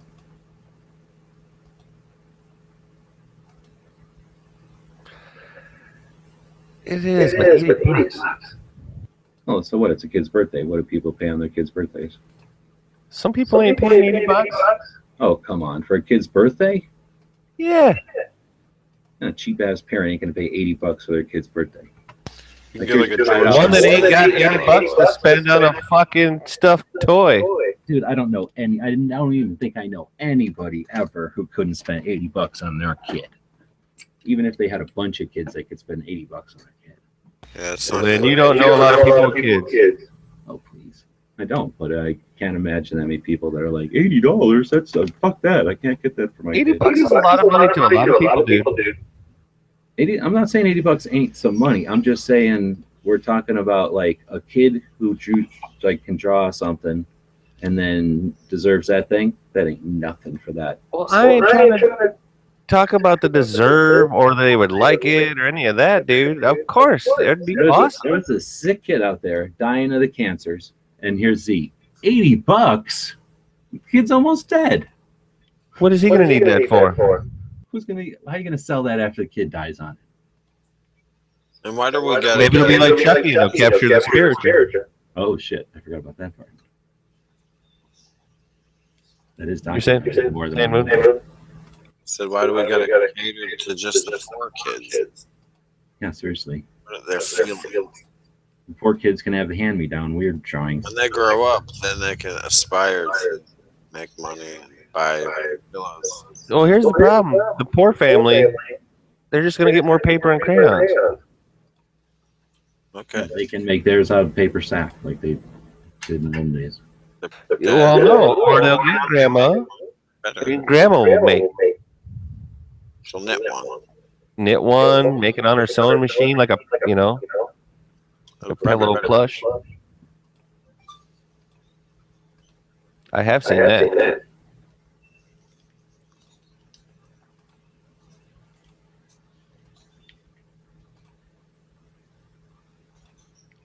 Plus, whatever happened to the kid being good? What if your kid's a little shit? Well, then you don't get it. See, that's all I'm saying. You get them one. He's like everybody gets a participation plush or something like that. You get them like a ballerina. Fucking My Little Pony. Oh, that's another thing they had. They had sort of a mix between like an erector set and Legos, some kind of What? toy. It's just plastic toys that weren't really Legos, and they weren't really what do they call them? Erector set, right? Yeah. But, so it was a little bit more different looking blocks or connecting things. Anyway, it had like the main kit was this, like all the pictures on the boxes had little girls on them instead of dudes. And then like the main thing you build is like a dollhouse basically. What do you think of that? I got no problem with that. That's them.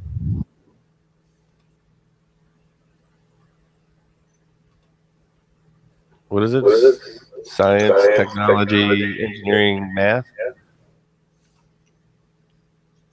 What about it? They're trying to include more women or little ladies in the programs like that. Whatever. That's awesome. Is it I think so.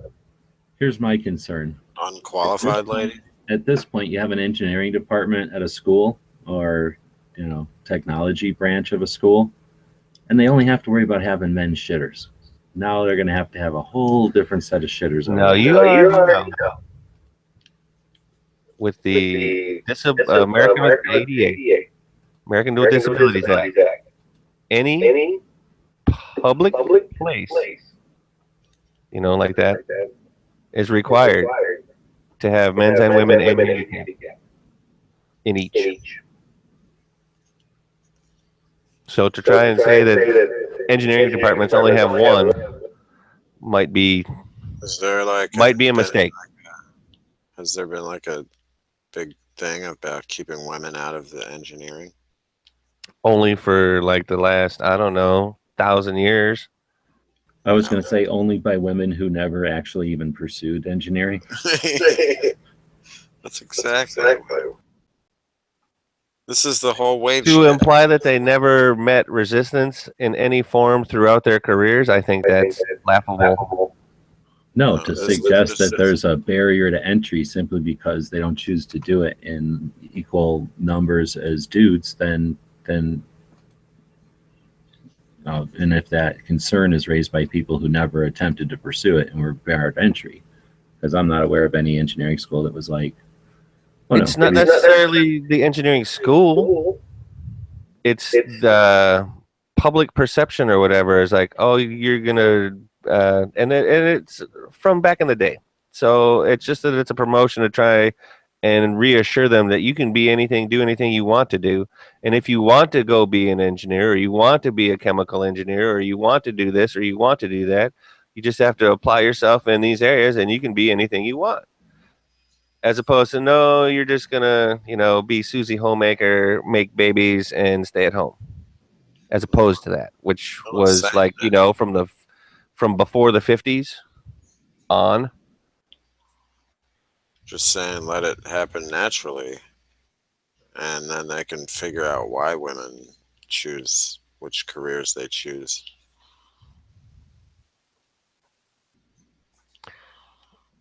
I don't think that there's anything wrong with them being Instead of encouraged acting to like go there's into no STEM. difference biologically besides our sexual organs. What? What? That's what I said. Why else would they choose different career paths? You think it's just all societal? I think some of it is. I don't know.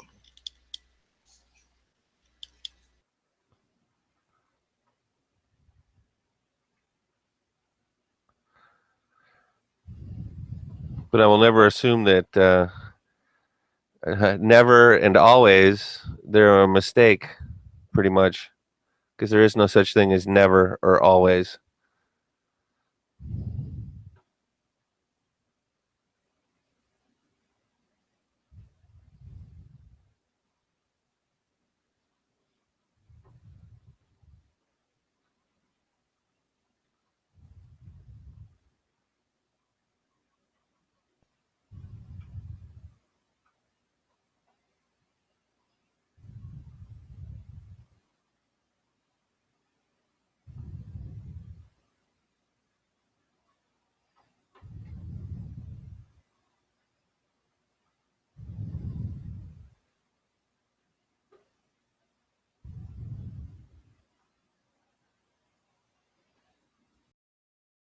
The Y was too tough, or what?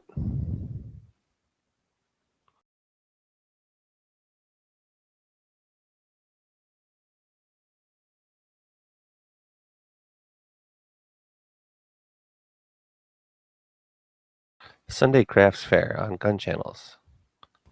See how it's like a Y, right? This is really just to do like a what do they call it, a channel or a column. So it can't do like a Y. So it's like click, click, and then click, click. So that's like the beginning of it, and then click, click, and then I could do something like click, click this time, click, click. See, now I'm moving the channel up that part of the Y. Yes. And then I'll just end it there, and then just do, what the hell, I said accept, didn't I? I got booted. It's that derogatory male chauvinism. Yeah, there's some chick at Skynet, one of the female robots, and she's like, sexist. That's what I didn't think you did. I was saying that society reflects nature first. So So racism is natural? What? yeah, tribalism. Racism. Well, society for hundreds of years. Yeah. It's tribalism. Doesn't make it right. Doesn't make it wrong. Say it. Makes it nature. Well, nature also cannibalizes on itself.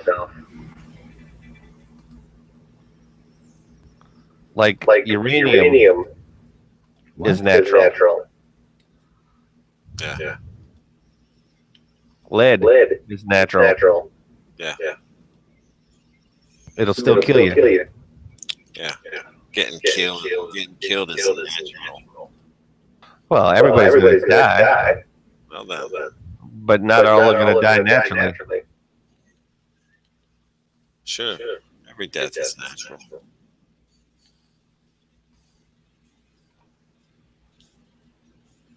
I'm going to disagree with that. Some might be timed better than others. So does Well, dying is a ending of the process of the natural body or whatever. Does, when it's raining out there, get you out of mango duty also? Because it's like that kind of weather? Or is it just like a little sprinkle and people don't want to go on the boat? Remains to be seen about the mangoes. Or might deal with that later. Is that like ongoing thing every year or like all the time? Once or twice a year.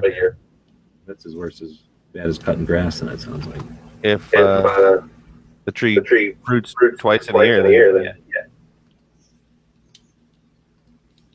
And we have a 365-day growing season, pretty much.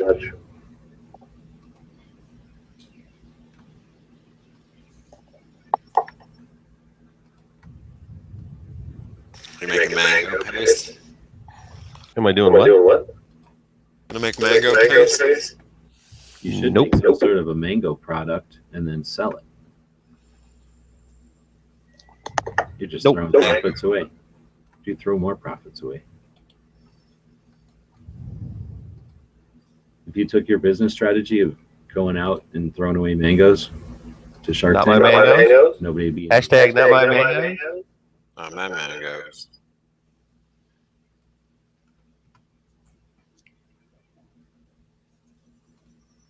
You'd be like, you're telling me that you go out there and just throw them away? I'm telling you that once they've been bug and rat eaten and rotted on the ground. Well, whose fault is it to wait that long? Yes, I throw them away. It ain't my fault you waited that long. I'm just saying you could have gone out there and salvaged them and made product out of them. Money. I'm like the bald guy. I'm all about the money now. Nah.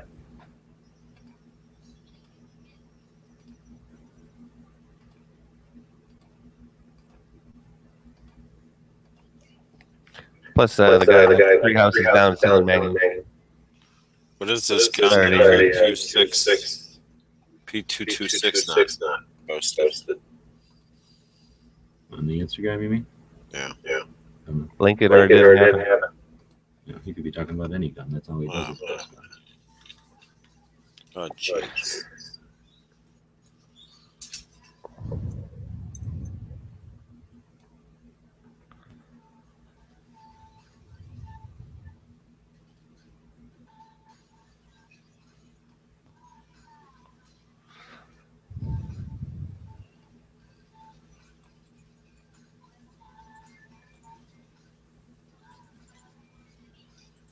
And the last two posts of his. Does that take you to his page or yours? Should take it to his page.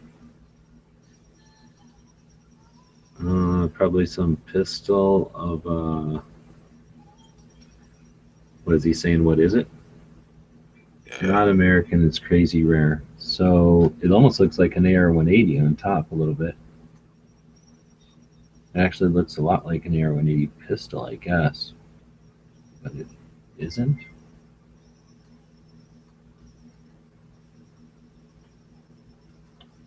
He's saying all that is correct. It's a leader pistol, the Tasmanian double. It's Australian and long stroke. Weird. Looks like it's welded. It's also got a stamped receiver up top. That looks stamped because of that lip there. He's got another picture of it. Huh? AR the selector. Yeah. I think that's an AR mag. AR mag, well, or bayonet lug, although that's too short. And then a charging handle way the fuck up here.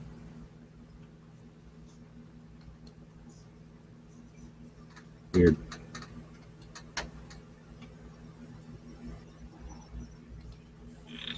Alrighty.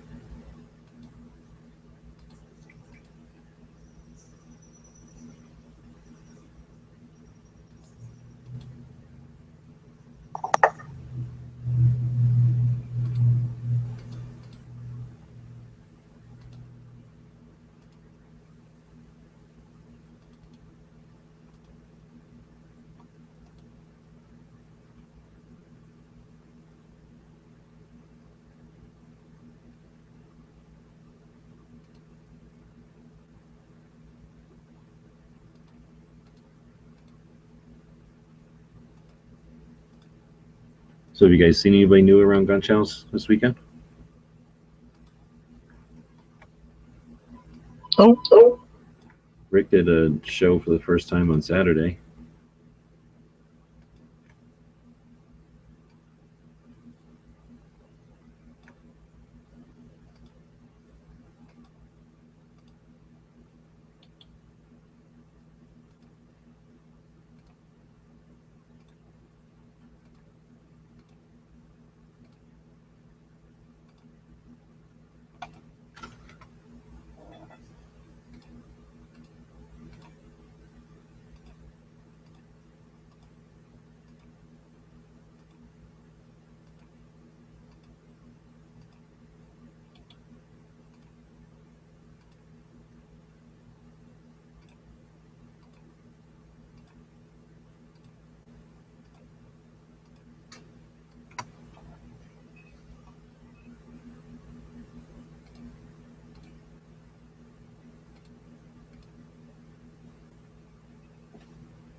Probably ought to save this shit after a while.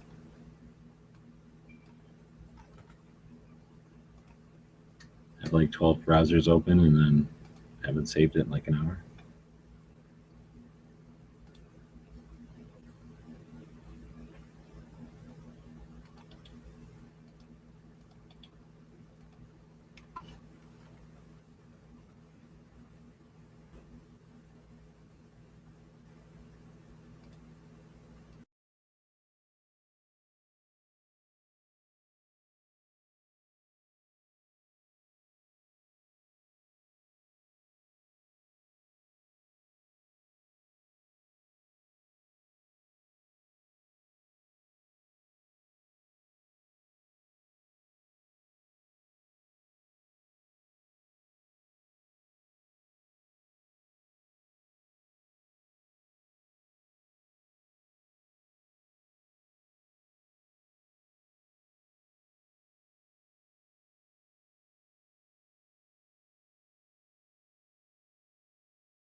So did that Adam Kraut guy get voted in? I don't know. That's about the closest thing to like activism I saw at the show so far, though.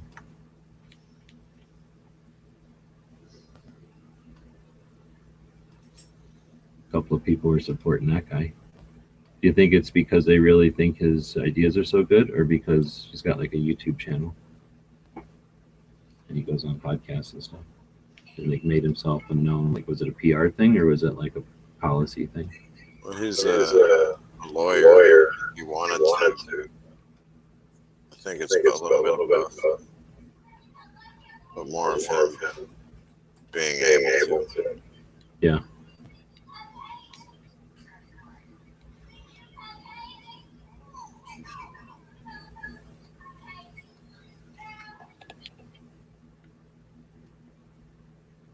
There must be some dynamic to it that a lawyer making X amount of money, like an established lawyer or something, you know, might look at that fight and go, yeah, it's not for me necessarily. Like, what do I got to gain from it?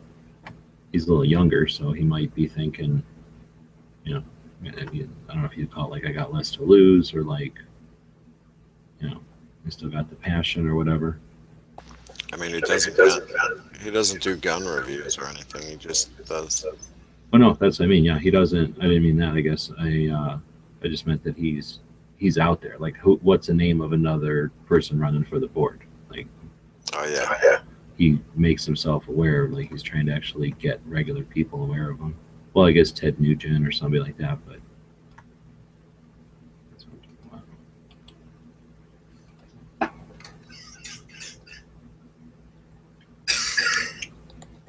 Ted Nugent said what? Nothing. I'm just saying, except for him, Ted Nugent's the only other person I can think of who is like a board member of the NRA that anybody could recognize the name of.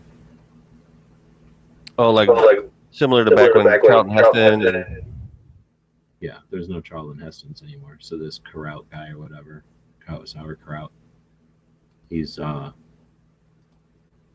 for the board, you know, NRA board this weekend. You know what we're talking about? who did you say? Adam Sauerkraut. I don't know what his name is. Is that the one with, Got his card back. is that the Colorado guy? Colorado or Utah or something? I was gonna say like Don't be Pennsylvania racist. or something like that. Yeah, I think he's from Pennsylvania. It's from back east, I thought. But anyway, it's like some youngish lawyer. Moon of Volpor. You are gonna vote for him? Adam What's Kraut that? will be mailed out in February. Yeah, I didn't get the ballot. Are you a life member? No. Well, then you're trying to act like you should have things that aren't yours. Whatever.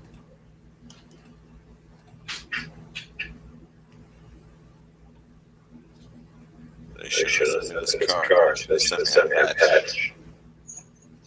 You do, and you're a life member, you got to buy your own patch. But what's whack is you can go to the NRA gift shop and just buy a life member patch. Like, they don't have no barrier to entry. They didn't make me prove I was a life member to buy that patch. Really? Yeah. They're like, I'm gonna go get a refund. I didn't know I could just scam my way into it. Say I'm a member. Well, then that's interesting.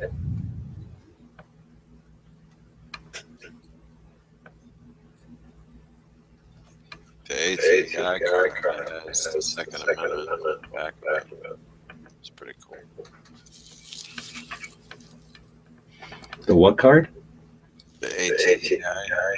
Oh. Yeah, that's pretty cool. That's all they get. A bunch of cards.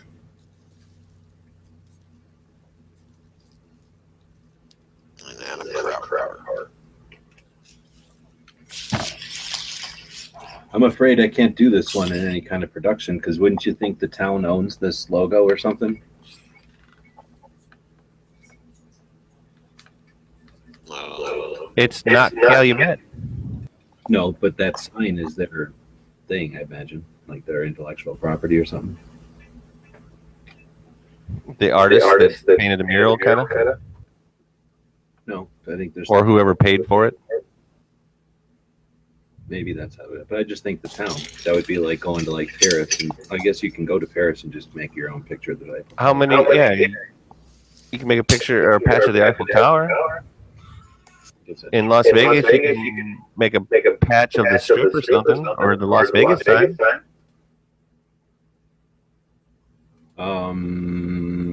I don't think that's true. I'm almost positive that's not true, dude. I mean, you can take a picture of it all you want, but if you tried to make a product that had the "Welcome to Vegas" thing on it, like you're talking about on the street, I'll bet you they'd get a lawyer calling you. What if you didn't put welcome? Well, I don't know that all the details. Because like the theory is, you got to change. What is it, 20 or 30%? I don't know. Something like that. So it's not just color; it's also like shape or design.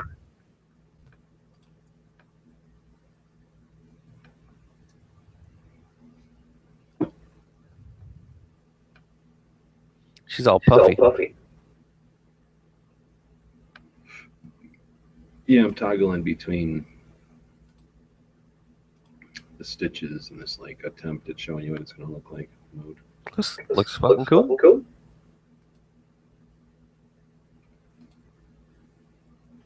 Trying to decide if to do that for the border or try to run a different color around. I think I'm just going to end up doing Like the doo-doo brown.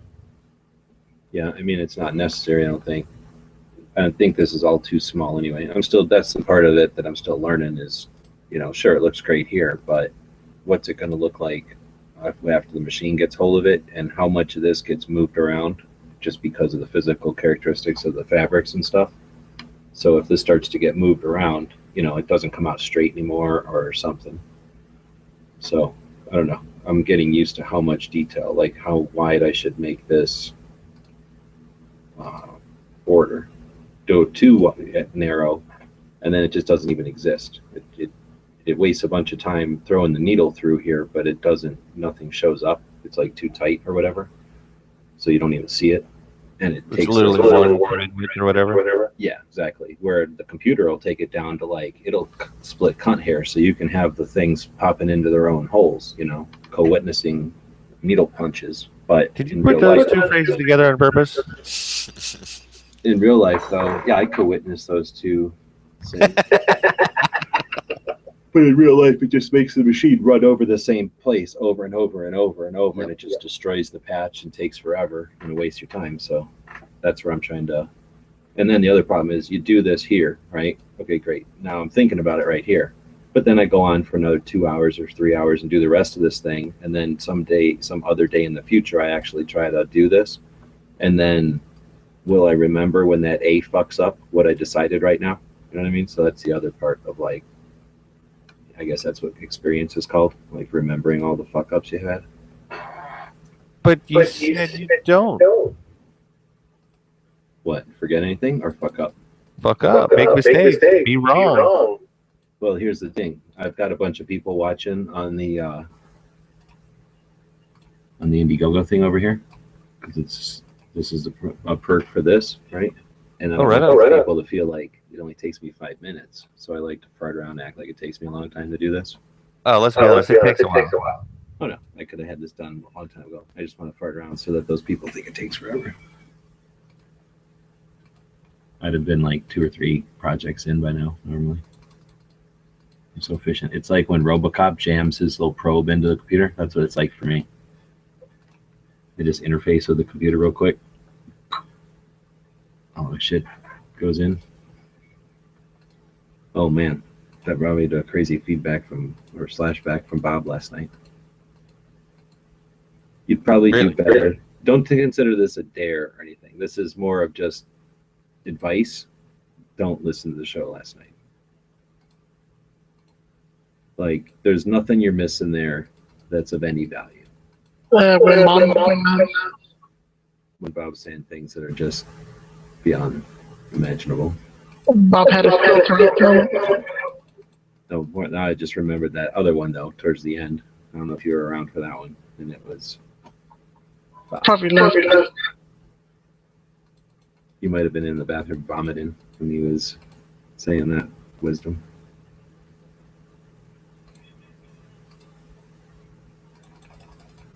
You're probably right.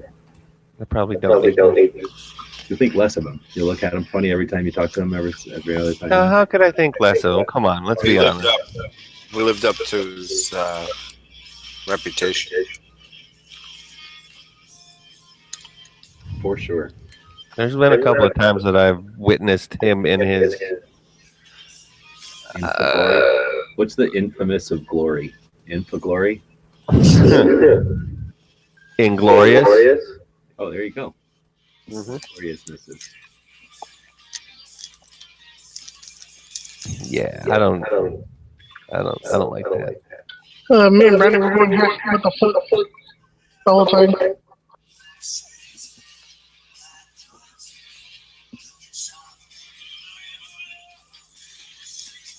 You thought it was dangerous when he was going down the highway at 70 and his tire blew out. Who's listening to like a cassette player? What's that? It sounded like somebody was listening to like a cassette player. My girlfriend's listening to some stupid Facebook. On her Walkman. Rock and roll, dude. On her phone. Did you see? Speaking of that, did you see my? Is there a chat puke badge? What? Is there a chat puke badge? No, I don't think so. Or like the diarrhea of the mouth? Did you see this wicked one I put up there? I did. I think one of those likes is mine. What year do you think that picture's from? 1983. Well, that's pretty close. 1980. 1980. Well, you got to understand that I lived in a geographically isolated area, so that probably was 83 for me. Oh, okay. You were like Europe. Things took a little while to get up there. No, stuck up there in the Great Lakes area. Don't you know? And I also made this one as an 80s ad. That one cracked me up. That one's sick. Make that a poster. Those are some affordable chucks. Oh, and look, nothing's $1.50, let alone 80 cents anymore. Like nothing. Like not even a candy bar is 80 cents anymore. 80 cents, exactly. Like what the fuck, 80 cents? Get out of here with your fucking 80 cents. I'm out. And the carrying case for the Chakus it's less than $3. What's incredibly fucked up is how much this Ninja Star right here cost back then. $3.25. That would take like a week to earn that. It's got beveled edges. Skidukin.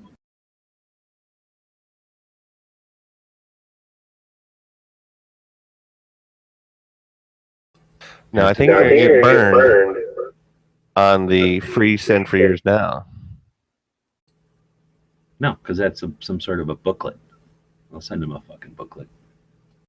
For free? Gun channels. Free 99?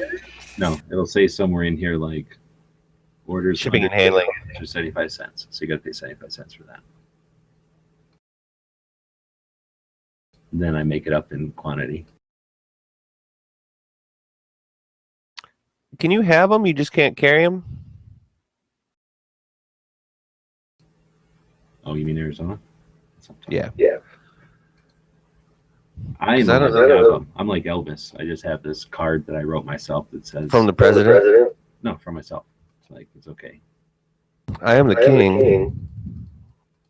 Oh, speaking of that, so you ever heard of Graceland? Mm-hmm. Ever heard of 3,000 Miles? No, not that. The actual Graceland. They have his guns there. They had his guns there. And let me go back to that Instagram. Do I still have an Instagram open? No. I'm sitting here minding my business. Like always. Yeah. Just trying to live my life. And then this happens to me. So here's what's going on. You go to Instagram, and then I guess I could have gone from either one. What's the name of that place? Rock. And right? And I'm standing here going, what the hell is this shit? No. Get your pictures taken with the king and what's its fuck at an NRA annual meeting. What? So I'm like, what the hell? Are they auctioning Elvis's? I actually asked them, are they auctioning Elvis's guns? And then they fucking say, yes, they'll sell next weekend along with his sheriff's badge and the original sales contract for Graceland. And then I fucking was speechless, so I replied with wow in lowercase, which is the fucking international sign for the fuck. Well, is it their fault that they're auctioning off, or is it the other? Number one, yes, you should No. go. You should have the fucking morality to go. No, Graceland or whoever fucking robots or fucking communists that took over Graceland. Of course, you cannot fucking sell Elvis's fucking guns. And then they should have taken appropriate measures to have these people locked up. For making a decision like that. Man, you are George Orwell. No, there's this fucking Elvis. Yes. Whatever. This is not some fucking la government. Everybody has to be neutral. This is fucking Elvis. So let's go to his thing. And we find gallery. Let's go to photos. I'm not talking about across the street where all people do the selfies. We're talking about the real deal in his fucking house. What the hell is this? All the photos they got? Scouts, Rock Graceland. I don't give a shit about scouts. That's awesome. Oh, you can search maybe? Are you fucking kidding me? What is this? Yeah, they sold some of his cars already. Really? Yeah. No. Visit. The Cadillacs, yeah. Plan your visit. Do they have like a tour? Is there an online tour here? This is seriously all they have? What the hell, Graceland? They're ruining Elvis. That's why they're selling it. They're broke. They must be. They're ruining it. You would have think though that like, right, fuck all this. Go to the damn internet. Go to the shop and see if they got anything in there. Top always blue.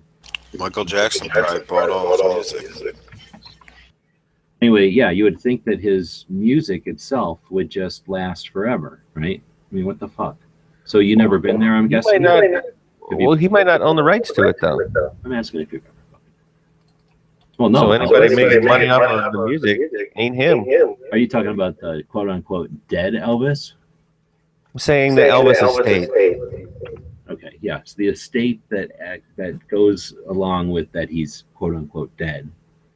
Let's just go to this map. We don't need no fucking. Okay, yes, I am maybe mistakenly assumed that Elvis actually is dead and not still alive.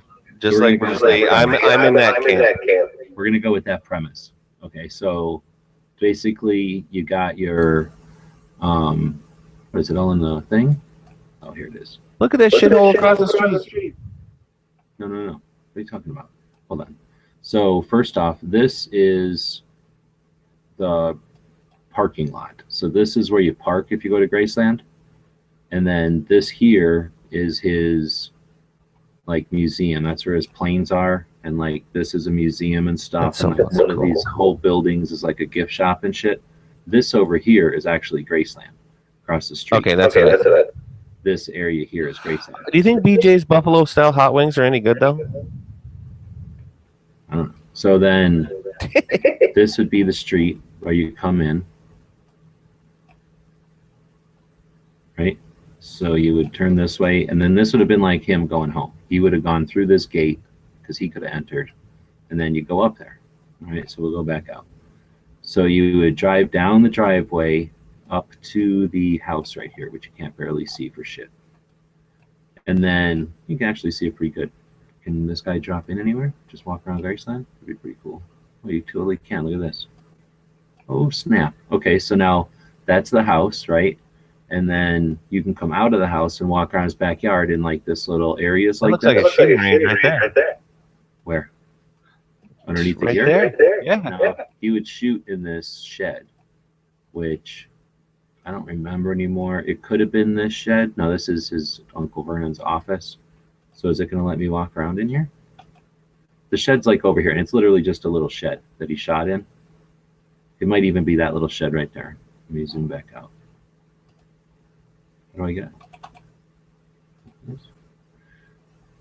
That's kind of neat. So yeah, that's in this crap in the backyard. Like this is probably the shed where he shoots into. Yeah, and then so this is the shed he shoots into or something over here. Maybe it's this. Maybe it was anyway. So it was some shed out here he shot into, and then this is the graves of everybody. I'm pretty sure. No, that's somebody's swimming pool. That's all. Yeah. The graves are over here under these trees, probably. They're on this side of the property, where it's that meditation garden. Anyhow, you get the idea that there's like his estate or whatever, and then this is mainly his house, and then in the shit in the backyard, which I don't think all this was there when he was alive. That was probably added to make it a museum, because they didn't want it. His house is left the way that he was, the way he had it or whatever, and then this stuff is all just extra, because they needed to put his stuff somewhere, right? So this is like a picture from one of those outside rooms, because his house didn't look like that. Right. So this is what his house looked like a weird 70s house with Elvis owned it, so it was all weird and awesome, which is good because he wouldn't want it to be all cluttered up with his stuff. Also, it's neat to see it like all crazy, weird the way it's like That plane in the parking lot is awesome. That's across the street in the museum area, and they just Whatever. Elvis's TCB plane. Motherfucker has his plane Yeah, and that was parked a big out plane front. back in the day. Well, he didn't land it there. That's just his museum is across the street. It's still the point, man. Where the hell can you put guns in here? So in those buildings in the back, though, is where they have. Boom. So there's this like, you walk into a whole room is just his guns. They only have a couple of them here. But yeah, everybody who is worth a shit was like, oh, let's make Elvis a gun. Oh yeah. So that's what they're selling. And his fucking sheriff badge, which is so that he could go around with his guns anywhere he wanted. Yep. Probably could have taken that gun into the freaking White House. Did No? there's a picture with him and Nixon? There's a picture of him. What's he doing with this? I wish I could enhance. It looks like a can, doesn't it? Could be rabbit. Here's him shooting Jimmy Farr in the head, I guess. Is that Jamie Farr? Really? I don't know. Looks like Maybe he married him. Look at this shit. Where's Flippy at? Is Flippy still in here? What? Good thing Flippy ain't in here because he'd flip his lid. Is that Dude, those are micros and all kinds of shit going on there. Come on, that's a little Susie? Mossberg. You got a Uzi. You got a Uzi micro or a mini pistol. It looks like, and then you got another one over here. Then you got an integrally suppressed Mark II or whatever. I don't know what that is. And then that's an M16. You know Elvis ain't fucking around in 60s without an M16 pre fucking 68 gun control ban even.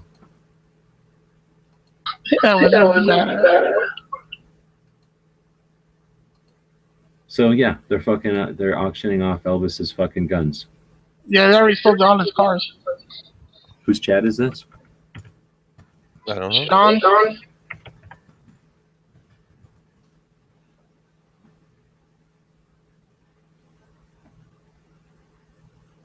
What is it? Has?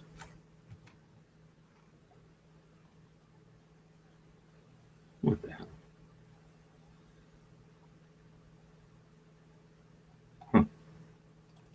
What is it you're trying to find? A fucking song. I can't believe the internet doesn't have a song.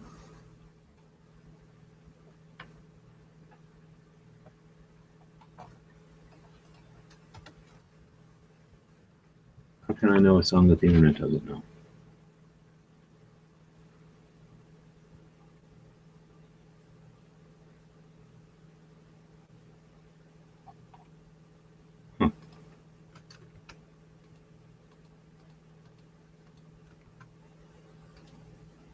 Is that how you spell lyrics?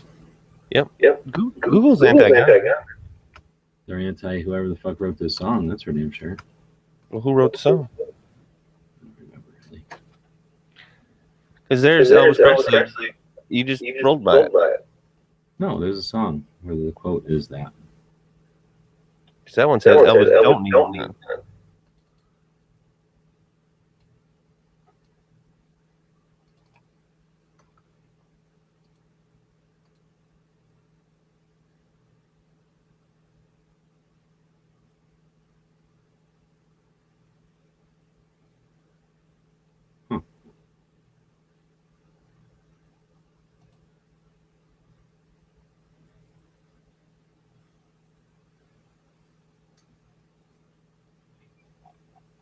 A little less conversation, a little more action.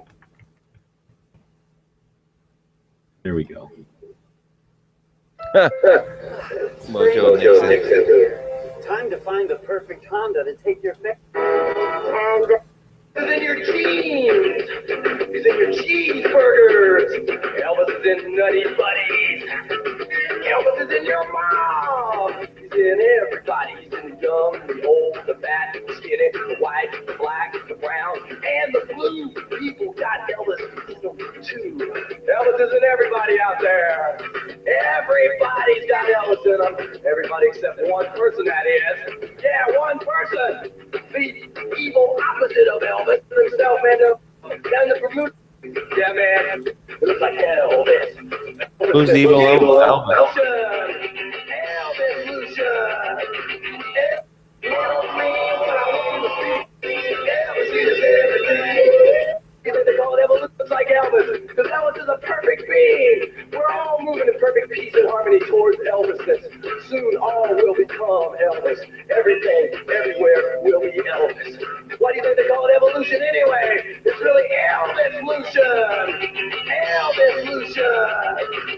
Elvis is everywhere. Elvis is everything. Somewhere in there he says it. Elvis is everybody. Elvis is still the king.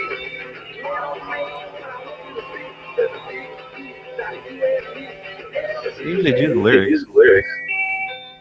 Do they have the lyrics? When I look out into your eyes out there, You gotta scroll it down. You can't tell. what I see a little bit of Elvis in each and every one of you out there. And Well,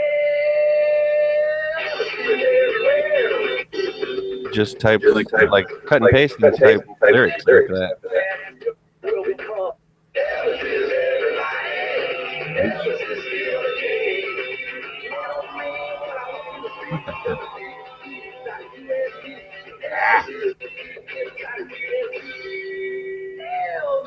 Anyway, somewhere there he goes. Elvis needs guns. Elvis needs guns. But he won't have any guns anymore because they're selling them. So if I would have lived my life better, if I could have lived my life better, I could be buying fucking Elvis's guns right now or next weekend. Think about how many millions of dollars that it's all going to end up being. It's just money. There's Elvis with a full auto Thompson that he probably owned. I don't like the tagline on that. Think of all the westerns he was in. Probably kept every one of them. Oh, whatever. That's some anti-gun place. Well, it's the truth about guns. That little Rome. What's that? You Saturday Night Special, bitches. Yeah, that's clearly Precinct 8. That's probably a picture of his gun room.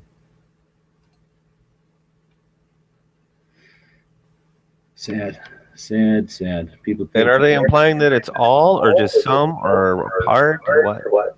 I don't know. They're vague as shit. Get your picture taken with the king and some chuck in booth, whatever. Blah blah blah. And then they just said yes. They'll, meaning plural, and then will, meaning guaranteed, sell next weekend. One with a sheriff's badge, and you know that sheriff's badge probably will still get you into places. It's a fucking badge. It's messed up. Like I say, I feel bad for Too bad them. we didn't have anybody at the NRA that could have actually went to booth 1351. Those sons of bitches don't give a shit about Elvis. One of them might. We'll see. Obviously, the Graceland doesn't even care about it either. Well, they're the ones that have released them to be auctioned. Yeah, that's messed up. See if there's anything in the shop. In the shop? There could be nothing in the shop. 3 of Elvis's Presley Cadillacs are for sale.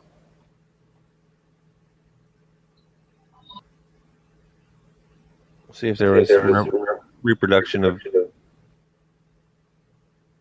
badges. Oh, badges there might be. Aloha from Hawaii. I should do a patch of his diamond TCB ring. That's taking care of business, right? Yeah, and then get sued by Elvis. then countersue him for lack of fucking credibility for selling off his fucking guns. I think you may lose. Fuck no. Elvis ain't gonna take that shit. He'll fucking come out of hiding, fucking back my shit with a fucking Zombie Elvis rising from the grave. Not really going to be a good thing. No, he ain't dead. Fucking he'll angel invest my ass to get fucking to take those suckers to court. He's probably just told them to do that so that he could buy his own fucking guns. Man, when did you become legal in Arizona, dude? Because you are smoked up. What? I'm hanging out with Bob over at his trailer. I feel kind of feel warm. Right? Secondhand smoke. It's real. I know you probably were looking at the spoons, the Elvis spoons that are available. It's a real toss-up between the Elvis spoon, snow globe, it says Elvis, and then a plate. There's so many plates. Look at this fine crystal.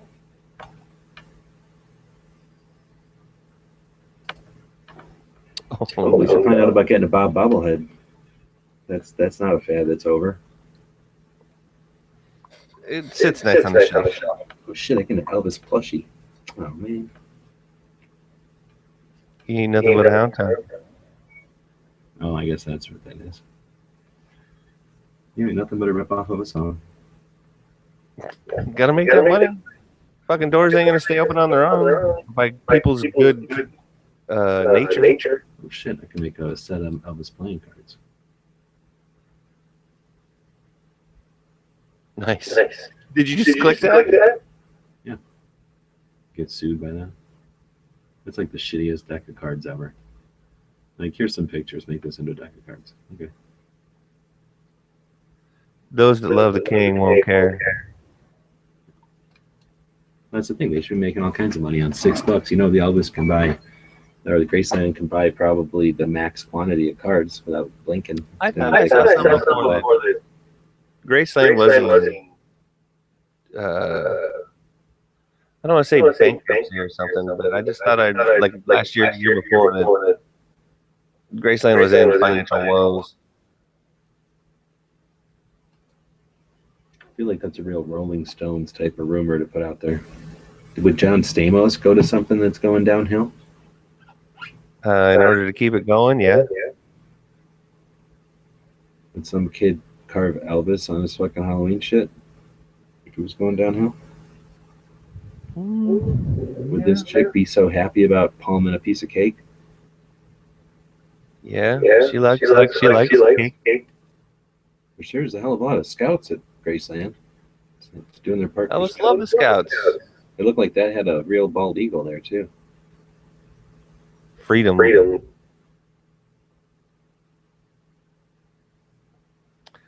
Yeah, let's Google the church. Graceland financial woes. Let's see what comes up on that.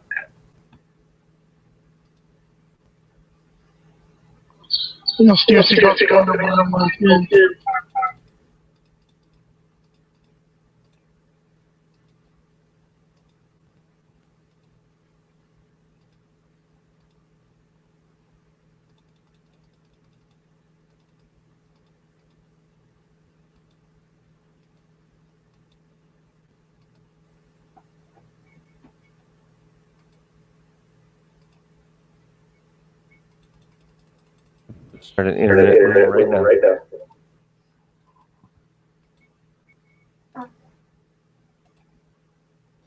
Oh. It was unclear Tuesday what consequence the deal may have for Graceland. Elvis Presley Enterprises. Rights to Elvis Presley appears to have some financial problems.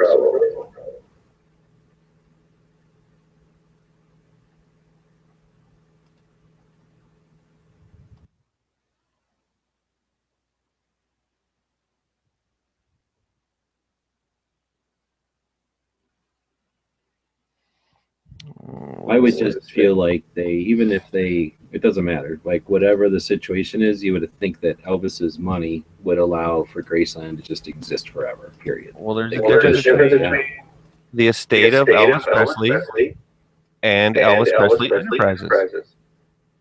Oh, really? Yes. Some scam artist got the Enterprises part? Well, here we go. When Elvis died in Graceland on August 16, 1977. His will appointed his father, who had long handled Elvis's personal non-career business affairs as executor, and trustee. The beneficiaries were Elvis's grandmother, his father, and his only child. The will provided that his father, at his discretion, provide funds to other family members as needed. Father died in 1979. Mom died in 1980. This left Lisa Marie as the sole heir to the estate. Elvis's will stated that her inheritance was to be held in trust for her until her 25th birthday, which was 1993. Does this really? Oh man, this is like here. I will just cut and paste this thing because it's several fucking paragraphs of baloney. She's not that much older than me. I think I got a chance on that. But now I kind of got a thing for that hot blonde on the Shark Tank because I want her money.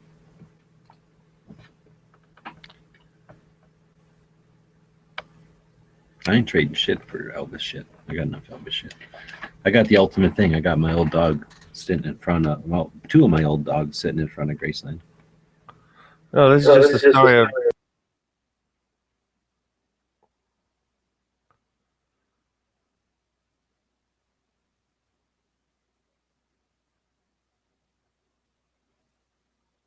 Did he quit saying shit or did my shit break?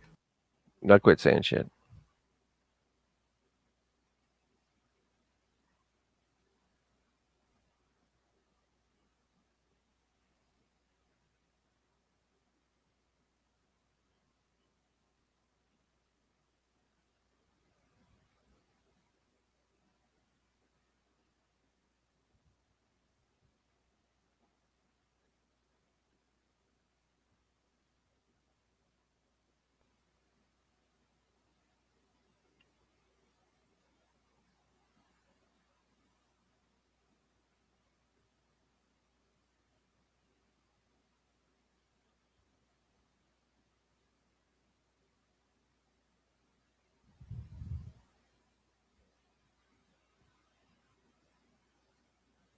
Yeah, that was way too much to say.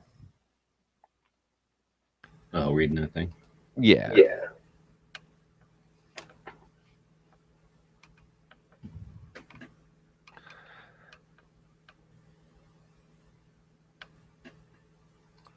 Oh. 2011. What's this?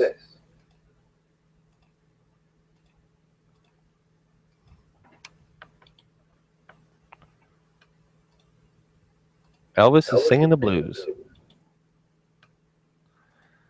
CKX Incorporated, which owns the rights to the name, image, and likeness of Elvis Presley, as well as the operation of Graceland, is holding off on an ambitious $250 million plan to redevelop the late singer's estate after reporting a wider fourth quarter loss.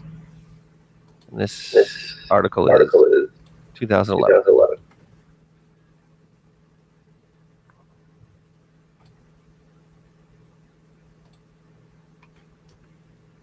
Attendance at Graceland dropped 4.4%. However, revenue from the attraction fell slightly to $36 million.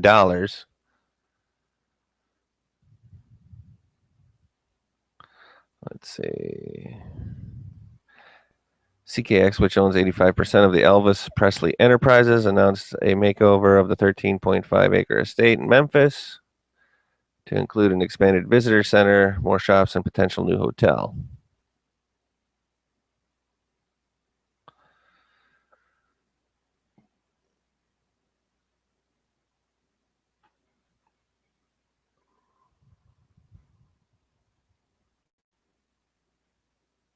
Oh, CKX posted a loss of $14.9 million.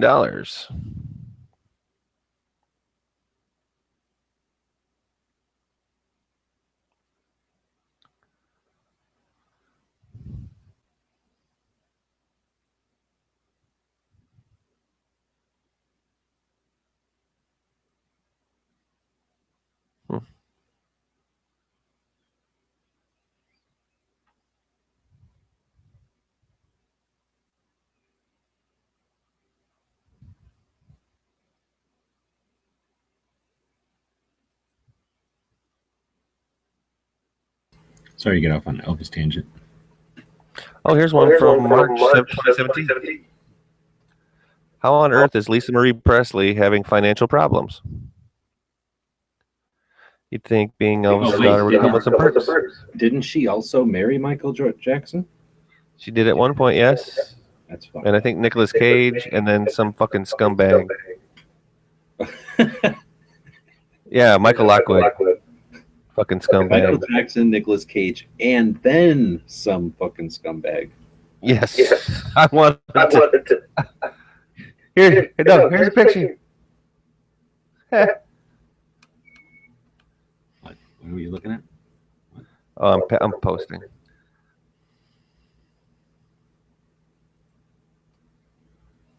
The dude in the hat is her estranged husband. So somebody not paying taxes. The divorce. The ex apparently spent more than $1 million of her money without her consent.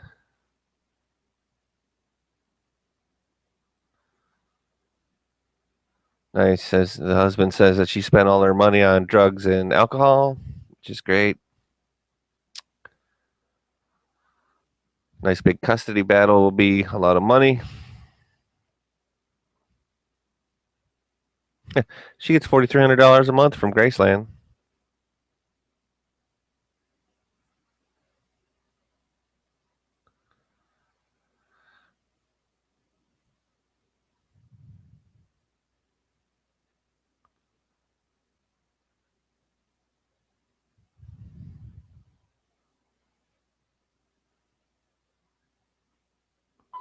That's a big ass hat.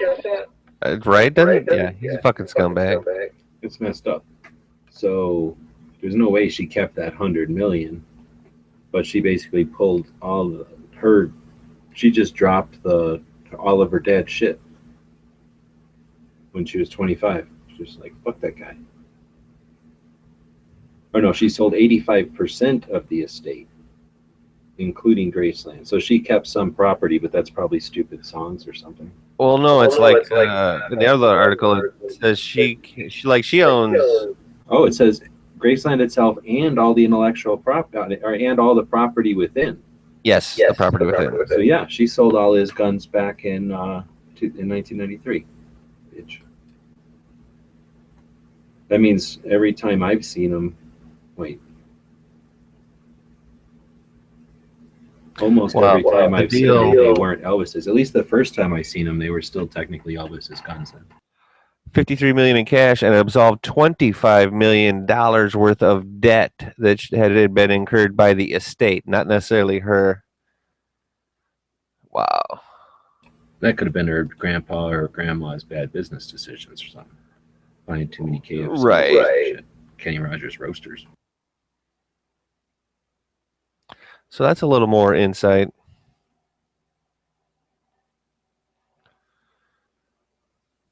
Owes the IRS $1.5 million. And the government of the UK $5 million? What? Nice. $250,000 in state taxes, as well as other debt in the hundreds of thousands of dollars.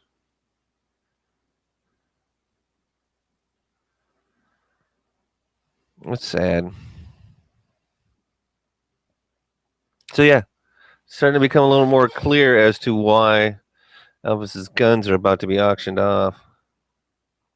No wonder they sold these cars last year. Yeah, clearly it's just a, hey man, we need some money. We're all broke. We don't want to get a job. Bunch of fucking scumbags.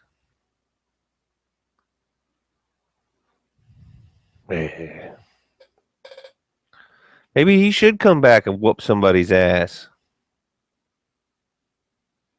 Well, it certainly seems short-sighted because if the stuff, well, they just don't care. I mean, but if they cared about the stuff, then it would be short-sighted because they'd want to create interest in it or whatever, right? Like in perpetuity. Yeah, and then in order to retain its value, make people aware of its value, and then get the word out, put it on a tour, put it back in Las Vegas for crying out loud. Well, that's what you can hope, right? No, it's not That- because somebody's just going to buy it now. So somebody who still appreciates the Elvis the guy will get it, right? Because they like Elvis or whatever, and they're written, you know, they have the facility to buy it. But it's never going to necessarily be out on a display anywhere again, and that will ruin its allure to anybody else, because now you're going to have to want to go seek out Elvis and then be able to afford it, and then have that guy be willing to sell it. So no one will even know its existence really until maybe a million years from now it goes up on the market for one instance. Even this people didn't really do that much of a play. They did one Instagram post. So the phenomenon of Elvis's guns will one day be gone, and this is yet another step on that decline. Well, how much longer before people go, who's that? Yeah. So why would they be asking about? What do you mean these guns were in the White House for Nixon? With Nixon, it won't even be of interest to people. That picture and the story that goes with it, him shaking hands with Nixon, dude, is ridiculous. Like it was literally, I didn't know I couldn't do that. You know what I'm talking about? Like he was in the Oval Office with his own gun because didn't he give Nixon one? Wasn't that what was going on in that picture? I'm trying to remember. Just remember it was one of those things where nobody patted Elvis down clearly, and not that Elvis was going to shoot the president or nothing, because clearly he wasn't. Elvis was definitely a proud American. You ain't seen that movie that's out, Elvis and Nixon or whatever? I don't think I watched it. I heard about it. Yeah, that's the only time I've ever seen the story, besides like comic books.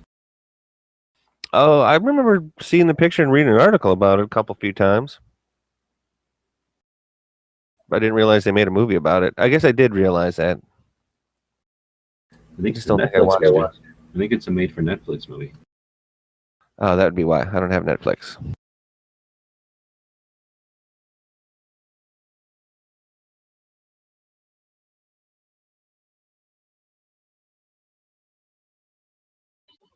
Where is Graceland?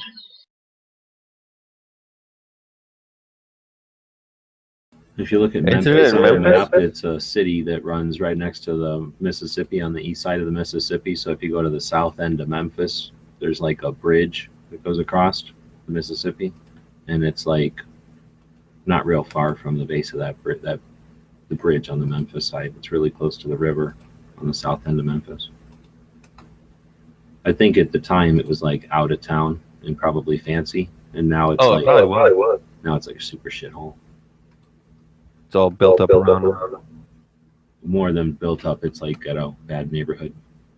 Oh, really? It's pretty sure. It seems pretty rough.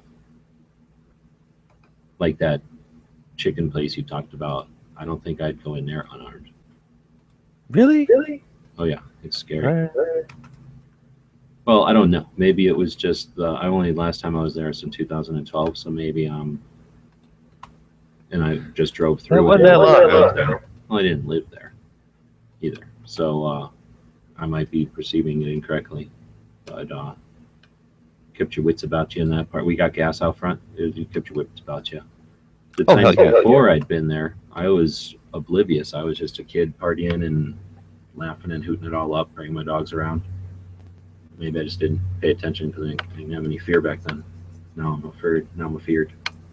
Well, it wasn't that it was fear. It was just, like you said, the level of... I had no fear when I was a kid. I wasn't afraid of nothing. Well, yeah, but you didn't know to be afraid, or you didn't know that there was reasons to be paying attention, or... I also sought out danger. That was crazy. Oh. Your adrenaline junkie. What the hell?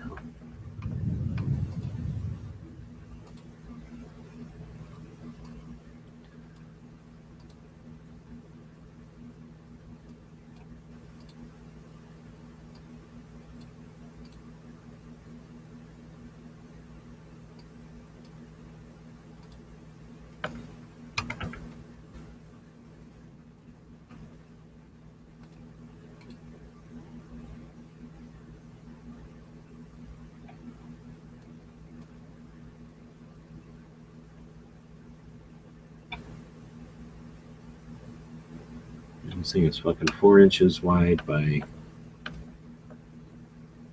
3 inches. I still think it's going to be all crowded in there.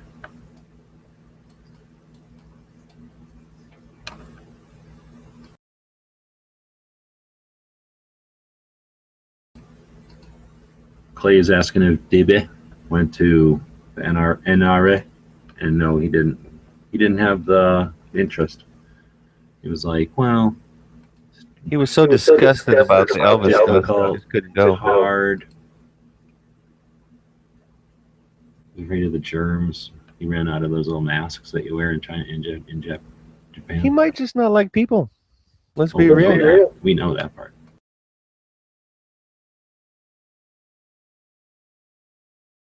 I mean, the only reason he comes around here is because he actually don't have to really talk to us or look at us or any of that if he didn't want to. Right, he just says a bunch of stuff. He doesn't really even realize. He probably thinks he's talking to Siri. Siri?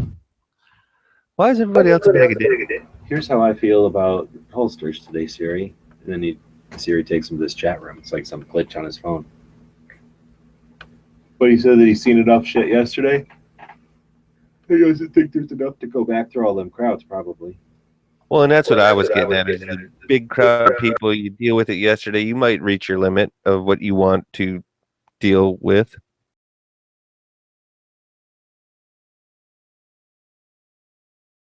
I mean, he ain't out there chasing after Tori or Kirsten or any of those other ones, you know.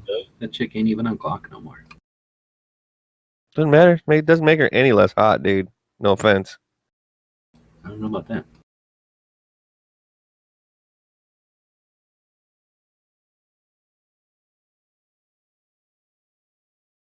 If she ain't getting you into the door to clock, then what's she bringing to the table, really?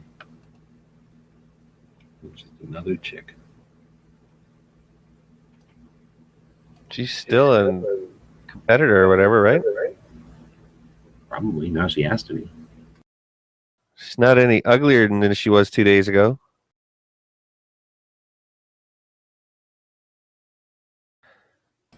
See, now, you may assume that I was liking and or following because she was a Glock shooter. That was not necessarily the case. For me.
Walter Matthau stars as a New York transit cop who must keep gunmen who've hijacked a subway car from killing hostages if their $1 million ransom demand is not met within an hour.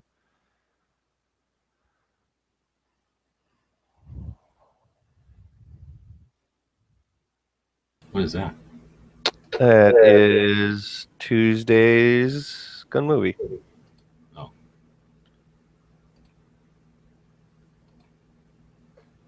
The original. The remake. I saw the remake yesterday. Of what? Taking of Pelham 123. Oh, they're totally different. Yeah.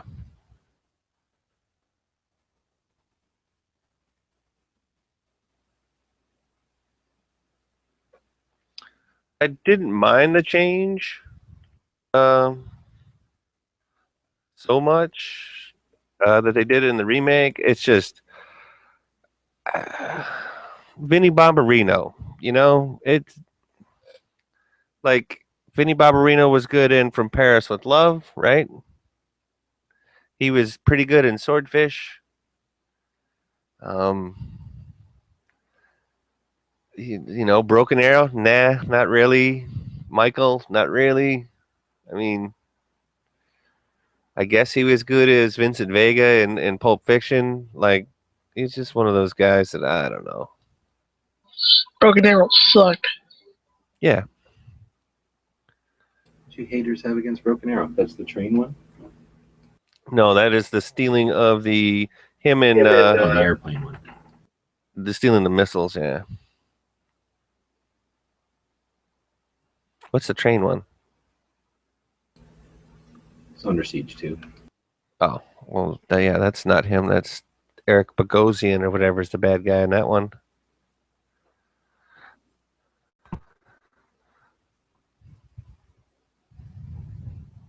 Let's see. Man, we've done most of these. I think I'm going to take a break from doing this, so I'm going to stop the one DB. happening over on Gear website. So thanks everybody for watching. I have no idea how long this one was, but we'll go back and make another one of these when I continue working on it. Thanks for watching.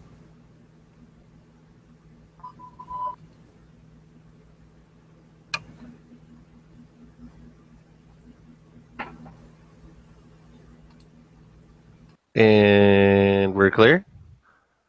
Yeah. All right. My bad, G. You ruined it. I have to do that all over again. I'm going to delete this and start over. Thanks. Thanks a lot. Sorry, G.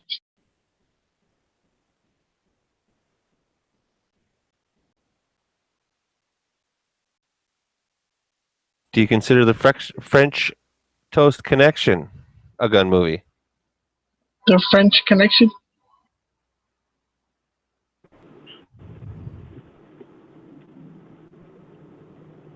With Popeye Doyle? I never seen it. I keep hearing about it. Oh, dude, it's worth watching at least once or twice. What movie is That this? is a French Connection. Oh, yeah. I haven't seen that shit in a long time. That's the same guy that directed The Exorcist and a couple other good movies. Yeah, William, what the fuck Friedkin. is his name? Yeah, Crazy he was a Willie. badass, too. He'd punch you right in the fucking face.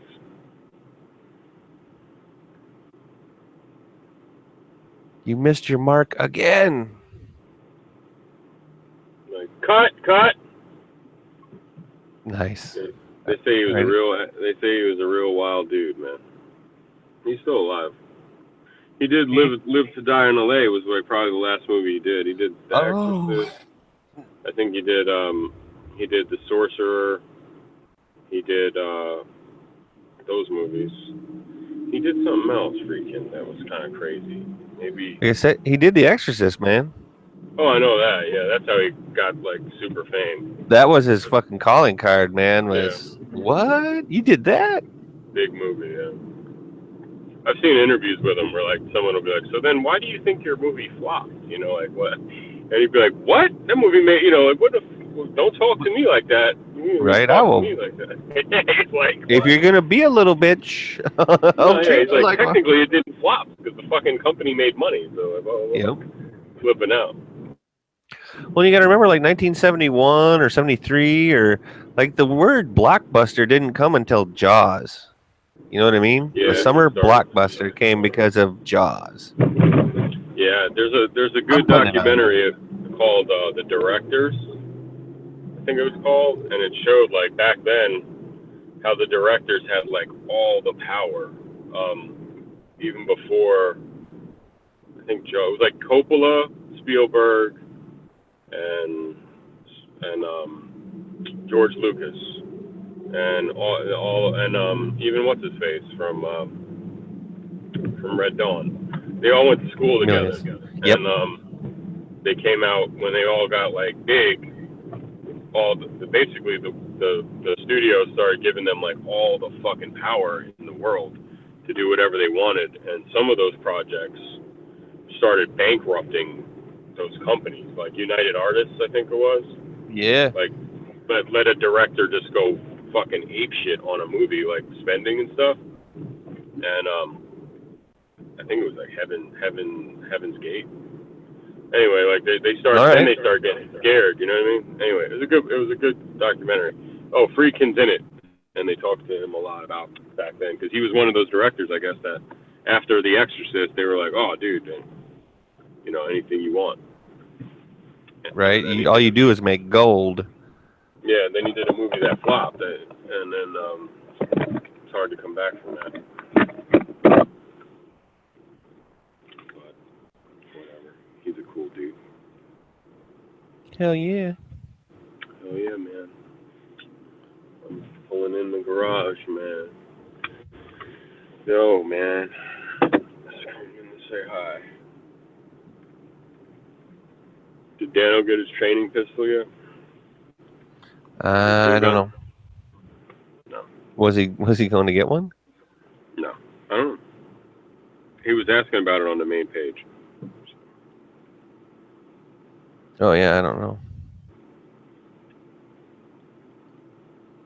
I sent him a link to a good one. I think there's there's only one good one. There might be a couple others. I think Cold Steel actually makes fucking trainer guns. Someone else, Black Hawk makes them, and some other companies. I bought the Ring blue gun. It's pretty cool. Oh man.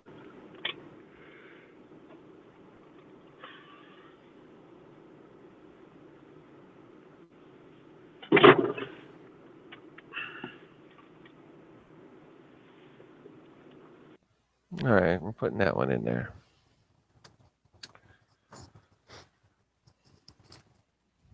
Anybody remember the original assault on Precinct 13?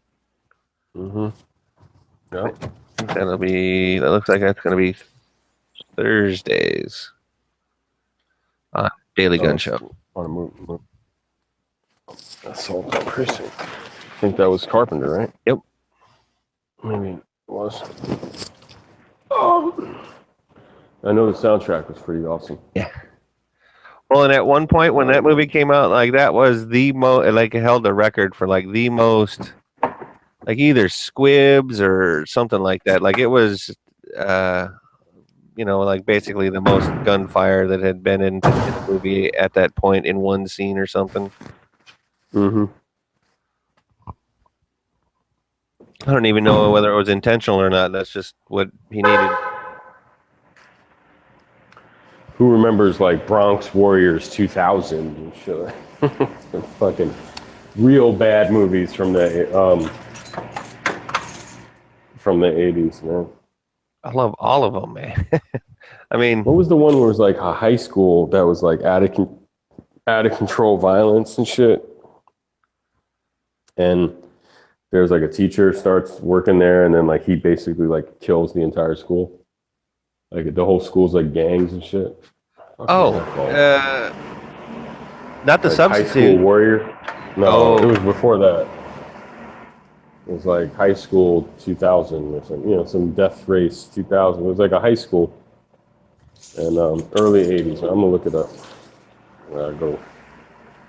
Go get strapped. Ruh-roh. High School Warrior? What the fuck? Warrior High School Warrior? Maybe. Let's see. I'll use a little bit of... Anyway, it was one of my favorite. You think it had a 2000? I don't think so. I think it was... it had to be like 82, 83 maybe. Let's see. Well, and the teacher just was like catching rat, just beating the fuck out of them, throwing them out windows. Yeah, dude. Damn. Because that was later on. I think this was it. Class of 84.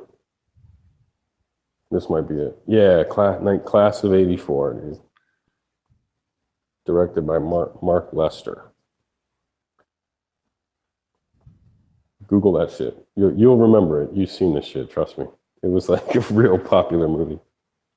Michael J. Fox was in it. That's funny. Oh, fucking! Is that a Van Patten? Let's see. I may have. Roddy McDowell. Wait, see here. It says here. Perry King. Okay, so he's the new music school teacher in an inner city school. As he arrives on his first day, he meets fellow teacher who is carrying a gun. When he asks about it, he says, "The new teacher will soon be carrying one too." Nice. A new teacher at a troubled inner city high school soon ends up clashing with the delinquent leader of a punk posse that runs the school. What? And it's not Chuck Norris, it's Andrew. Yeah. If you've never seen that movie, it is a good one. I'm pretty sure I have. Because that's freaking Riptide, right? Mm-hmm. Yeah, one of them dudes. Yeah. Yeah, it's one of the Riptide dudes. Wow, early too. Years before that.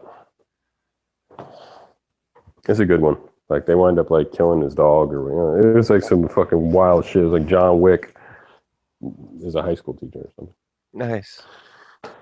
Revenge movies. It does have all sorts of people in it that you would kind of recognize. Like I said, Riptide, the Van Patten, Roddy McDowell, Michael J. Fox. Mm-hmm. What's his wife's name? Who's she? I recognize her.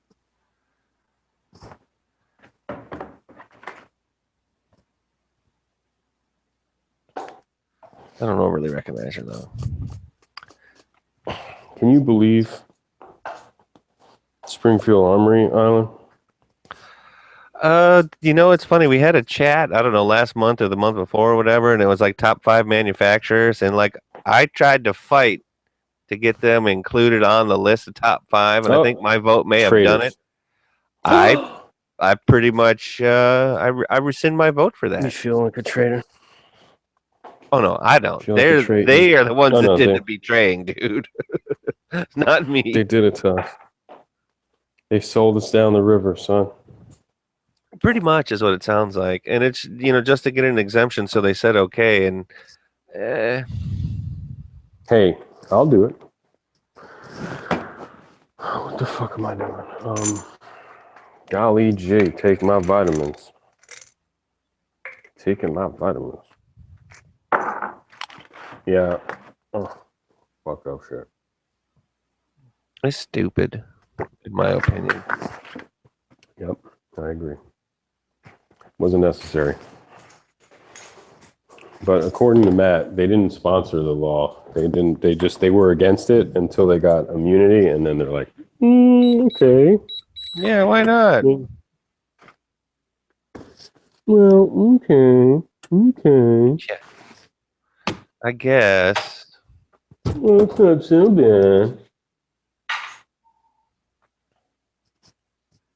If I don't have to do it, it ain't that bad. Oh, yeah, Live and Die in L.A. William Peterson, William Dafoe. Big you know movie, what? Man. Big time. That is a good movie. That's going on there.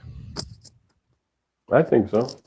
And not to be confused with what is it, 9 million, 8 million, or 9 million ways to die in L.A. And that one's the one that had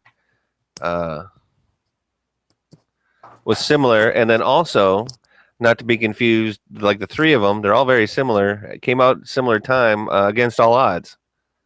Like all three of those are somewhat similar movies. Yeah. What about what other movies did Freakin' do? I know he did some other cool shit besides those. He did maybe one other one. That we're not thinking of.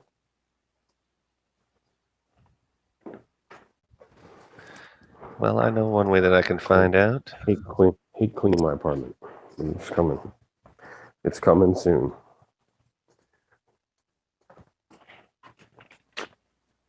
We will just go to his IMDb. Housekeeping? Housekeeping? Bling, bling, bling. Hello, bling, bling. Bling, bling. Housekeeping? Bling, bling. It's a bad boy thing. All right, Good Times.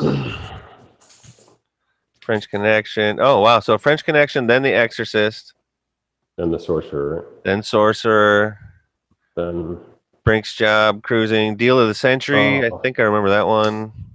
man, see? Everything went downhill after Exorcist. To Live and Die in L.A. in 85. Rampage, The Guardian. I think I've seen both of Damn. those. What a fucked up career. Blue Chips, I definitely saw that one. Wasn't that the one with Shaq in it? Mm. And Nick Nolte or something like that? Jesus. How the fuck do you go from Exorcist to Blue Chips?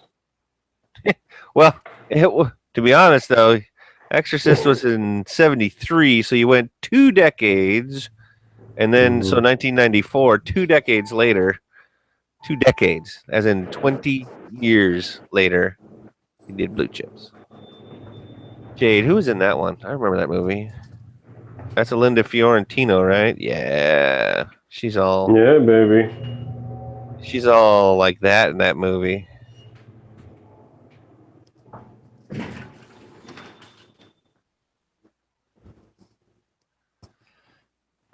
I'll be right back. You do that. The Hunted. What one was that? Okay. Tommy Lee Jones. Benicio del Toro. I remember that one.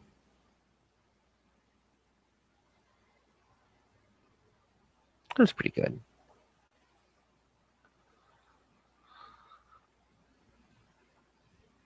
Oh, Bug. That one was terrible. Bug was all about meth, wasn't it? Yeah.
Hey Z,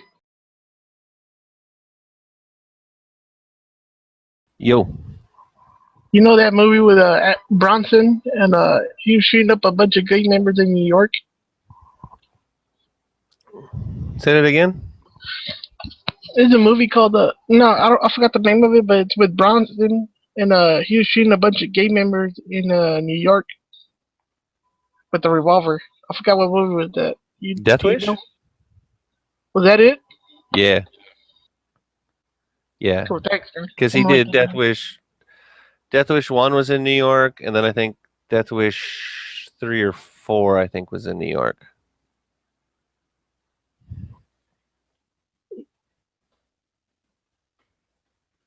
Thanks. Yeah, no worries. And if you ever get a chance, definitely watch the original Death Wish. It's pretty good.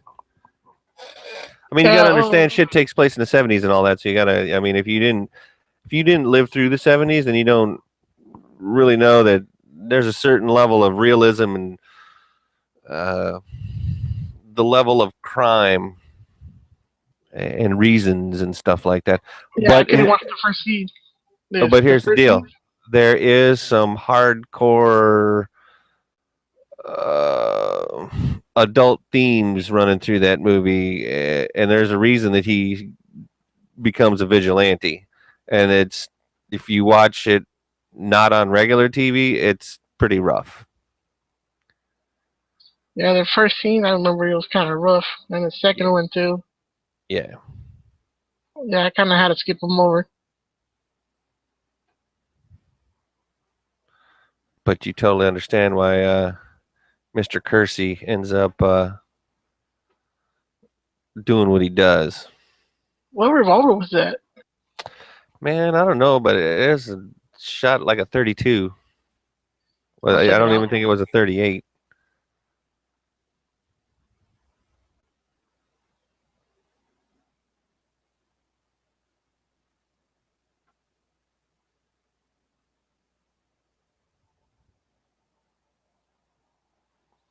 Is Tropic Thunder a gun movie? What do you think? It's more of a comedy. Well, that doesn't mean it can't be a gun movie. Do you feel that they're... Let's see what IMFDB has to say about Tropic Thunder. Let's see how many guns are in that movie. See if that makes it a gun movie or not. I just remember the part where he says he's a farmer. I totally love it. Let's see, we got a Gold Cup, an A1, Beretta, Glock, Smayars.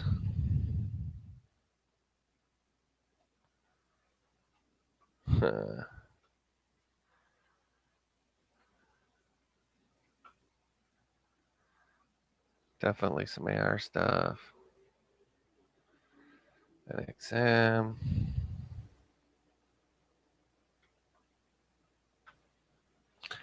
There's an AK.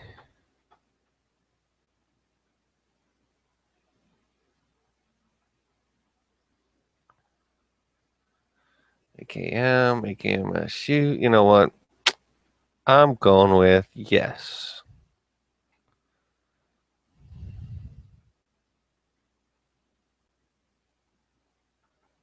Yep. Some people are going to like it. Some people won't. Some people have seen it. Some will have not. All right. That'll be the movie on Monday the 8th. Moving along.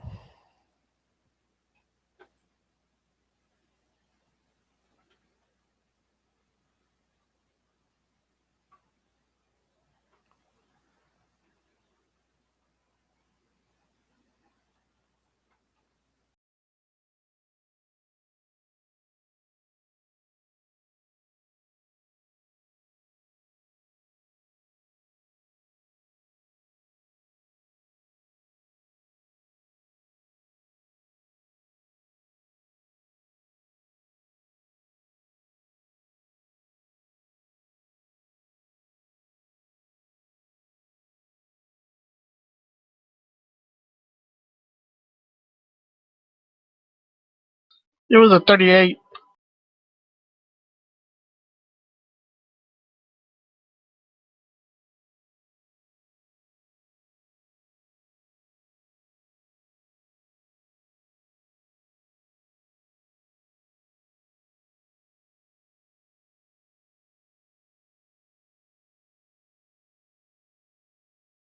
My bad, 32.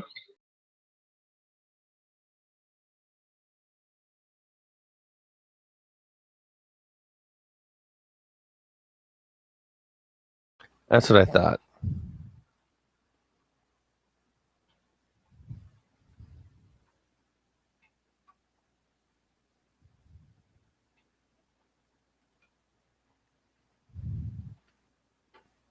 Still a good movie, though.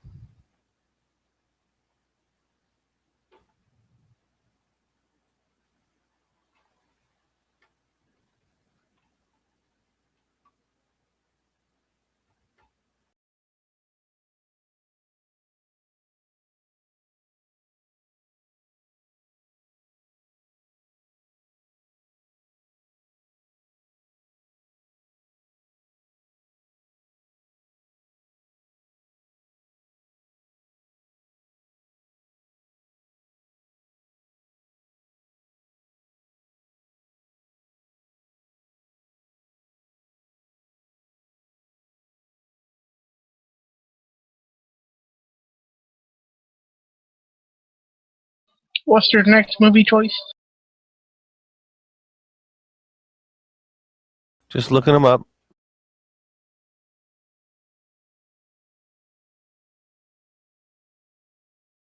Yeah, I think Robert Downey Jr. did a good job on that Traffic Thunder, though. Mean when he was a dude playing another dude playing another dude. Yeah, when he was dual wielding the fucking, what was it, 216?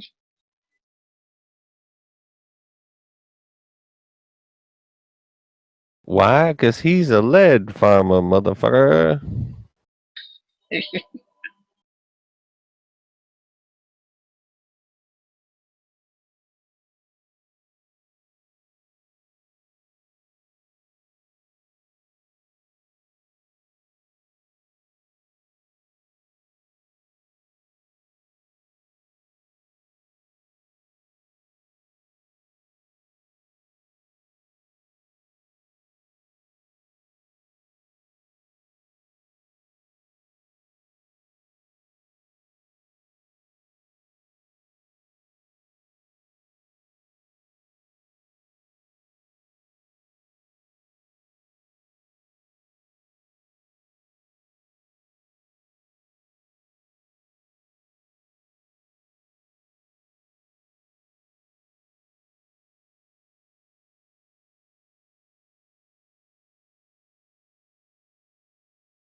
Last Man Standing with Bruce Willis.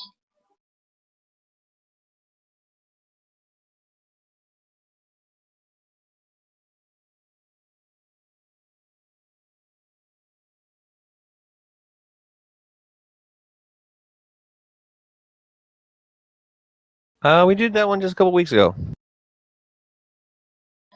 Yeah, I'm a couple episodes behind.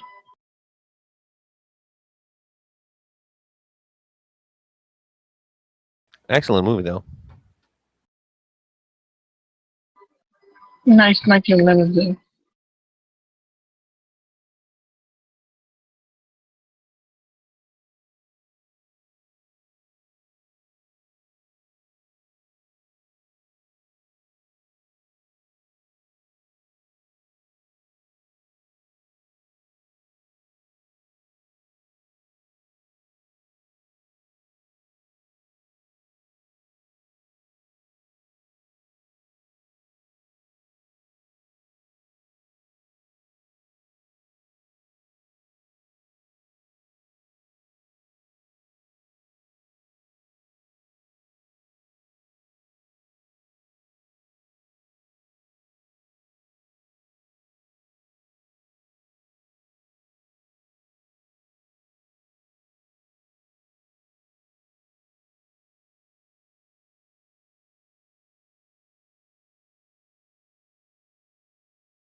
So many movies.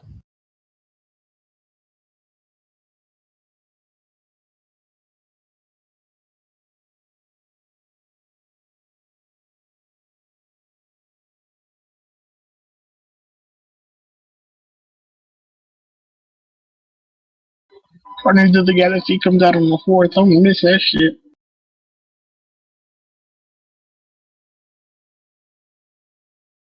What's that? Guardians of the Galaxy comes out on the 4th. That's gonna be awesome.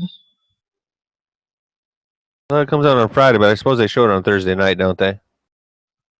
Yeah, hold on. Yeah, it's on a Thursday. That's my appointment.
What about shoot 'em up?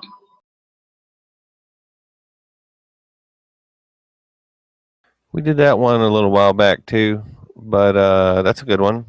That's newer even, so that's not a bad one.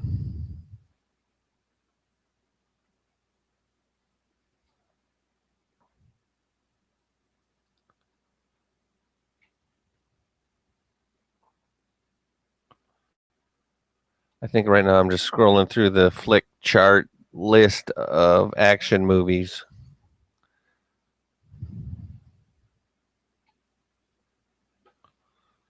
Outland we did. I think we've done Southern Comfort.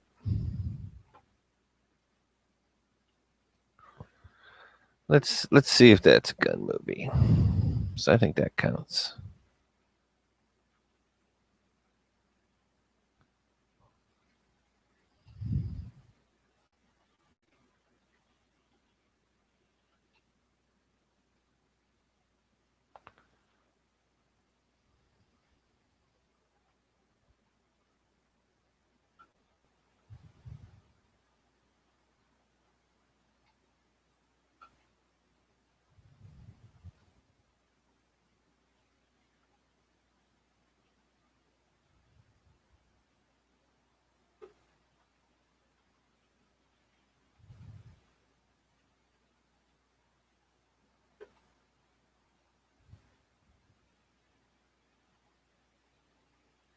All right, I'm gonna call Southern Comfort a gun movie. I may be wrong, but it's just about old enough.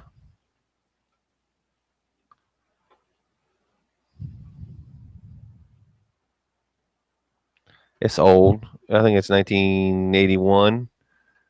That's just about old enough to make it happen.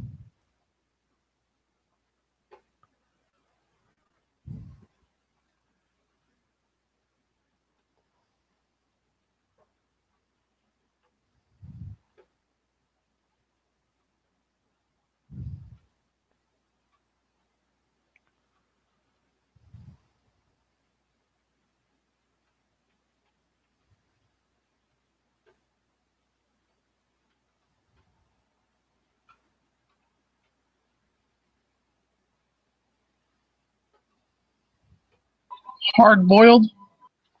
We definitely did that one, and that is a very, very good movie. It's one of my favorite John Woo movies.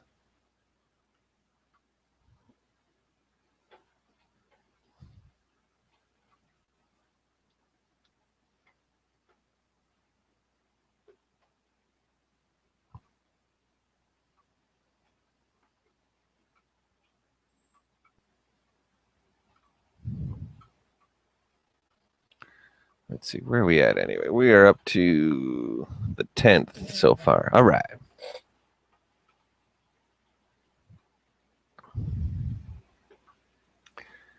And I think we are going to do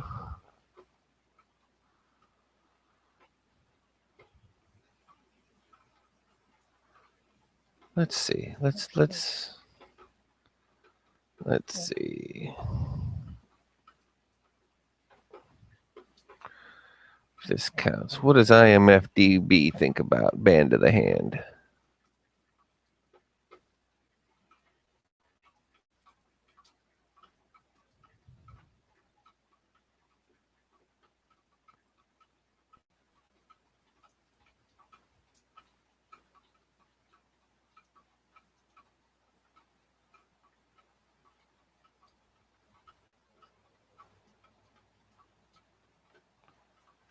Let's see. Got a Beretta 84 and Beretta 92S.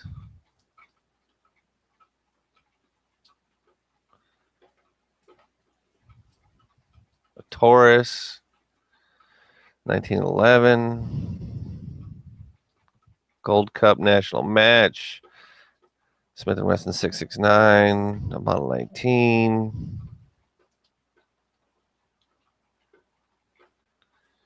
Model 64. A Star Z70. What? Brother Model 12. Yep. Yep. Yep. Yep. Yep. Yep. Yep. Yep. Yep. That definitely gets to count as What a gun movie? movie. Band of the Hand. 80s? Oh yeah. Oh yeah. Sounded like it. Oh, that's why I love it. It's got revolvers. It's got big, heavy 1911s. It's got a bunch of sub guns from 1986.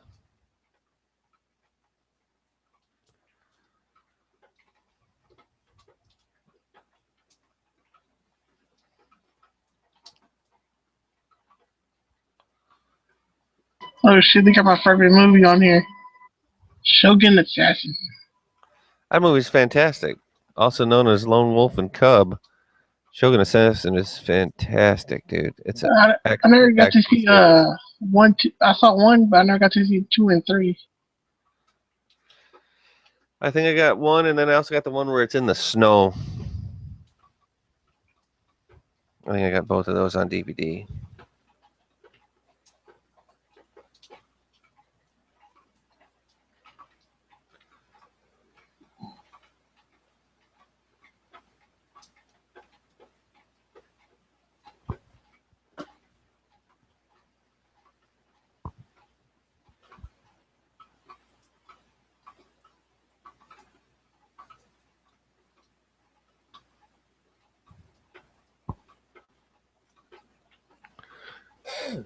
It's raining again.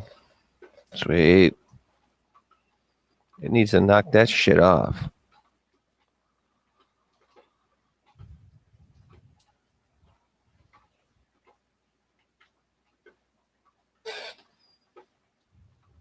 You need to bring that shit over here. You guys just had a bunch of rain. You couldn't even handle it. Your dams were breaking and shit. Yeah, that's Northern California.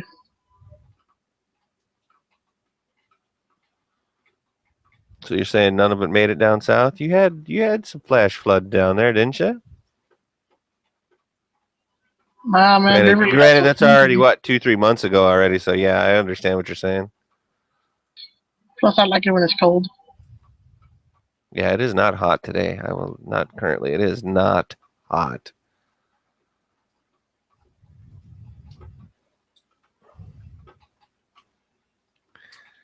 Patriot games, meh. Maybe later. Let's see.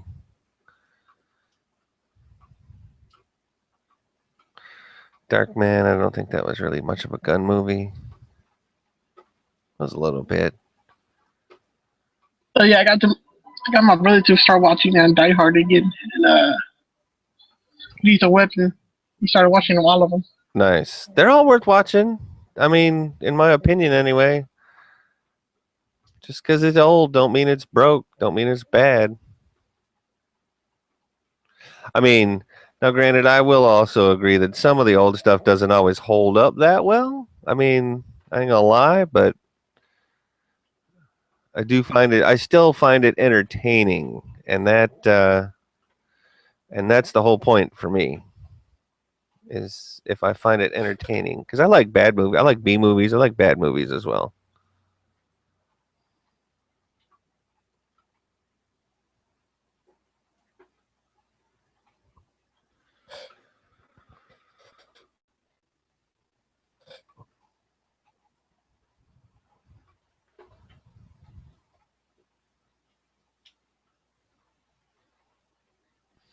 The Omega Man, we did that one. That's definitely a good one.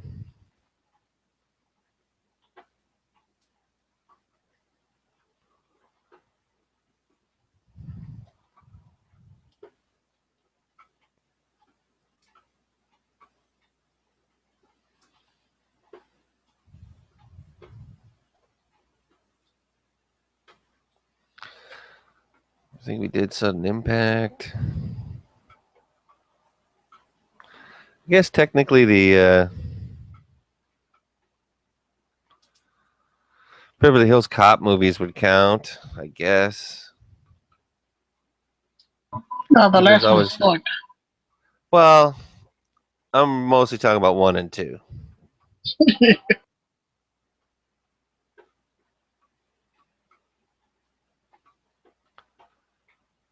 We just did Lone Survivor the other day. That's a good movie right there. Yeah.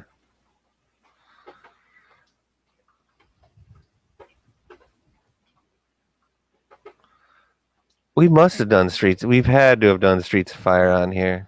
I don't know how we would have got away without doing Streets of Fire. Another great movie starring Diane Lane and Michael Paré. Oh, that's a Walter Hill movie too.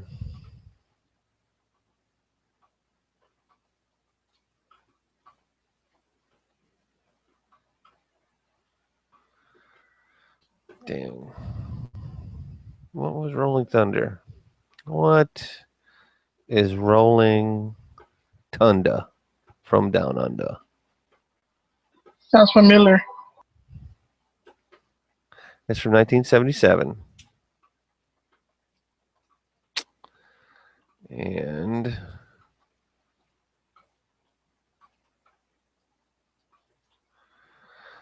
let's see what it says. What is Rolling Thunder?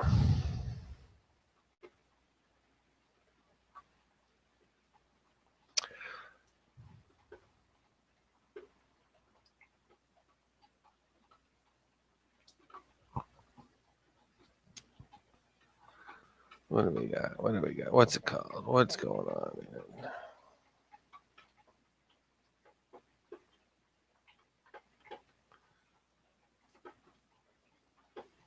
William Devane, Tommy Lee Jones.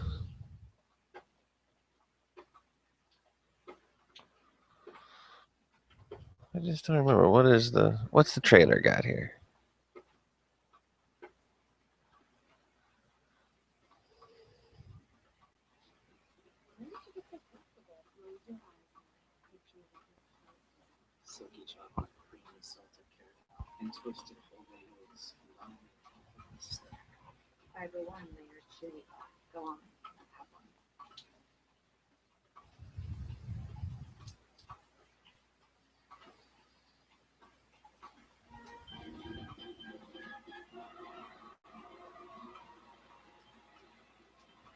His name is Charles Reich.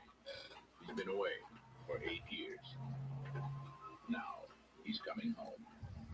Speaking for myself, I'd like to say that the whole experience has made a better man, a better officer, and a better American out of me. Thank you very much. But the world has changed.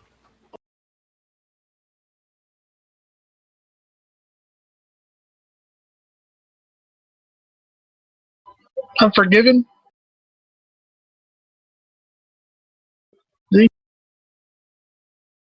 What? Unforgiven. What? We definitely done Unforgiven. That's excellent.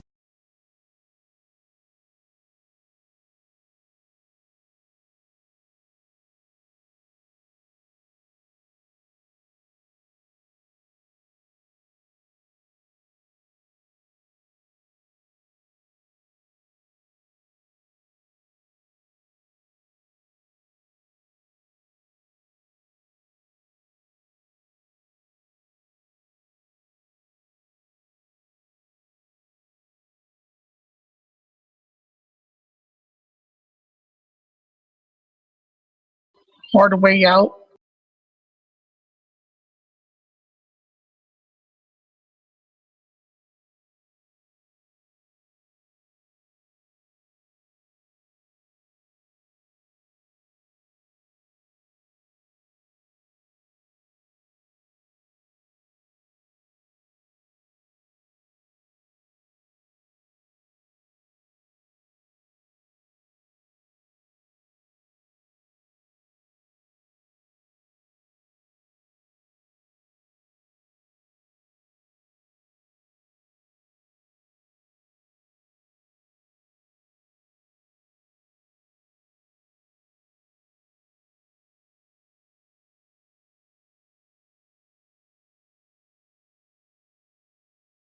Shit, Rolling Thunder may be a little too dark. A little too dark.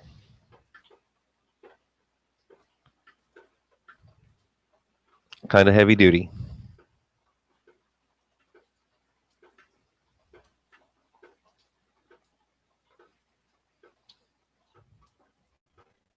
48 hours.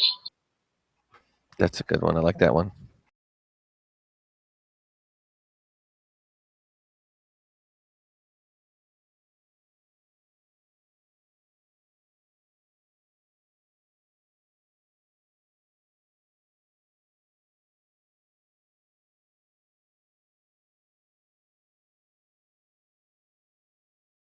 Damn.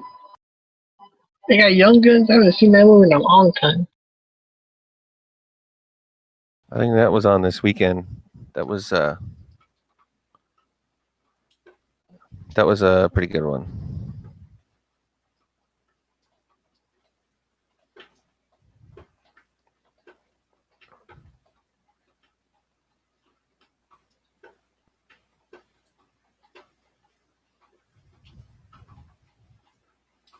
The Last Boy Scout. I like that one. It was okay. It was pretty good. It was okay. Let me rephrase that. It was okay.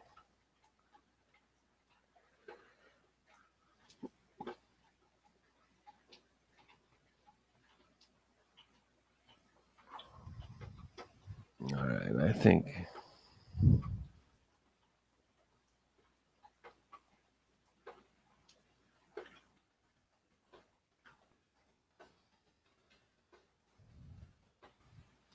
I'm gonna go colors. Colors. I am a nightmare walking psychopath talking. Yep. Ice-T. Yep. Yep, that counts as a gun movie.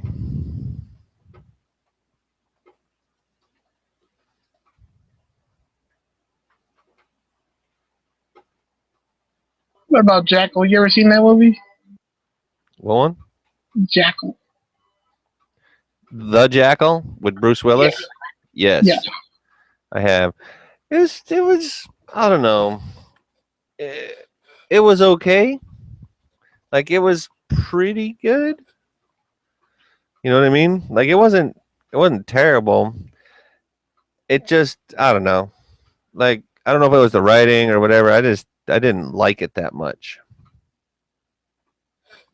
I mean, I'm not saying it was bad though. I'm just saying that was my opinion.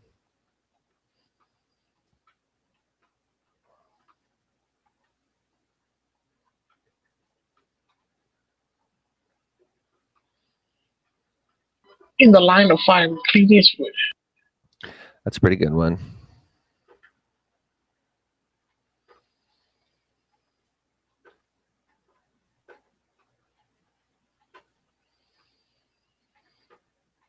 Sucking naked gun movies. I wonder if we ever did Red. Red with Bruce Willis and all the old people. Yeah, like that's a good one. Yeah, I like that one. Just trying to remember if we've done it or not on the show.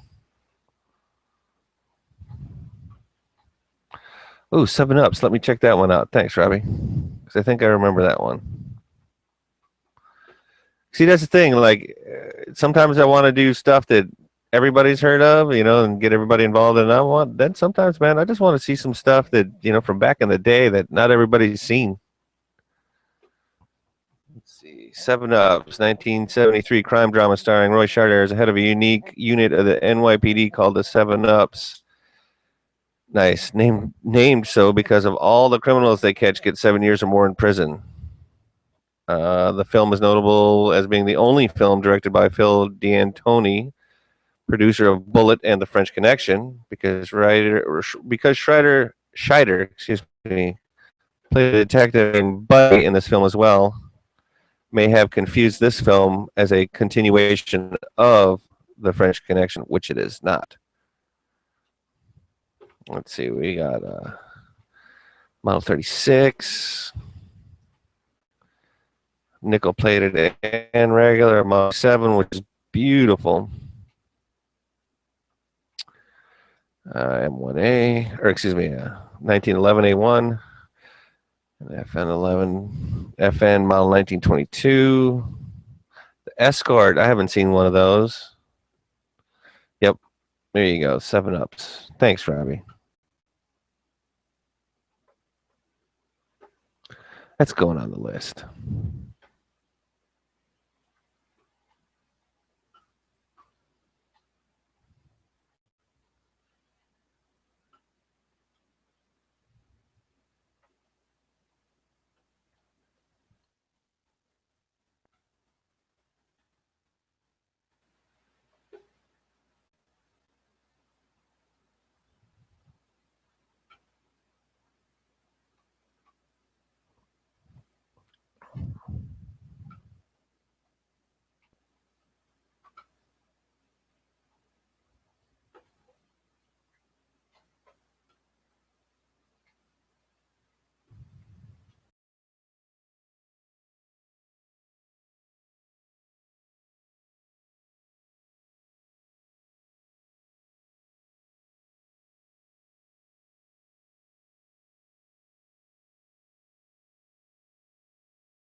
Anybody out there in the chat land liked Running Scared?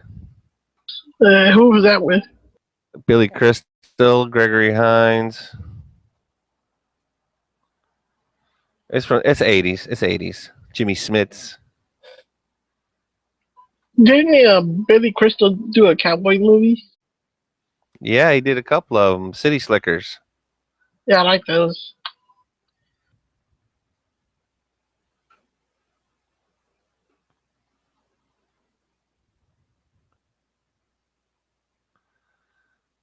I don't think we do this one enough. We're just straight up. I was going to say Midway, because that's an excellent movie, but does that count as a gun movie? I don't know.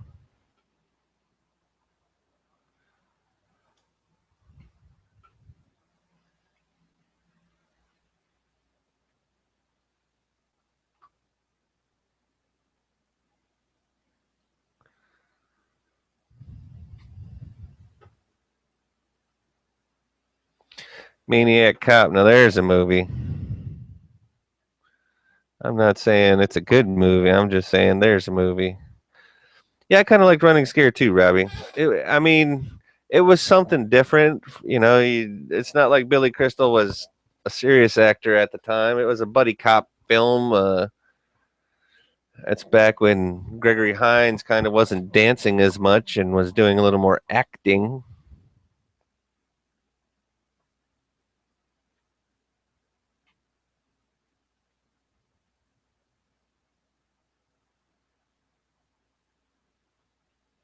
Los Amigos Spaghetti Western. Which one? Los Amigos Spaghetti Western. You mean the Three Amigos? Or do you mean Los Amigos? Yeah, Los Amigos, 1973. Yeah, I don't remember that one so well. Want me to give you a link? Yeah.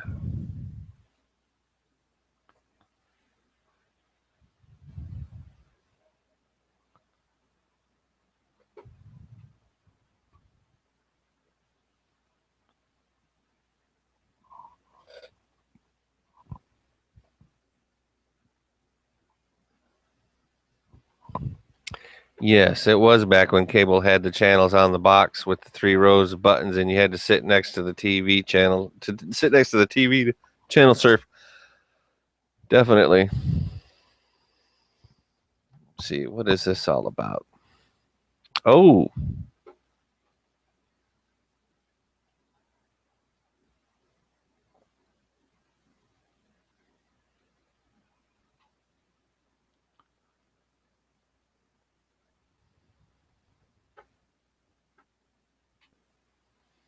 what happens if I type in 500?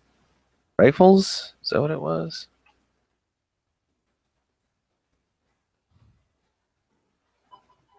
That sounds familiar. Yeah. Let's see.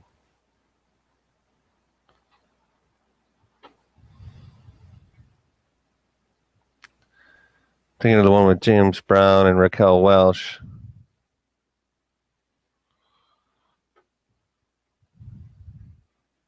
Raquel. Let's see.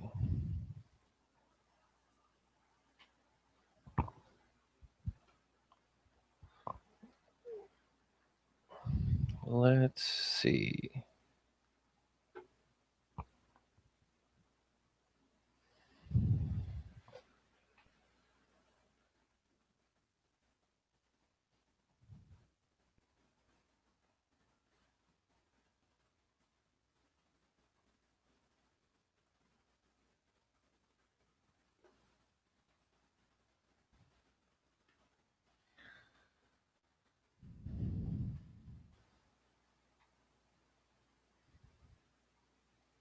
Oh, that was 100 rifles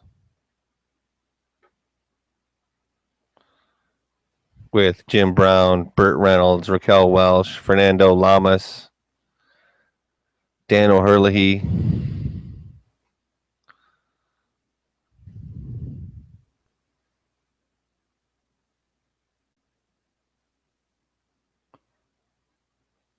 Let's see.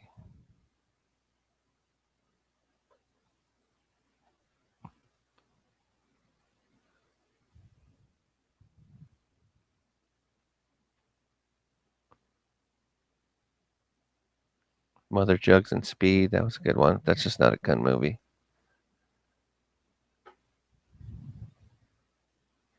Fathom. That's another one. Like, it was okay, but it was a bad movie.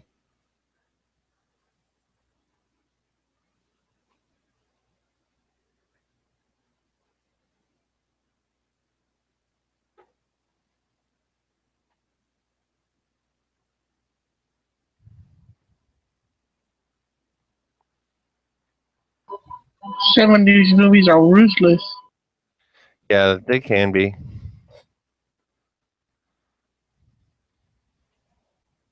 Let's see.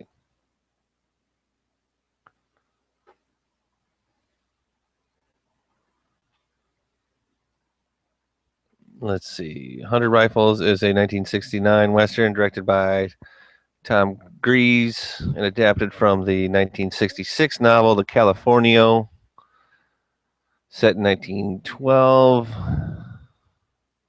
Bounty hunter out of Arizona crosses into Mexico during a search for Yankee Joe, bank robber that That came sounds to familiar. Mexico after stealing $6,000. That was 100 Rifles, right? Yeah. That's the one that sounds familiar. I thought it was. No, it's not.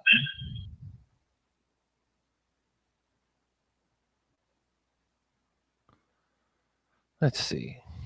We got a 1902 in it. New Service, Single Action, 1892. Springfield, 1903. Craig Jorgensen's in that movie. Are you kidding me? And M1 Garand is in that movie? What? The Birth Year, Winchester, 1897. The Vickers, the Maxim. Yep, I think 100 Rifles just got on the list. Boom. Just like that.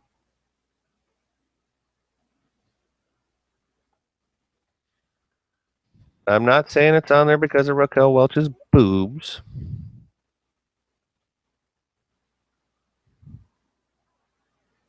It's on there because of Raquel.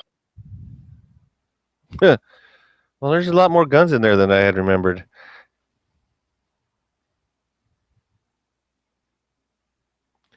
Yeah, I'm with you, Robbie. The original mechanic is freaking awesome. Same with Mr. Majestic. fucking both awesome movies.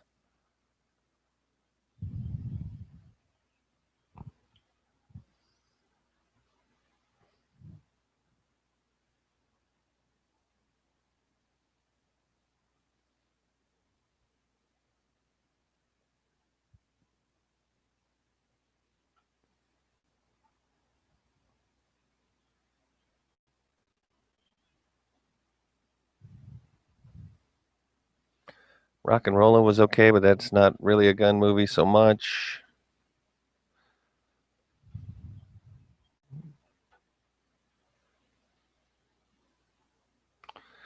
The Rundown, not really a gun movie. Not really. Was okay.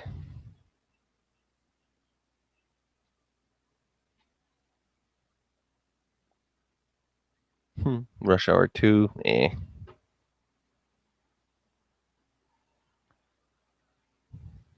Cobra, we did that one. We've done World War Z.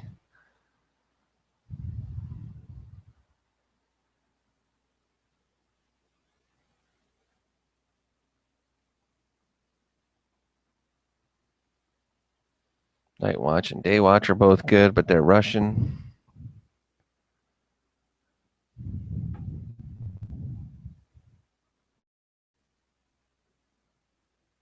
Yeah, Mr. Majestic was pretty freaking good.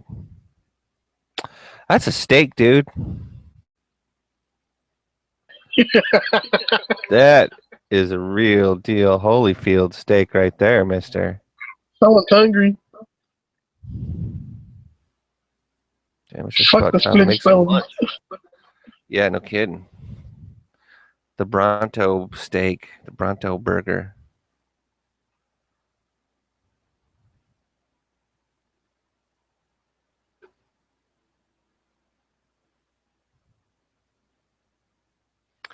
Yeah, Shoot 'em Up was good. Blue Thunder, not really a gun movie so much. But let's see. Let's see what IMFDB got to say about Blue Thunder. Robbie's out there trying to store the ribeye.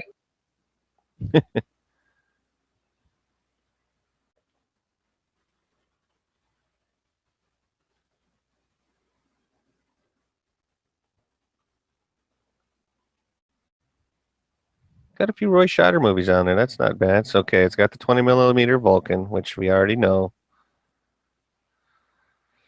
Model 10, Model 10, Model 15, Model 60, Cold Detective Special. All right, here we go. It's got an M60, some M16s, 870.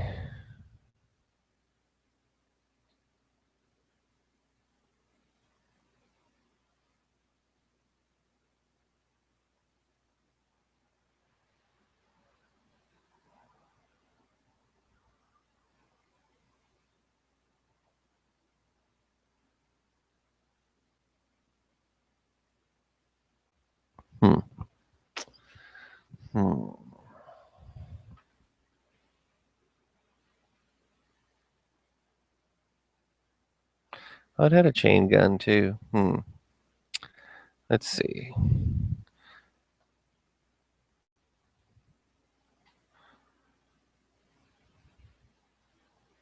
I want to put it out to the chat, to Gun Channels chat. All 1, 2, 3, 4, 5 of you that are out there right now. Much appreciation for the audience participation. But do you consider Blue Thunder to be a gun movie?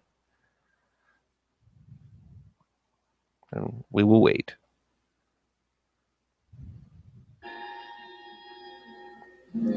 Oh, Magnificent Seven. Excellent movie. And didn't they do a return of the Magnificent Seven?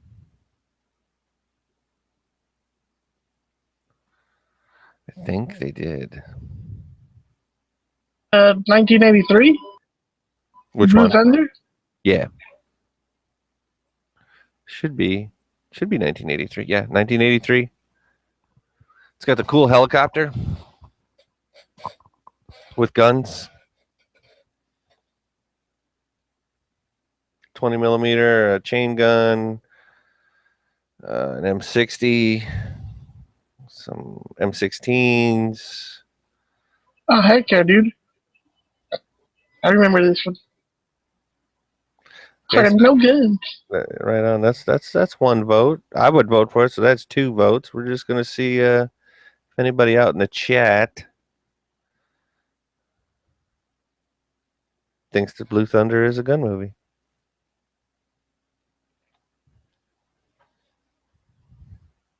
Or we'll just put it in. I think that's what we'll do. We'll just put it in. Because we can do that.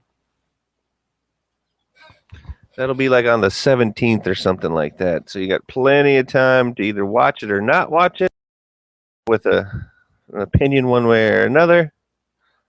That'll be on the 17th of May, it looks like. And of course, all of these are subject to change. If something else comes up and we need the day for something else, we will always defer to that, of course.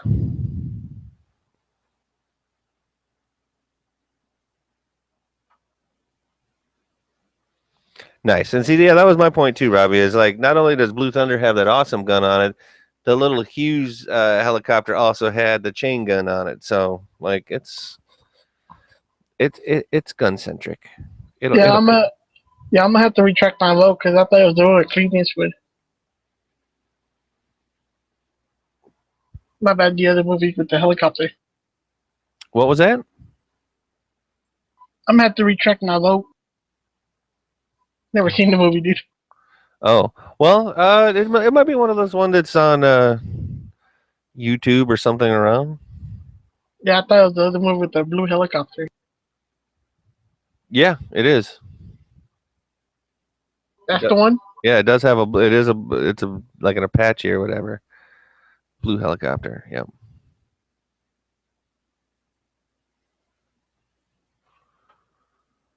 Let's see. Mr. Abrams out there has a question about AR-15s. If you ask the question, we will try and come up with an answer for you.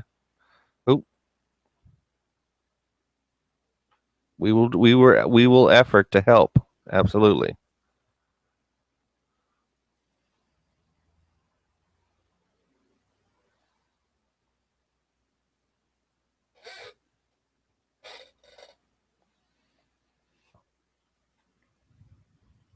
Yes, you are correct, Robert. They were shooting from the chase helicopters with M16s and M60s, which is kind of funny, but I think the pig could, the M60 could catch up potentially. I don't know so much about the M16s, especially since I believe it was supposed to be armored. Definitely liked Blue Thunder, though. It even became a TV show. And I think the success of Blue Thunder allowed us to have, what was it called? Was it called Foxfire or Firefox? That was the one with Nicolas Cage, I think. And that one was about chopper combat pilots doing stuff. Was that the Apache? Yeah, something like that. And then also, of course, because of the success of Blue Thunder, maybe not necessarily the TV show, you ended up having Airwolf come out, which, I'm sorry, at the time, Airwolf was awesome as far as TV shows go. Oh, yeah.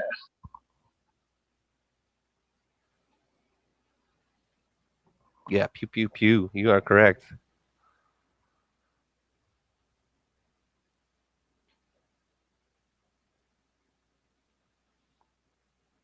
Fletch, technically not a gun movie, I guess, but a good one. I think we did Hard Target last week.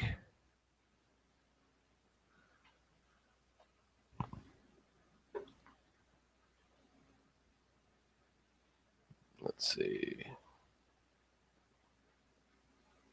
Pwnery No Return is the same movie as La Femme Nikita.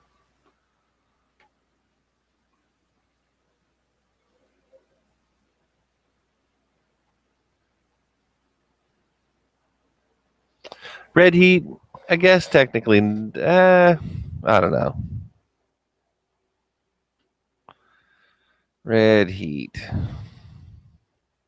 Let's double check that one. So I think that was a Jim Belushi, but I'm not sure.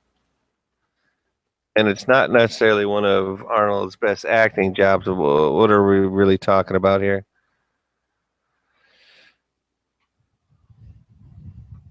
Yo, Red Heat was the one when you was Russian, right? Yes, sir. What gun was that? That thing was huge. Yeah, supposedly the Podburin, uh, 9.2 millimeter, which was really just a mocked up Desert Eagle.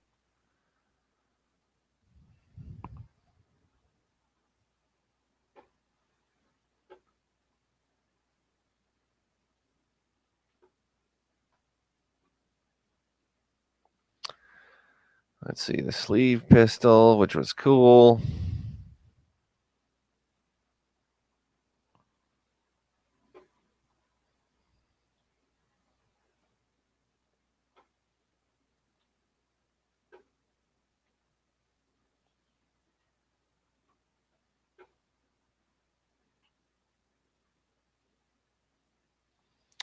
Got a Heckler and Koch, got a Taurus, got a Colt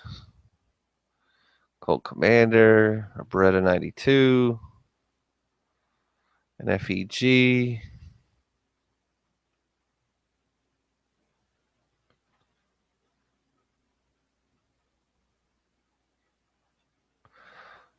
Snub nose, Model 29, Chief Special.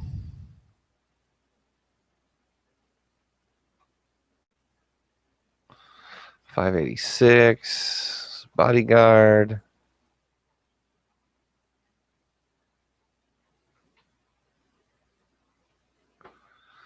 An 870, an SKS, M16s, AK-47. You know what? I think Red Heat just got put onto the list. And everybody's going to hate it. Perfect. Anything that promotes discussion, right?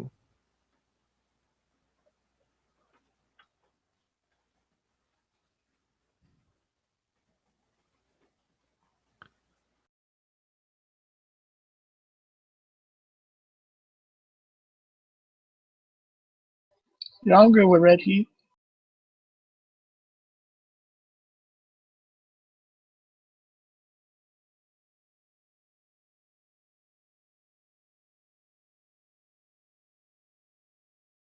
And to those out there in the chat, I thought A-Team was on like NBC and Airwolf was on CBS, though. Just saying. I thought those were on two different. I'm not saying time-wise that they didn't one come on after the other. I just thought they were on different networks. I used to watch them after school in the 90s. Now that's pretty cool. I like seeing all that pink all over the place. Looks like somebody was busy handing out gun channels.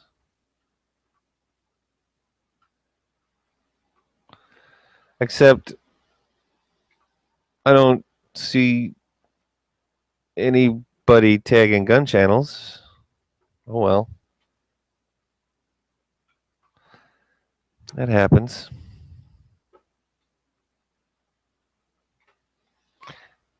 Yeah, gun channels ladies that didn't hashtag gun channels.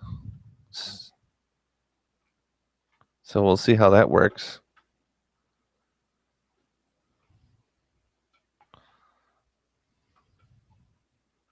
You probably forgot they got the patch. No. I hope not. You don't forget. Come on. It's not like that's a unique pink patch or anything like that. Pink Panther style. Yeah, whatever.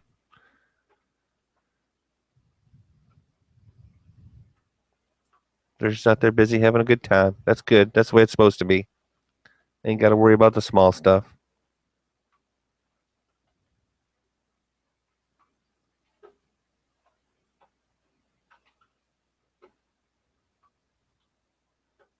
I had a phone call. Be right back. Yep.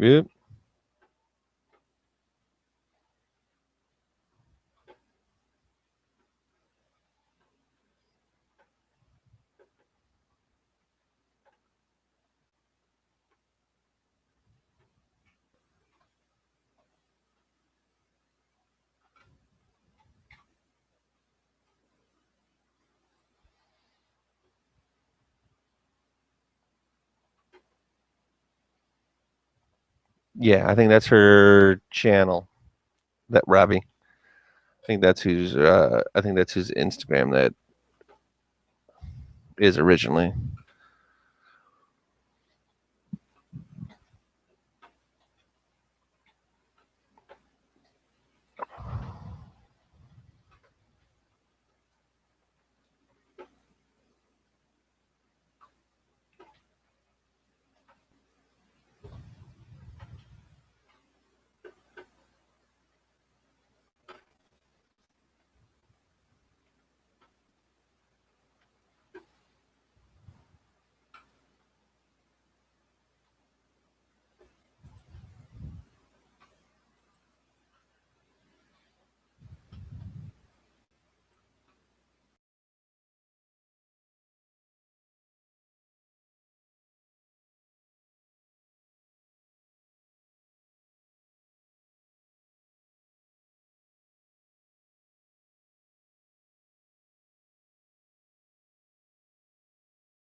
Hello, everybody. It's me, Heavy B. Where is everybody? Ollie Ollie Auction Free.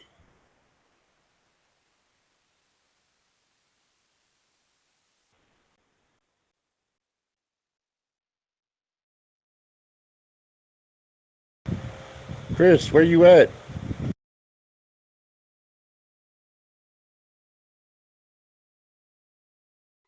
Booty. What up, Mr. Knives? How's the heat treating you, man? It's not bad. I'm over here dying. You're over there dying? Well, I spent most of the day in a radiation box, so yeah, I'm still kind of hot. Even with the AC, the radiations from the sun still makes you fucking hot. Hot. But yeah, I just barely got back right now for the store. No, I just barely got back from work. So yeah, I was sitting in a car all day, driving around, jamming out to my tunes, AC full blast. And it still won't work. Oh no, it worked. I mean, I was comfortable in the car, but when I get out and I slow down, then it's like, then I just feel the heat radiating. It's like boom, boom, and I'm like, oh yeah.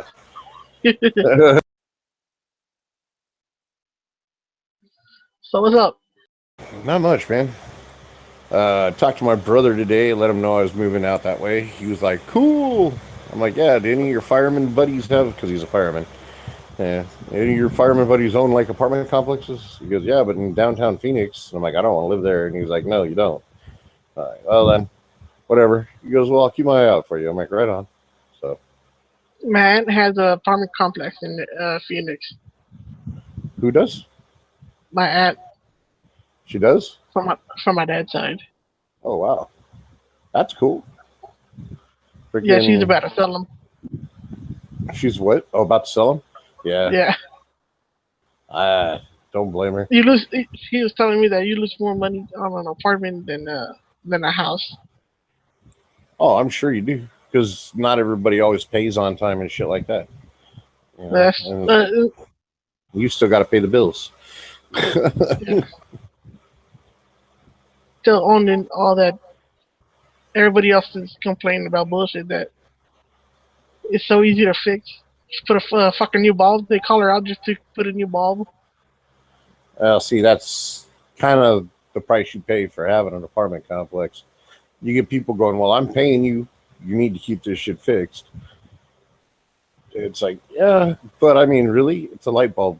You could do that yourself. You know, it's like... Yeah, she said this lady was calling her all day just because her light bulb in her bathroom wouldn't work. She went and she did it herself.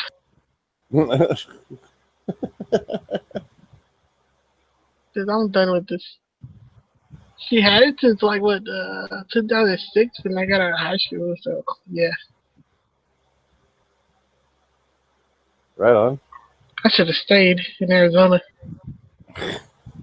Why did you leave? I had to come back for other reasons, family issues. Oh yeah, it happens. Yeah, I was leaving my aunt over there. My other aunt from my mom's side, she lives in Yuma. It's hot as fuck down here too right now, I bet you. Oh man. I am.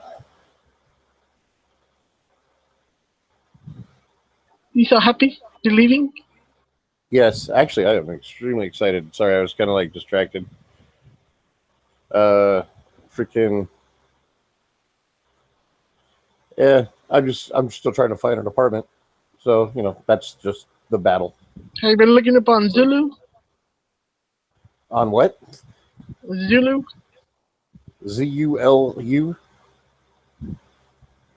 Did you say Zulu or Sulu or?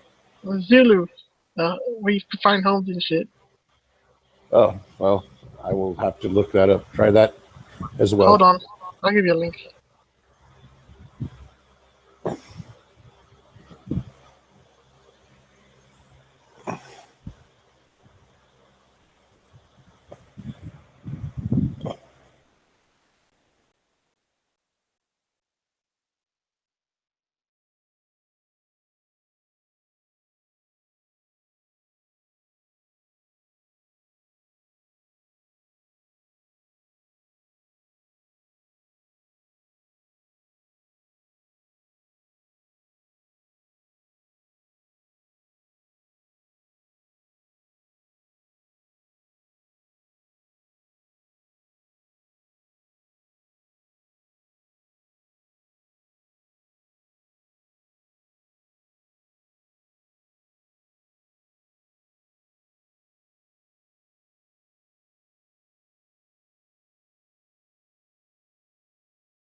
There you go, Heavy. Just put what part of Arizona you're going to.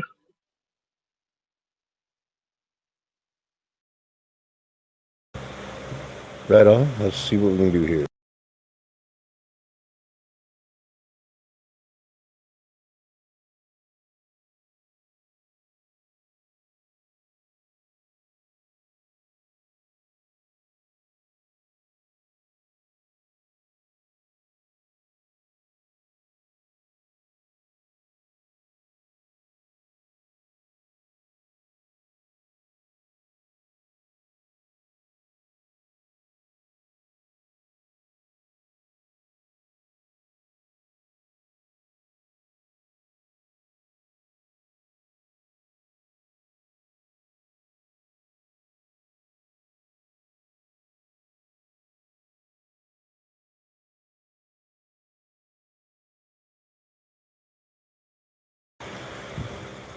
See what's going on right here. There is a lot. Just put A. Oh no, AZ. I already did. I'm in Mesa, and there is a lot of stuff for rent here. Let's see. I need to. Let's see. Okay.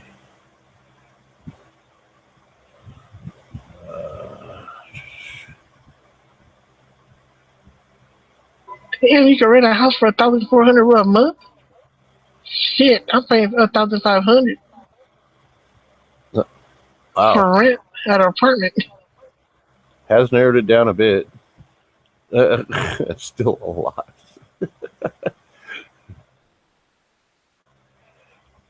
Let's see.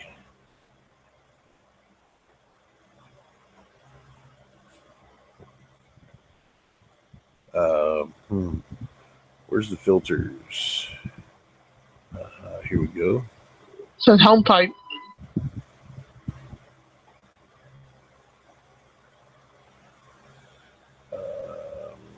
Max.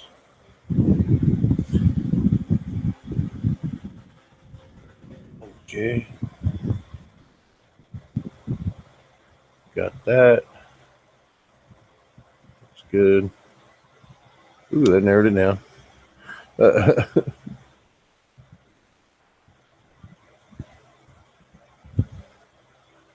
See what this one's all about.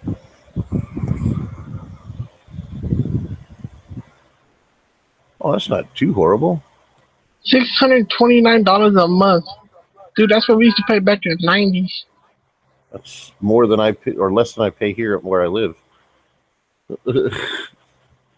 Where'd you see the 629?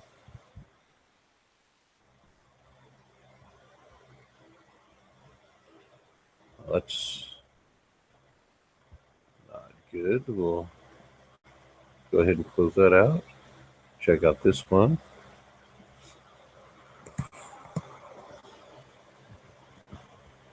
Wow, they don't even show pictures of the place. That's not so impressive there. That's no good, no good, no good, no good. Don't do that. Yeah, I won't. I just forgot to put Mesa. Oh, here we go. 650.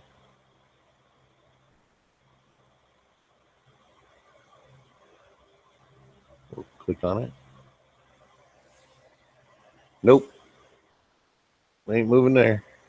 It looks like where I live now.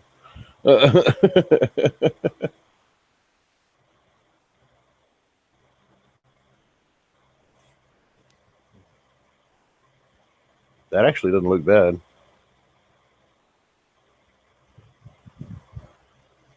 Let's see. Let's see. Central air conditioning, shared laundry, which means it's a laundry facility. Okay, not a big deal. At least it's on site. Apartment. Don't have to really worry about heating. I don't think it ever gets cold in Mesa.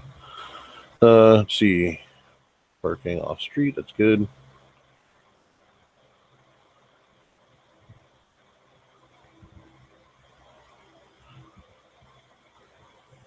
Neighborhood. Come on, don't be a dickhead. Neutral, so that's good. I don't mind that.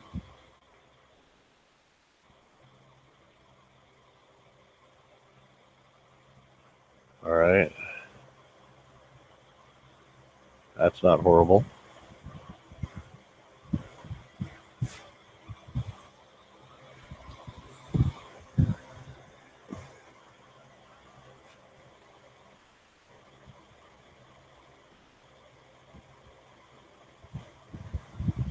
Okay, not horrible. I think we might have found my place. I gotta call these people and talk to them. I don't give a shit about schools. If it's around schools, that means it's a good area sometimes. Yeah. Well, depends on the neighborhood too. If it's a ghetto school, but it doesn't look Fuck, like like me. that.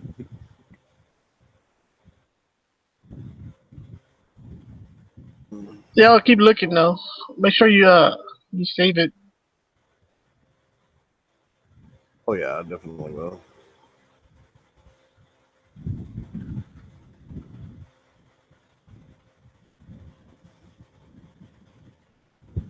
Shit, might as well buy a condo for that price. Yeah, I don't think I have the equity to be able to put down the money on a condo. Or equity. I don't have the liquid assets. Money. Money is an important thing. And I don't have a lot of it. So we will see.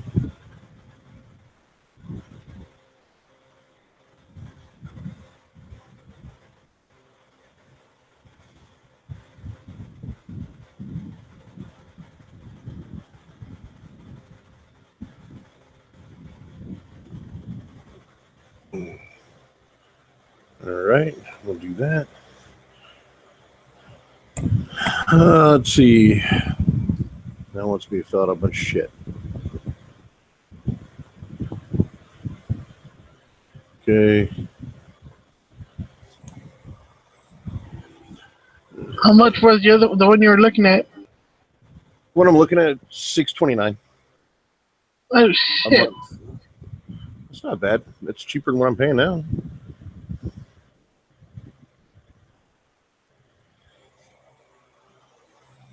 How many bedrooms?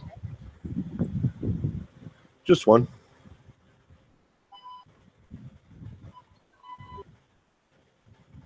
Dang, you get like a 2 bedroom for the same price, ain't you? In a worse neighborhood. For the bedroom. Oh, you want a little gated community with a nice pool? Yeah. Oh hell yeah, dude! That's badass, man.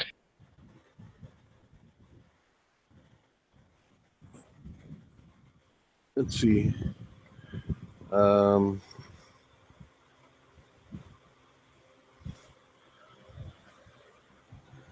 Heavy beats moving up in the world. Not really.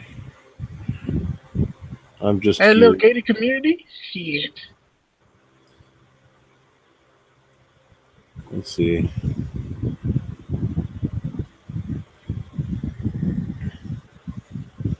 Now, how am I supposed to freaking scroll down if it won't let me scroll down? Bastard. I gotta actually outthink a computer. That's impossible. I won't let me scroll down any further. That doesn't help me any.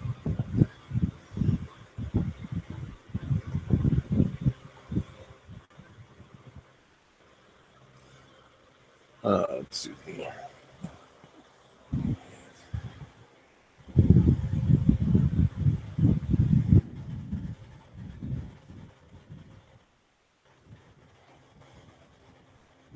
Let's see.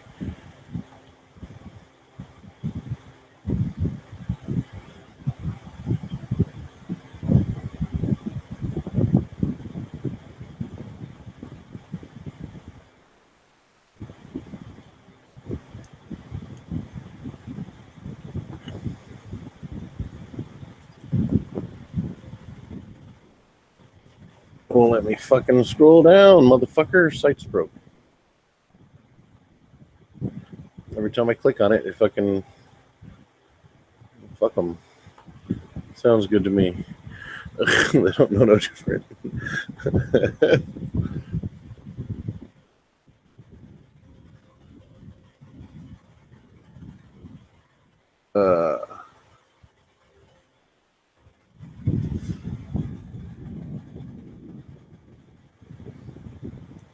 Let's see.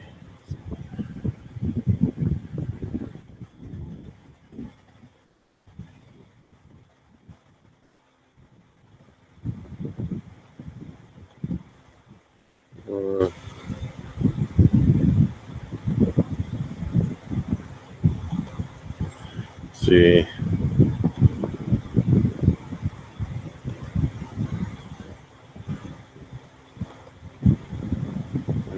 Da-da-da-da-da-da.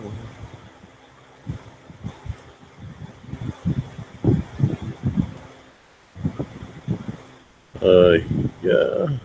Parking would be nice.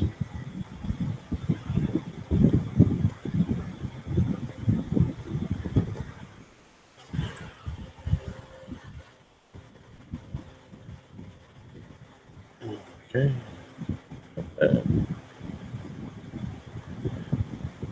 It's having me. Man. This is a lot of work. But it's worth it. It pays off. Patience, heavy patience. I know. See, what else do they want? Renters complete profile stand out even more. I'm 86% complete my renter profile. Yeah, it's only 14% more, so. Hey, heavy. Yo. After you look up a place, are you looking at trying doing Google Maps and looking around the streets and shit? Oh yeah, dude, I was check out areas and compare them to the crime maps of the town. I look at crime statistics and things like that of the area. And the area that this is in is not bad, so.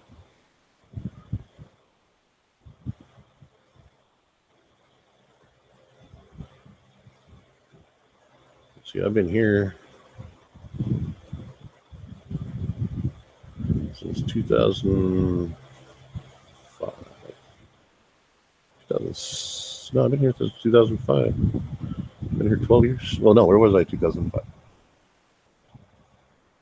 2006, that's right. They won't know. I was still in high school. Let's see.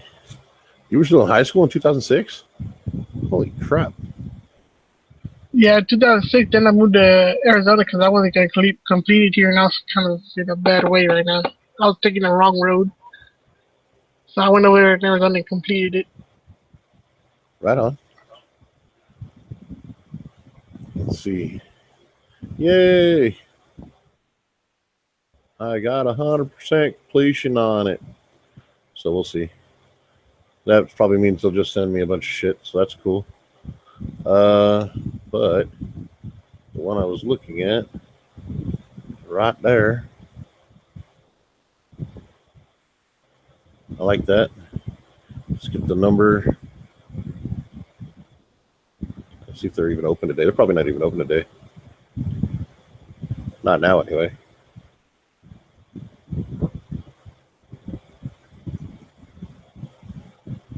Oh, that's why it's so nice. It's a 55 plus community.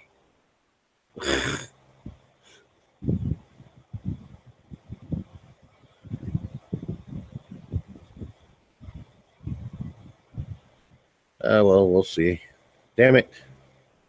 I forget they're all over there. I got to be careful about that shit.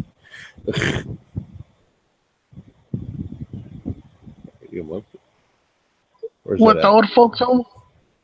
Yeah. Snowbirds? Ooh, that's not great. Let's see.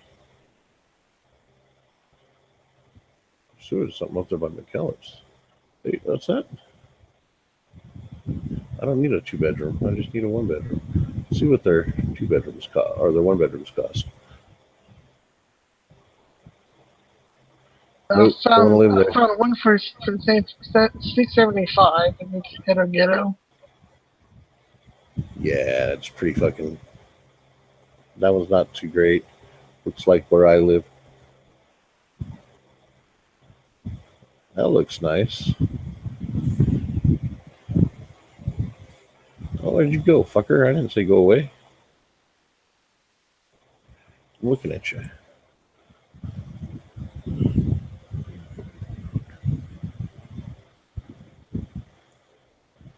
Oh, I found one for $695. It's actually in a decent area. 1-bedroom, 1-bath. It's very small. That's all I need.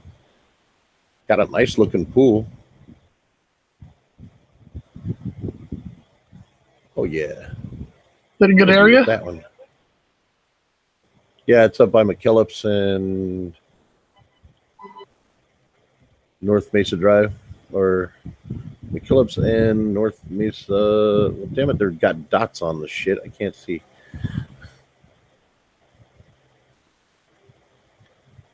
See, 202's all the way over here. 60. So yeah, it's about Central Mesa. It's north Central Mesa, close to the top of the 202, which is good. That is a good area. So actually, maybe that. Let's see. Let's check this one out. It's more room, but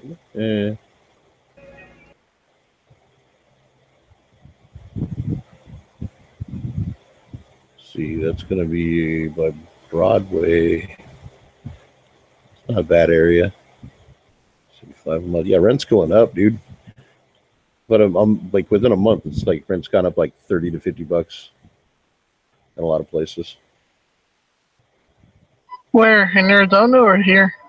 Yeah, all around the whole Arizona area. Well, that's that one I didn't say. I said I wouldn't move into, so no, it's not good. It looks like it's just like an old place. Oh, I don't mind. I mean, it just means that freaking property values are going up, which means business. Because where it's at is not bad. This one here, I was looking at this one, $685 a month. It's got green grass. They probably took this picture in the winter.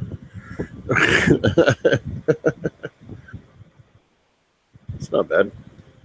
You'll never know because he's looking at the computer. He don't know. What's that? He ain't gonna know we took this picture in the winter. Yeah, it's true. Like, yeah, they don't know that there's not green grass during the summer. For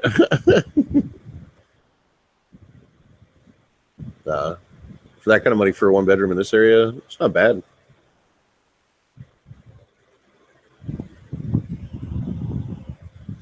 Trees, and see if they show the cars. That's a key right there, looking at the cars.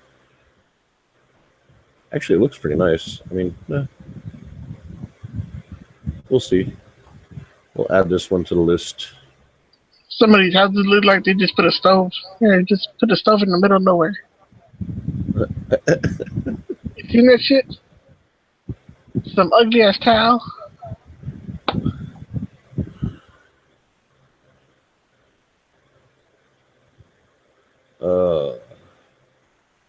Let's see. All right. Hold on, I'll be right back.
Rose with her fingers crossed. Everybody knows the war is Hey, over. G Webs. Everybody knows the good guys lost. Everybody knows. How long before he gets copyrighted?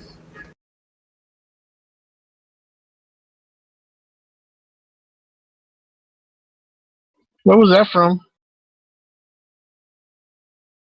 The guy from Breaking Bad. He's in this movie where he's like an undercover guy buying cocaine in Florida in like the 70s or 80s, maybe. Infiltrator, it's called. Let me look it up. It's on Amazon right now for nothing.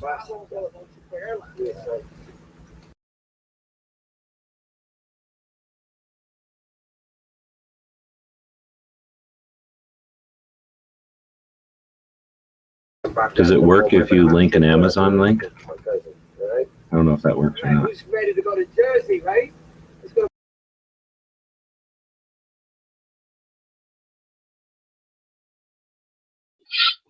I don't know.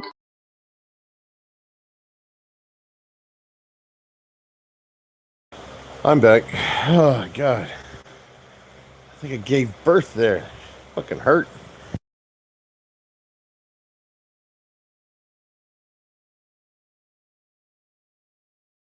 Sorry if I grossed you out. Who else is in here? Oh, what's up, G-Webs?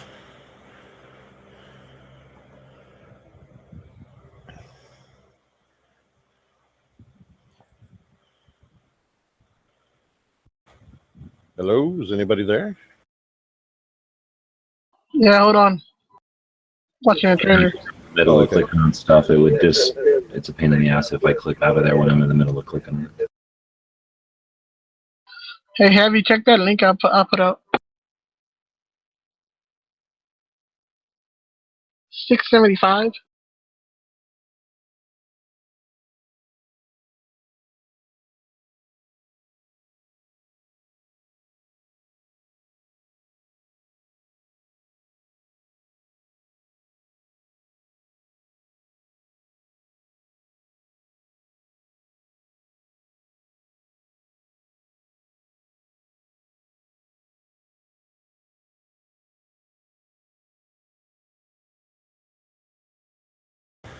Okay. And this one is... Where?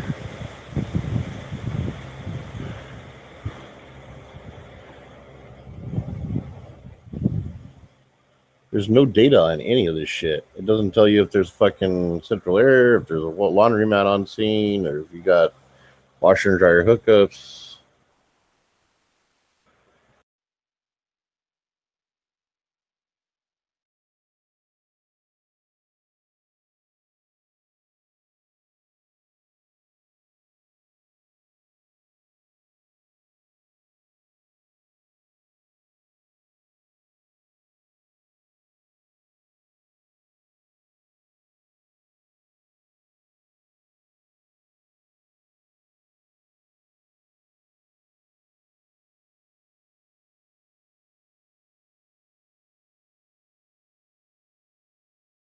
Oh, this one actually does look pretty good. Hold on a second. There is more.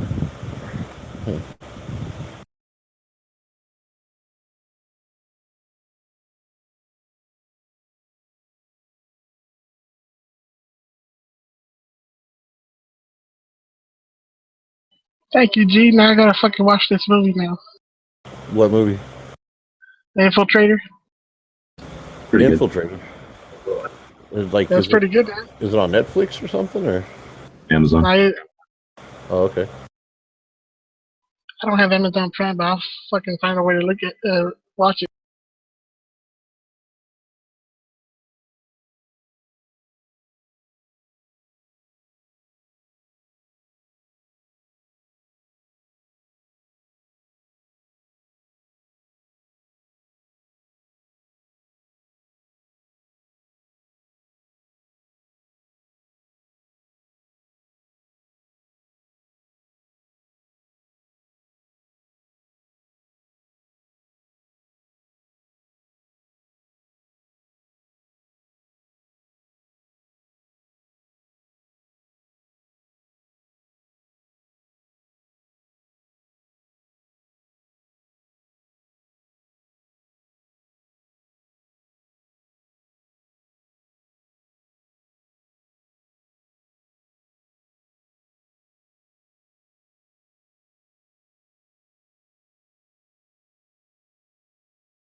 Hey, have you still looking?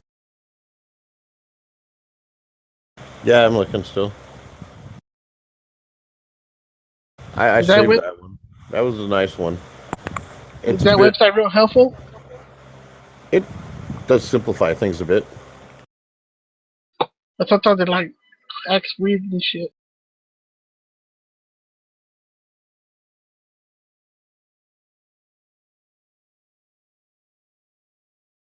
Here's a house way up in the north end of Mesa. 4 bedroom, 3 bath, 3,351 square feet. And they only want $37.95 a month. That's $3,795.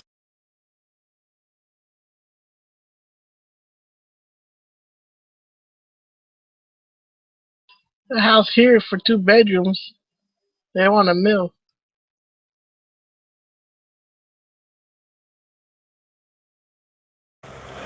Oh yeah.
There goes another one, Heavy.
Yo, Heavy, check out that link that Robbie put out. That shit's pretty good. 530.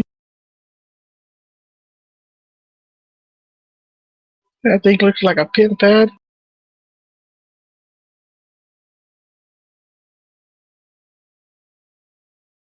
Oh, it's out there in the lobby. Yeah, I've already got this one the second one you Yeah. linked me. I already got that one marked. I've already sent an email or whatever, contacted the manager or whatever.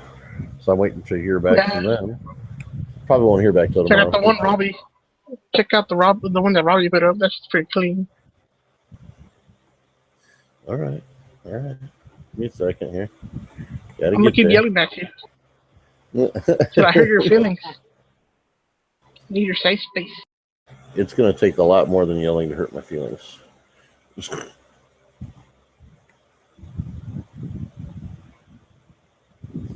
I would say more of like a disappointed father would be better. I'll bring out my grandma so she can scream at you.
It don't look too bad. Let's see. Thank you, Robbie. I appreciate the help, brother.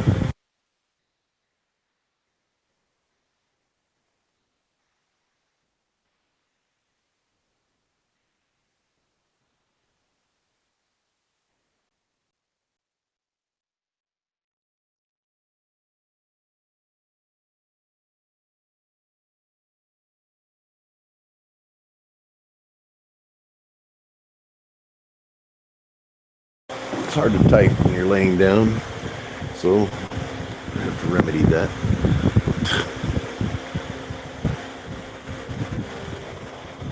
Flippy's in here now. Hey, what's up, Flip? How you doing, brother? Flippy, What? how's the shoot? What is up? It was fun.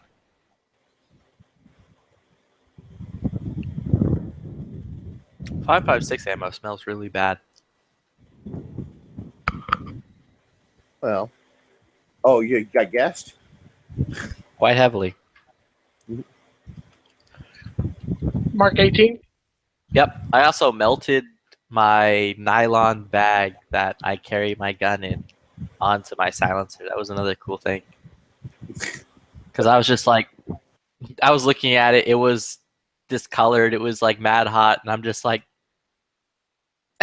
it'll be fine. I just shoved it in the bag. And then as I was like walking, I could smell the plastic inside the bag melting. I'm like, I'm not going to have this on my back anymore. I'm going to hold this just in case it decides to like continue to melt through. So I guess next time I got to heat up the silencer again and get it hot enough to scrape the plastic off. So they make heat-proof, like Nomex covers and pouches and stuff. Yeah, I need to get one.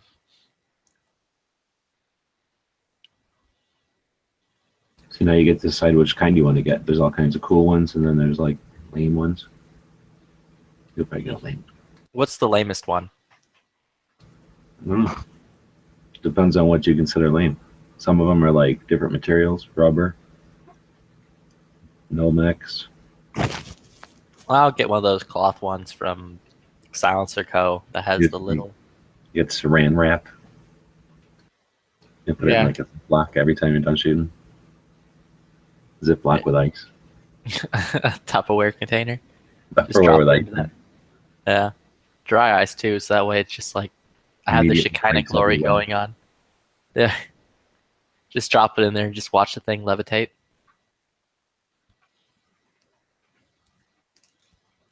Yeah, so it was fun. I took him shooting. He's now like he's now talking about how he now needs a gun, and I'm like, all right, let me know whenever you want to go get a gun.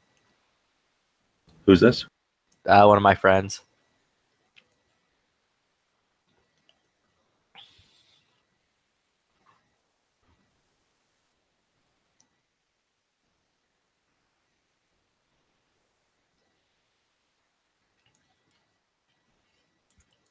It's kind of cool. Think about how many people now are going to get into shooting, and suppressors will just be a thing. Mm-hmm. It's pretty freaking sweet. He was like, he was all excited. He's like, this is really neat. I've always thought silencers were illegal. I never thought I'd get to shoot one. And then he like popped off a couple of rounds, and then he was choking. And I'm like, yep, that's what it's like to have a silenced gun.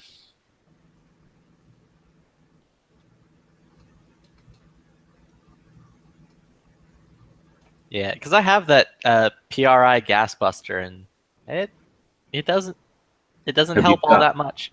Yeah, right. But have you shot one without that in there? Nope. I'm assuming it's quite a bit worse. Yeah, it goes like up in your eyes and your nose and shit. Yeah, it's actually way nicer from what I remember. Yeah, like I went through 2 magazines, and like on the second magazine, like my eyes started to water. And I'm like, man.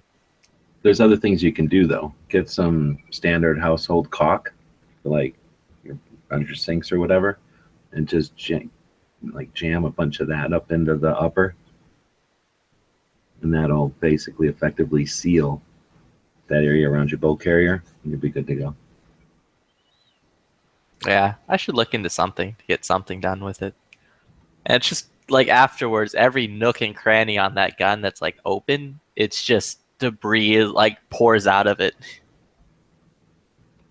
Debris. Yeah, we had all kinds of debris. Like on our right hands, we had this giant line going down. At least I had a line like going down my trigger finger from where the debris was coming out of the trigger hole. Yep, that's another thing that'll happen with cans. Now, do you run it on your gun? Or wait, what do you got? Do you just have the one now? I just have the one, so I run it on my Mark 18. Are you gonna get a pistol one then? I'd like to, when they come. Honestly, You already have one coming. You just got the one coming. I only have the one. I haven't ordered any others. I'm debating. Well, I have to still. I've been a little lazy. I have the new paperwork and everything. I just have to go get it notarized for my trust, because now I'm the only one on my trust. So I have to get that notarized, and as soon as that gets done, I can then start buying more stuff again. But I've just been lazy with that. Kind of hoping the law changes so I can just go and buy a 9mm can to slap on my MP5K. Because I keep hearing that delayed roller blowback works much better silenced than direct impingement does.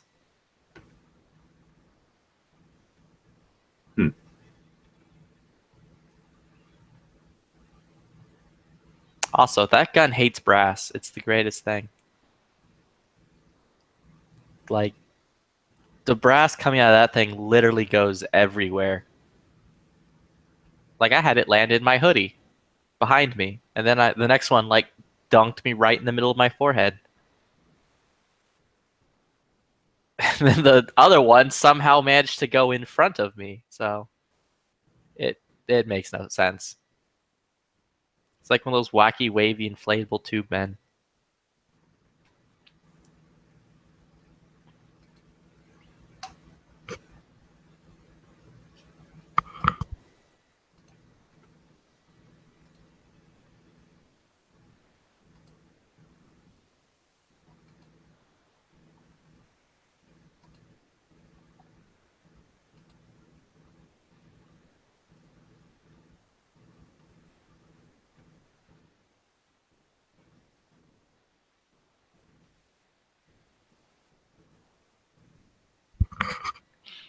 But yeah, like the other day, because my friend's like, well, they were just talking with him, and I'm like, yeah, you want to go shooting? Because I had nothing else to do today. And he's like, yeah. And I'm like, afterwards, we can go to the restaurant, or we can go get something to eat. And he's like, is there any place good nearby? I'm like, well, the range itself has like a really good restaurant inside. And he like kind of rolled his eyes at it.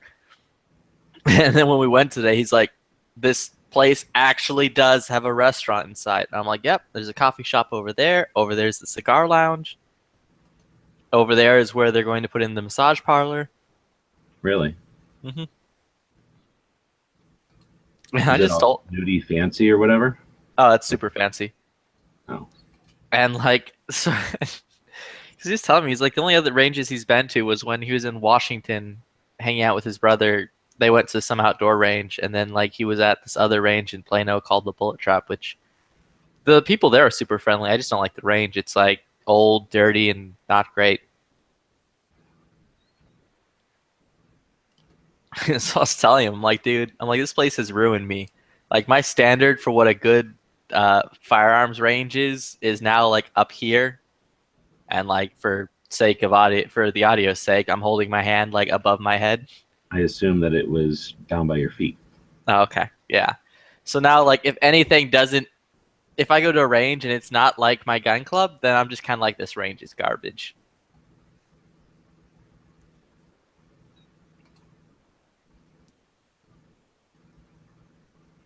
Although it was kind of sad because like they had this sandwich that was like the chicken bacon ranch sandwich on like sourdough bread, and it was like the greatest thing ever.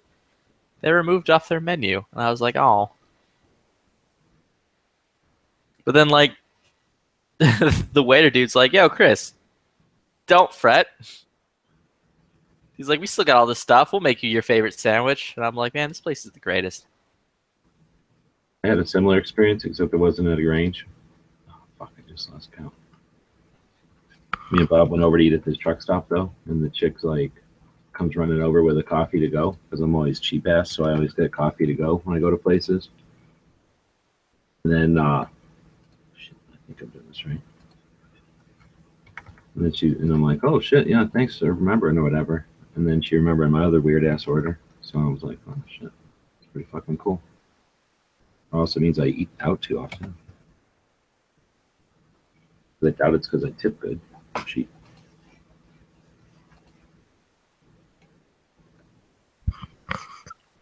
Yeah. I mean, the thing is too, like I try to go shooting a lot. Not because I want to go shooting, but because I actually kind of want to have an excuse to go eat out at that restaurant afterwards. Well, that's what a good thing does, right?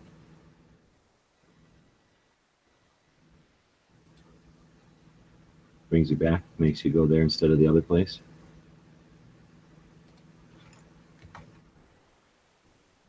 Get a chain? Oh. Unless he comes back, that's the end of it. Oh, he left? I was still looking at apartments.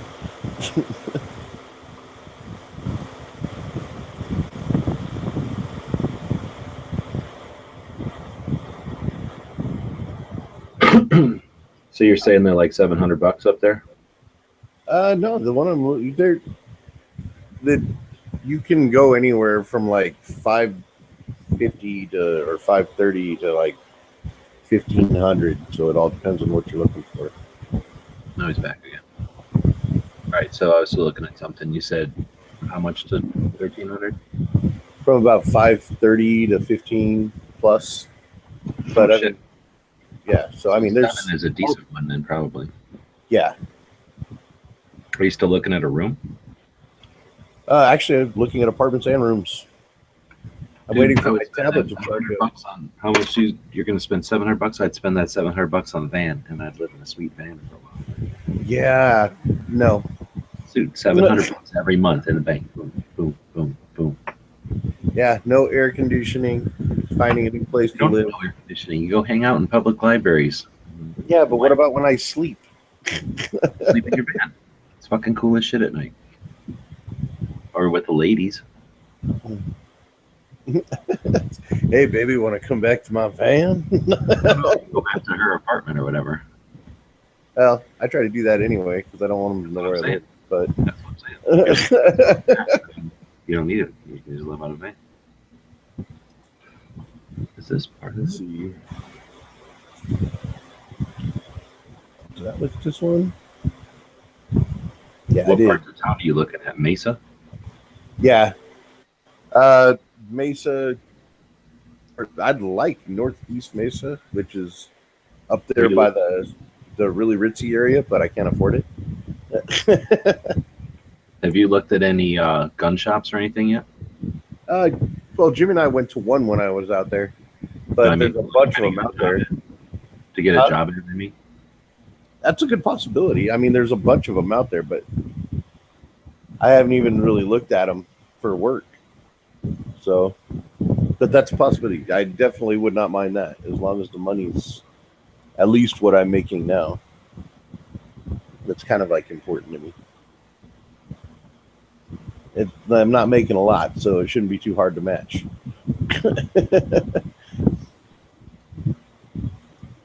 Let's see, this one ain't too bad. But I don't know if I'm gonna be able to. Did they already tell you what you're gonna make there? I'll be making a little bit more than what I make right now. Oh, okay, so you do know. Yeah, plus I will get more hours. So Plus, the cost of living's lower. yeah, Well, there's that too. I really like this one. I hope they call me for this one. The only problem is I hope it's. Please tell me this isn't the one that's like a 55, an old person's place. I'm not old enough to move in there yet. I act old enough, but you know. Okay, maybe I don't. Still. No, this one was in a. No, it is. Damn it. I'm going to take it off my list.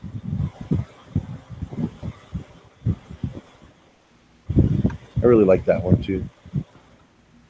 Old people get all the cool stuff.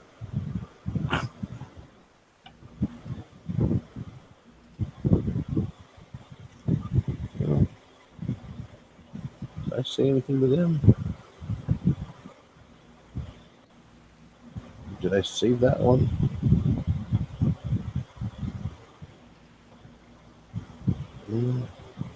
We'll see. All right.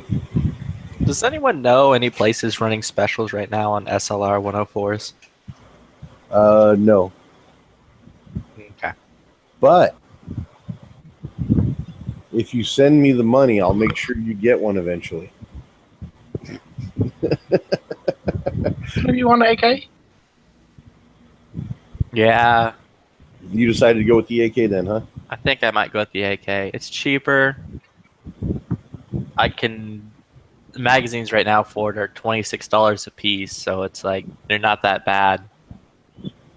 And ammo's like 23 cents a round, so it's not bad.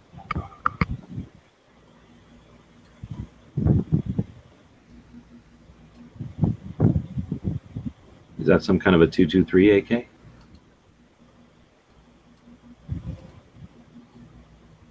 .545. You're going with 545. You got a lot of faith in Trump. That's a Trump believer right there. I'm waiting for him to say it. Maybe Wait for me to say what? How much of a Just gonna make everything great again.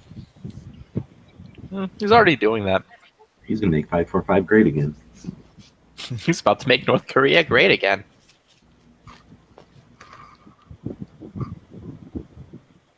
Let's see. Although what was there? I saw on the news that apparently people are getting uppity because the was he the president? Whoever he was, the guy who runs. Is it The tubby one? country? The Philippines? Whoever runs the Philippines, the guy who like tasked the citizens with rounding up drug dealers and gunning them down in the street. The way I understand it is we own the Philippines. We just don't want to pay the taxes, so we make it look like they're on their own. Yeah, apparently he's coming to the White House to meet with Trump, and like the media is throwing a hissy fit, being like, "This guy is a monster. He's murdering drug dealers in the street with the military."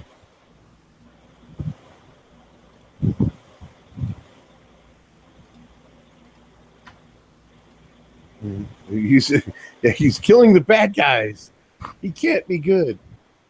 Yeah, so they're throwing a hissy fit about it. Trump's like, "Yo, hop on my Trump plane because we're about to go to North Korea and put an end to that fellow and his shenanigans." Hop on the Trump train. Woo woo. Come on, everybody, get on Trump train. I forgot that song.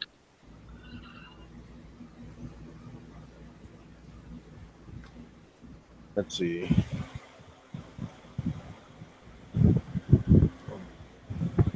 Let's see.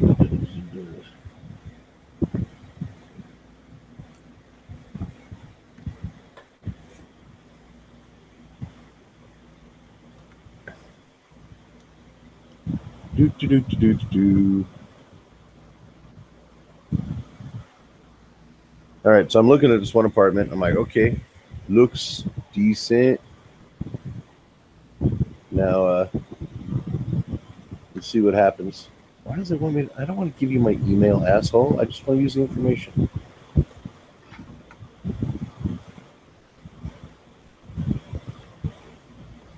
Okay. Let's go to.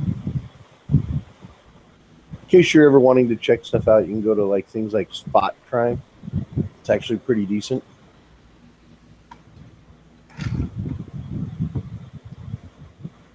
To tell you what the neighborhoods are like, you mean? Yeah. How do you know it works? Well, because it shows all the reported crimes and what they are in that area.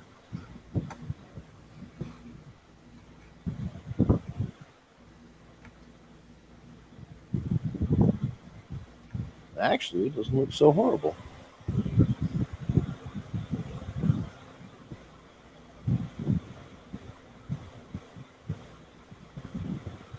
That way you can see if you're going to have any like pimp competition there.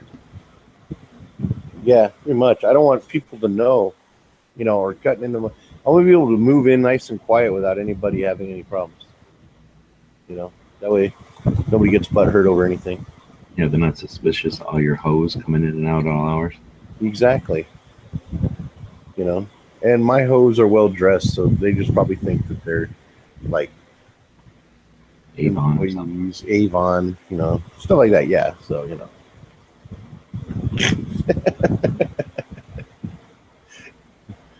let's see. Well, that's not horrible. My neighborhood's worse by far. So, all right. I'll go ahead and I'll contact those people.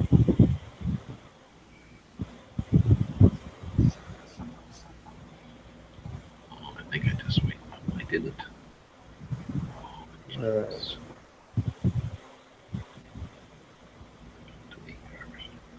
Let's see.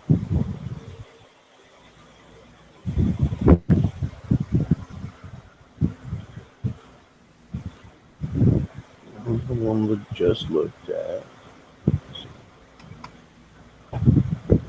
It's not horrible in that area. That one's nice. Neighborhood's a little worse there, but it costs a little more.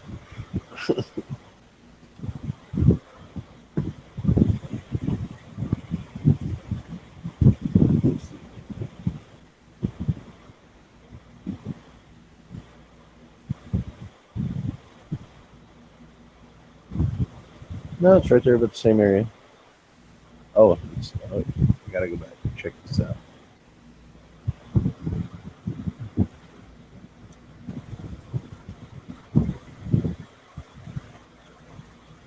Let's see. Raise up a little bit. Broadway, Maine.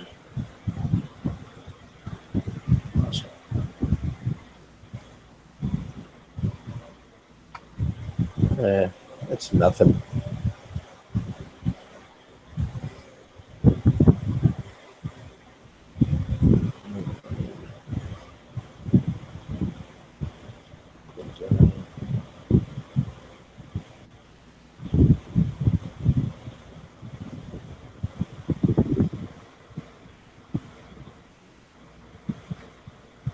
Actually, it looks pretty ghetto. Damn, I thought MacArthur Park over here got jacked, shootings. Oh shit. Right this? What's this?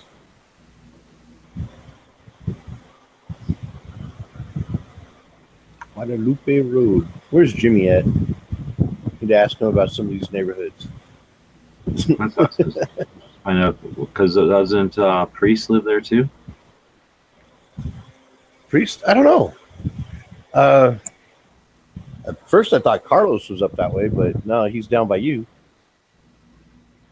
In Tucson? Yeah.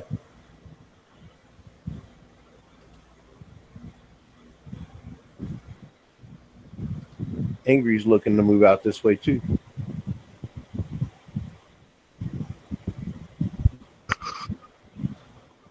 Oh, that reminds me. InRange said you were a great guy. In range? What are you talking about? Yeah, Carl from InRange. Where? InRange TV. Where did he say it? I'm saying. Oh, on his question and answers thing. Someone asked him if they were going to put their content on gun channels. Oh, he said. And he was like, I don't know, but that gun channels dude's a great guy. Better than him saying, fuck that dude. That's definitely true. That's how I feel about fucking Heavy. Ah, man, you think I'm a great guy or fuck that dude? Both? Why is this so weird? That's how great a guy he thinks you are. You are. It's like, fuck that great guy. No, not that. So what do you think? Does that look like hair or does that look goofy? Can you see that? It's close enough like hair.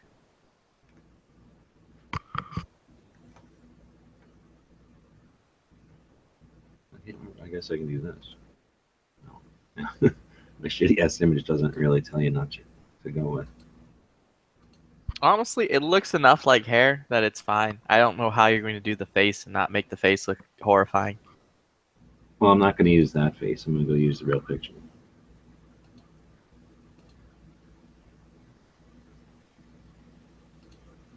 Big ass green eyes, unibrow, big purple area.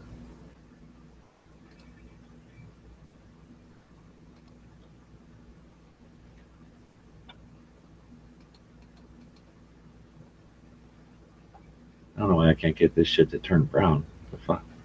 That looks creepy now.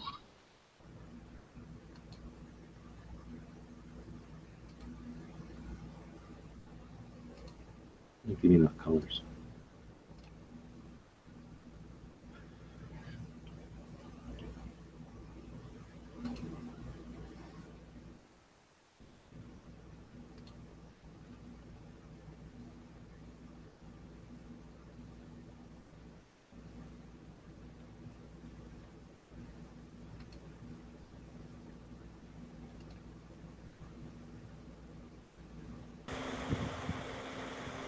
So,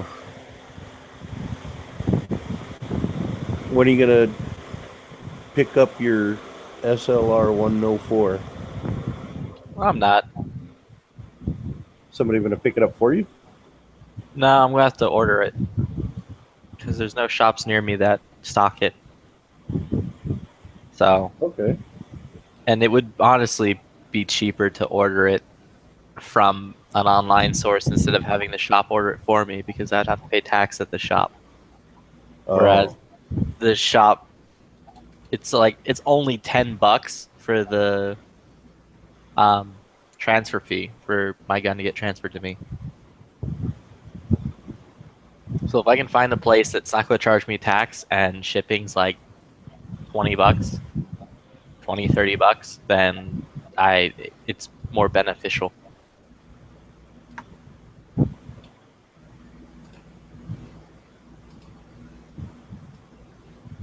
Which I'm thinking of maybe Copper Customs. Anyone have any like discount codes or anything? Does he have those? Mm-hmm.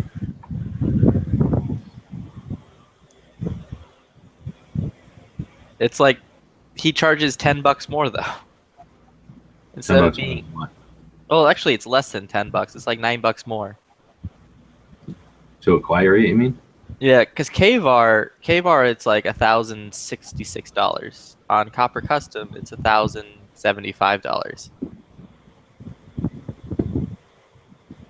but according to this, it ships with an extra 10-round magazine, a 30-round Circle 10 magazine.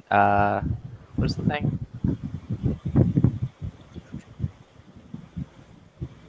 Yeah, 30-round Circle 10 magazine. Scope rails.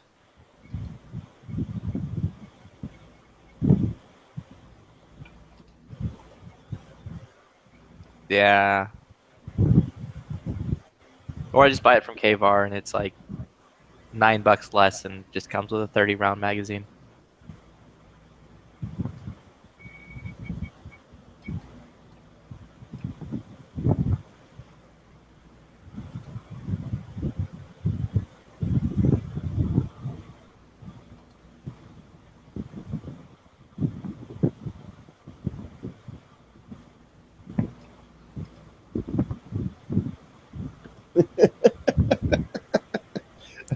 I'm just reading stuff out in the lobby.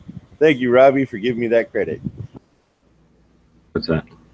He's like, Heavy will be hanging with the ladies near the pool. And then he called me Heavy Tripper, like from Jack Tripper and Three's Company. I'm assuming. You guys be doing that shit in California. What's a Phoenix sitcom? Is there one? I don't know. That's I don't have a pool in the complex where I live at. That's the life you should be living right now.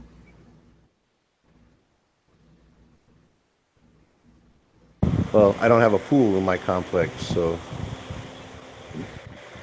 where I'll be going. Where you'll be going, you don't need pools. Pools aren't a bad thing. I like pools. Pools are fun. Or I can get one of those Zenith MKE Z43 pistols. Now, I have enough terrorist stuff. I'll just stick with the AK. So, buy a good terrorist thing. I'm just playing. Hey, Flippy, didn't you have one? What, a Zenith? No, an AK. Nah, I sold it. And all the magazines and everything. Got rid of the whole thing.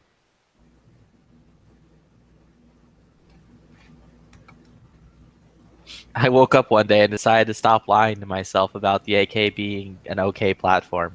And I went true to myself and that the AK is garbage and the AR is just a better thing to own. And Wow. I shot for Are an AK. you trying to piss off G-Webs? Just curious. I don't care what Flippy does. Yeah. Also, we were like talking about the first Red Dawn movie today while we were out at lunch. Yeah, and I'm like, I've never seen it. I've seen the first one. It's just not as good as the second one. You said that shit in the gun shop?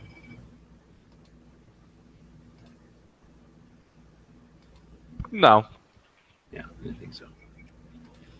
I just said I liked the second one better.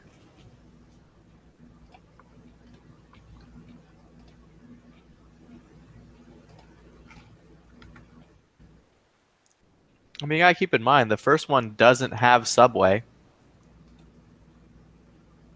And the first one's a bunch of old guns instead of cool new guns. Cool new guns beat out old guns every day.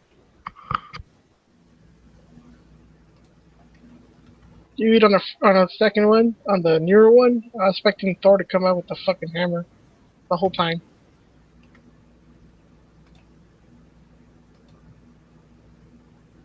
Wolverine! Yeah, it would have been great if like Thor the entire time had like a claw hammer on his belt. Or like something goofy.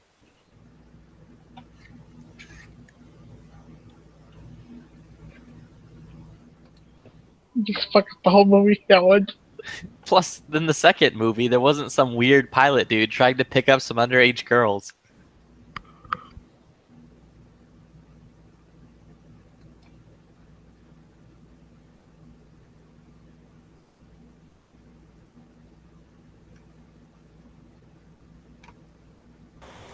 Flippy, Flippy, can you take picture with newspaper to show you exist? Show your face. Nah. Show your face, brother. Show your face. Let us see your face, brother.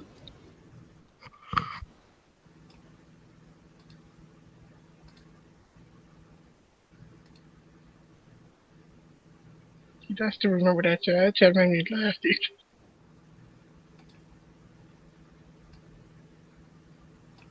Hey, Heavy.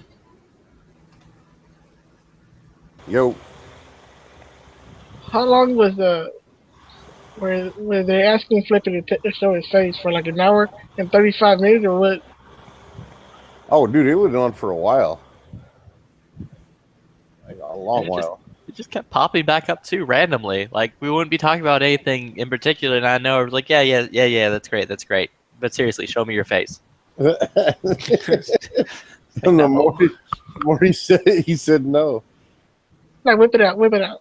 I still haven't seen Flippy's face, man. I've seen his arm because he showed me his tattoo on his forearm with his guns on his desk in front of his computer screen. But you know,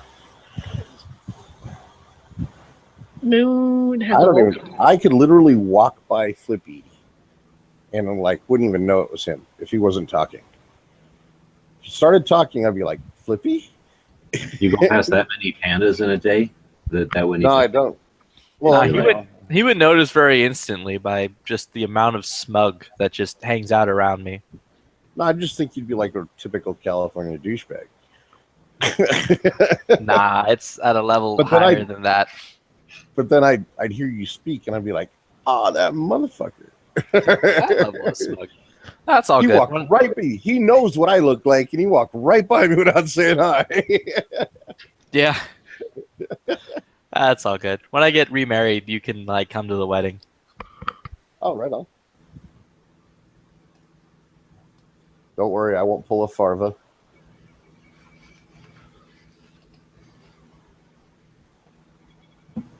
Let's see. You're getting remarried to a dude. At some point. At some point. Glad I was right about the dude.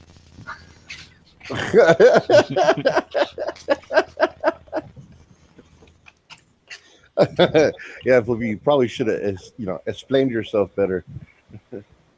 It's America. I don't have to. That's true.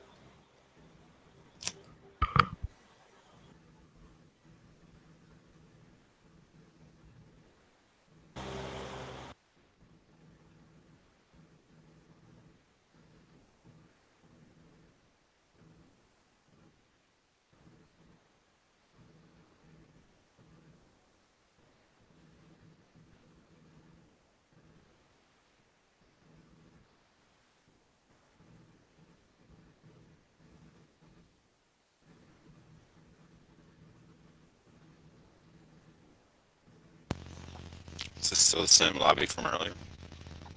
Yeah. I think Sean's here, but he keeps coming back. So maybe his computer just is having an intermittent issue or anything like that. His computer has commitment issues. Just can't commit to staying on.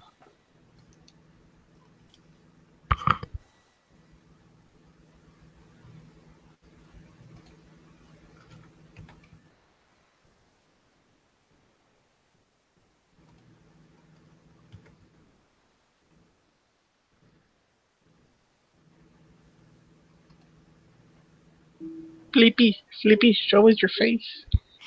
But yeah, G, you can get me a coupon code for like Copper Customs. Try. I don't know if I might have burned my bridge with Tim at SHOT Show. Oh, I thought you and Tim were like best friends and you went like go-karting on the weekends. No. One time he tried to talk to me at SHOT Show and I blew him off, and then I don't know if that pissed him off or what. And then eventually we did talk again, but then last SHOT Show I was kind of a dick. Why do you keep being mean to Tim? Is it because he made his own like video website? No. Tim took to InfoWars this year. Did you see InfoWars cover NRA show? It was pretty funny coverage, I guess. They did some of the Moms Demand Action that were there too. Some lady was like, these guys out in the woods with their AR-15s thinking they can just have 50 calibers that go I don't know how far in the woods that I'm in. She was just like rambling on like the 30 caliber clip guy. It was pretty bad. So what is she, like Shrek crying about her swamp? These are my woods. I want you out of them. From everything I hear, their little rally failed. Every town in Moms Demand Action.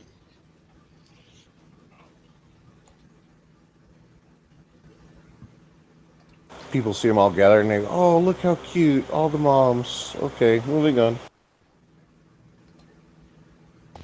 Yeah, guys running around the woods with their 50 cal AR-15s. Just shooting how far? Shooting No one God knows. how far these bullets go.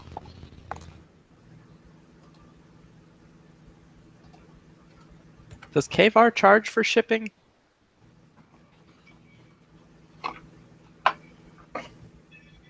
And I never ordered from there.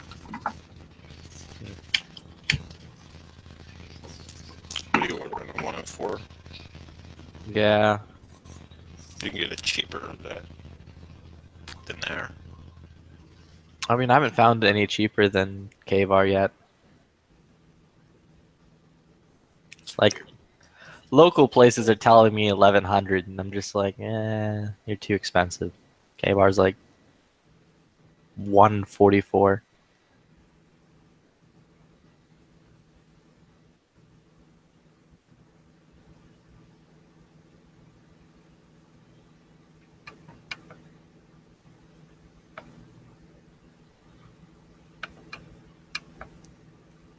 When like mags are $30 to $27, so it's like,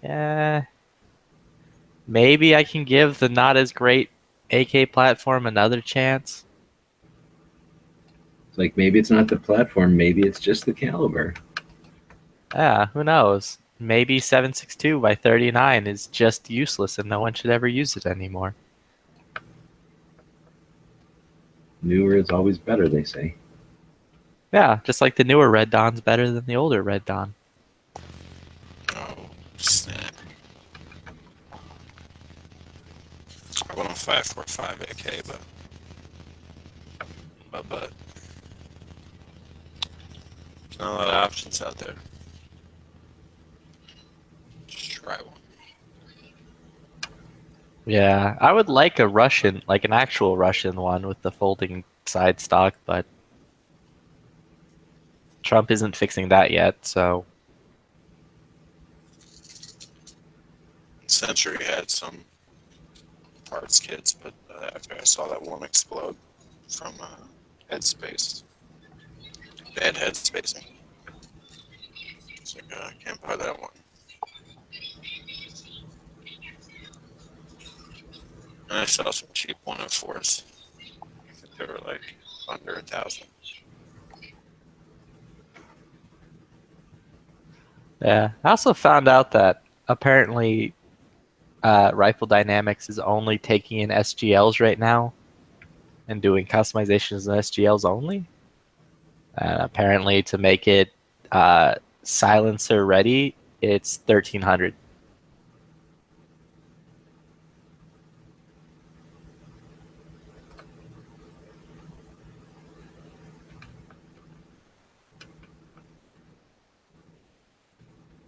Which I kind of want it to be silencer ready since I have a 5.56 can. What do they do? Put like a gas block on it? No, they like somehow Concentricity, whatever, they make sure that the bore and the crown and the threads are all concentric so that it goes down the thing and not spins out into your baffles. Yeah. And then they do something to the recoil system. They tune the gas, whatever, to make it cycle better. They weld up all the holes.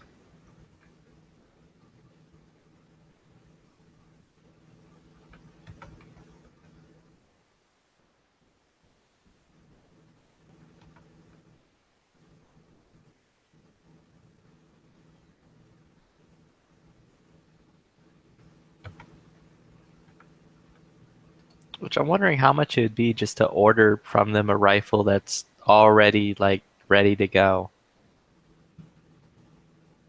Do they still do that? They still sell rifles, but I don't know if like they're You because think they he's have the building them all? 500 series, the 700 series, and the You think he's building them all the time?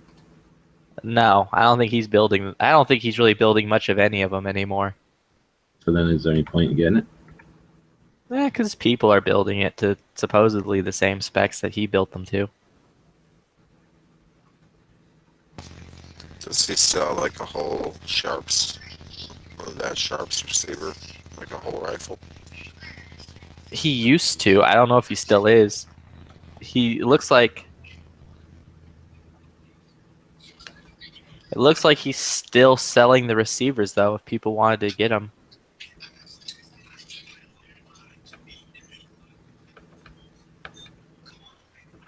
Those were what, the MB-47 guns? Yeah, something like that. Yeah, he doesn't have those up on his site anymore. But the receivers are still there.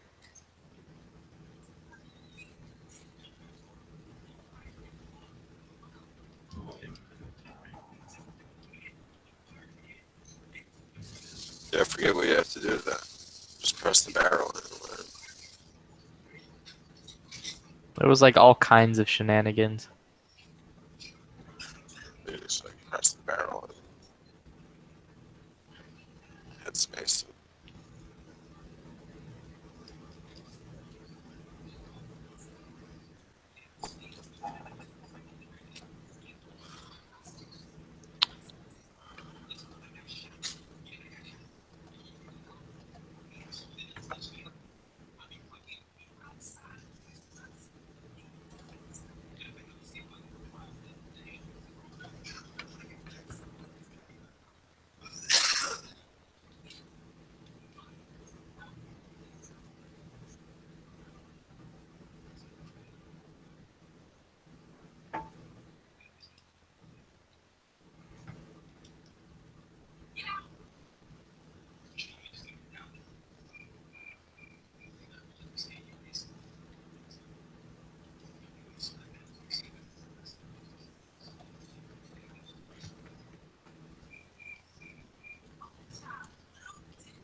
I mean, I guess I can ask. It's like 2,200 for one of those rifles.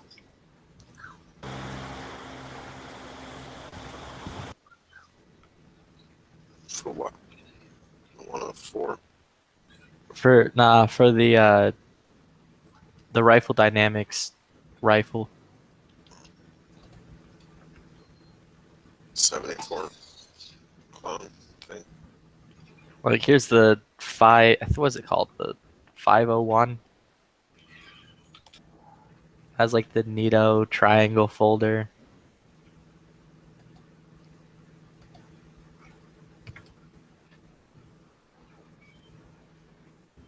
Oh, yeah, that's like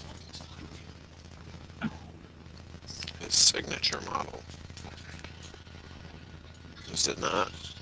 Yep. It's like what the silhouette is on looks like. Shoot. I think he puts the silhouette on all of his guns. I mean, every that gun looks like the silhouette.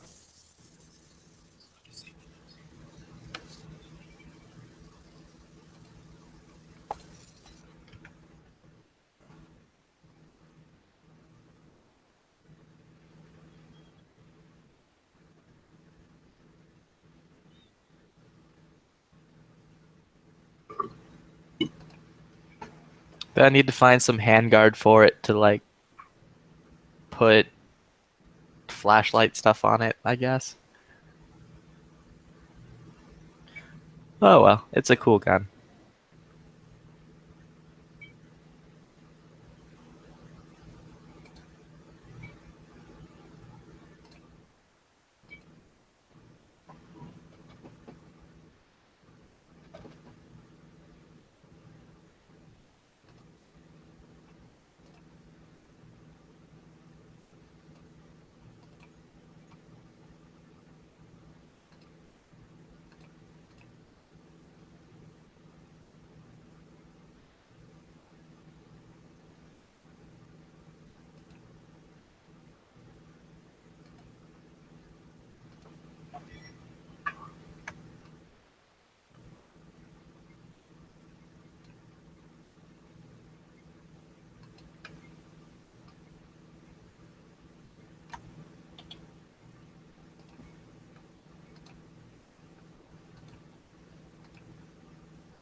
much are the SIG braces now? They still $150. Which one? The SP15. The new one. Which one's the SP15? One that looks like a Magpul stock. Oh, what color? Black. Because last time I checked, Optics Planet was running like a massive sale on all of SIG brace stuff.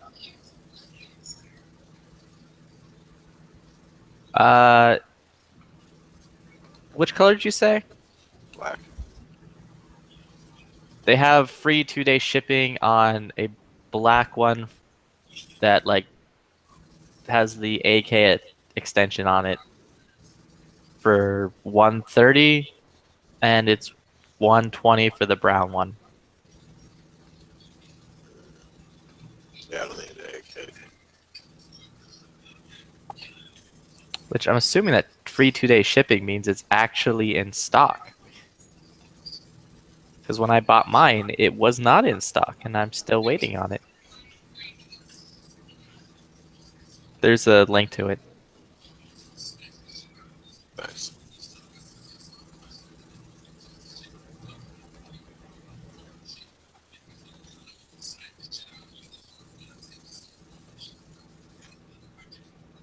I will say that, like, after watching King Kong, I kind of want to build like a M16A1 styled rifle. King Kong. Mm-hmm. Try the new one. Yeah. So why did you decide against the M16? Because it's not good enough for home defense, dude. Oh yeah, I forgot. Yeah, jeez Louise. It was funny. Who was telling you that? This guy at my shop, I went into looking for a rifle, and he was like, "Oh," and I'm like, "Either the M4 or the M16." He's like, "Well, the M16's longer, so the M4 is better for home defense." He's like, "You should get that one because home defense." I'm like, "I don't care about home defense." And then he like flipped out. According to Flippy, he looked like he was shitting himself a little bit from actually hearing that. He couldn't handle it, I guess.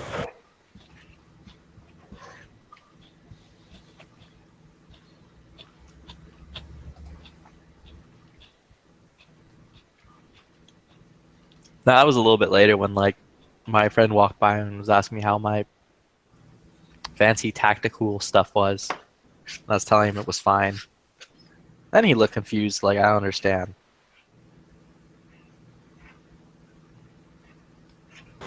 You kind of had to put the dots out there and connect them for him. It's like already have cool stuff, tactical stuff, so don't need Just it. tell them, So why don't you just say this is for recreation? So I don't really Flipping care. up the drama. he did. He said because No, I did. He's like, well, what do you? Sounds He fun. asked me, he's like, what are you going to do with this gun then? And I'm like, I just want to buy a gun because it's cool and I want to play with it. Yeah, but the way you put it, that doesn't. It's not the same as it's for recreation. Someone are like, okay, that makes sense. Instead, you're like, this guy wants to just play with it. What the fuck is he talking about? Why is he being all weird?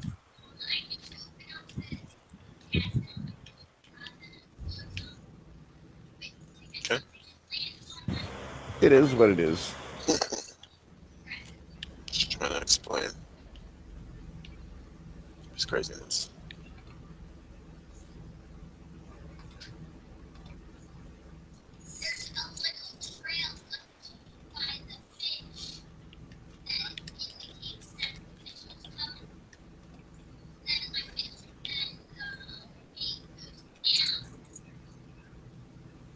I mean, he already knows you're going to play with it. He plays with his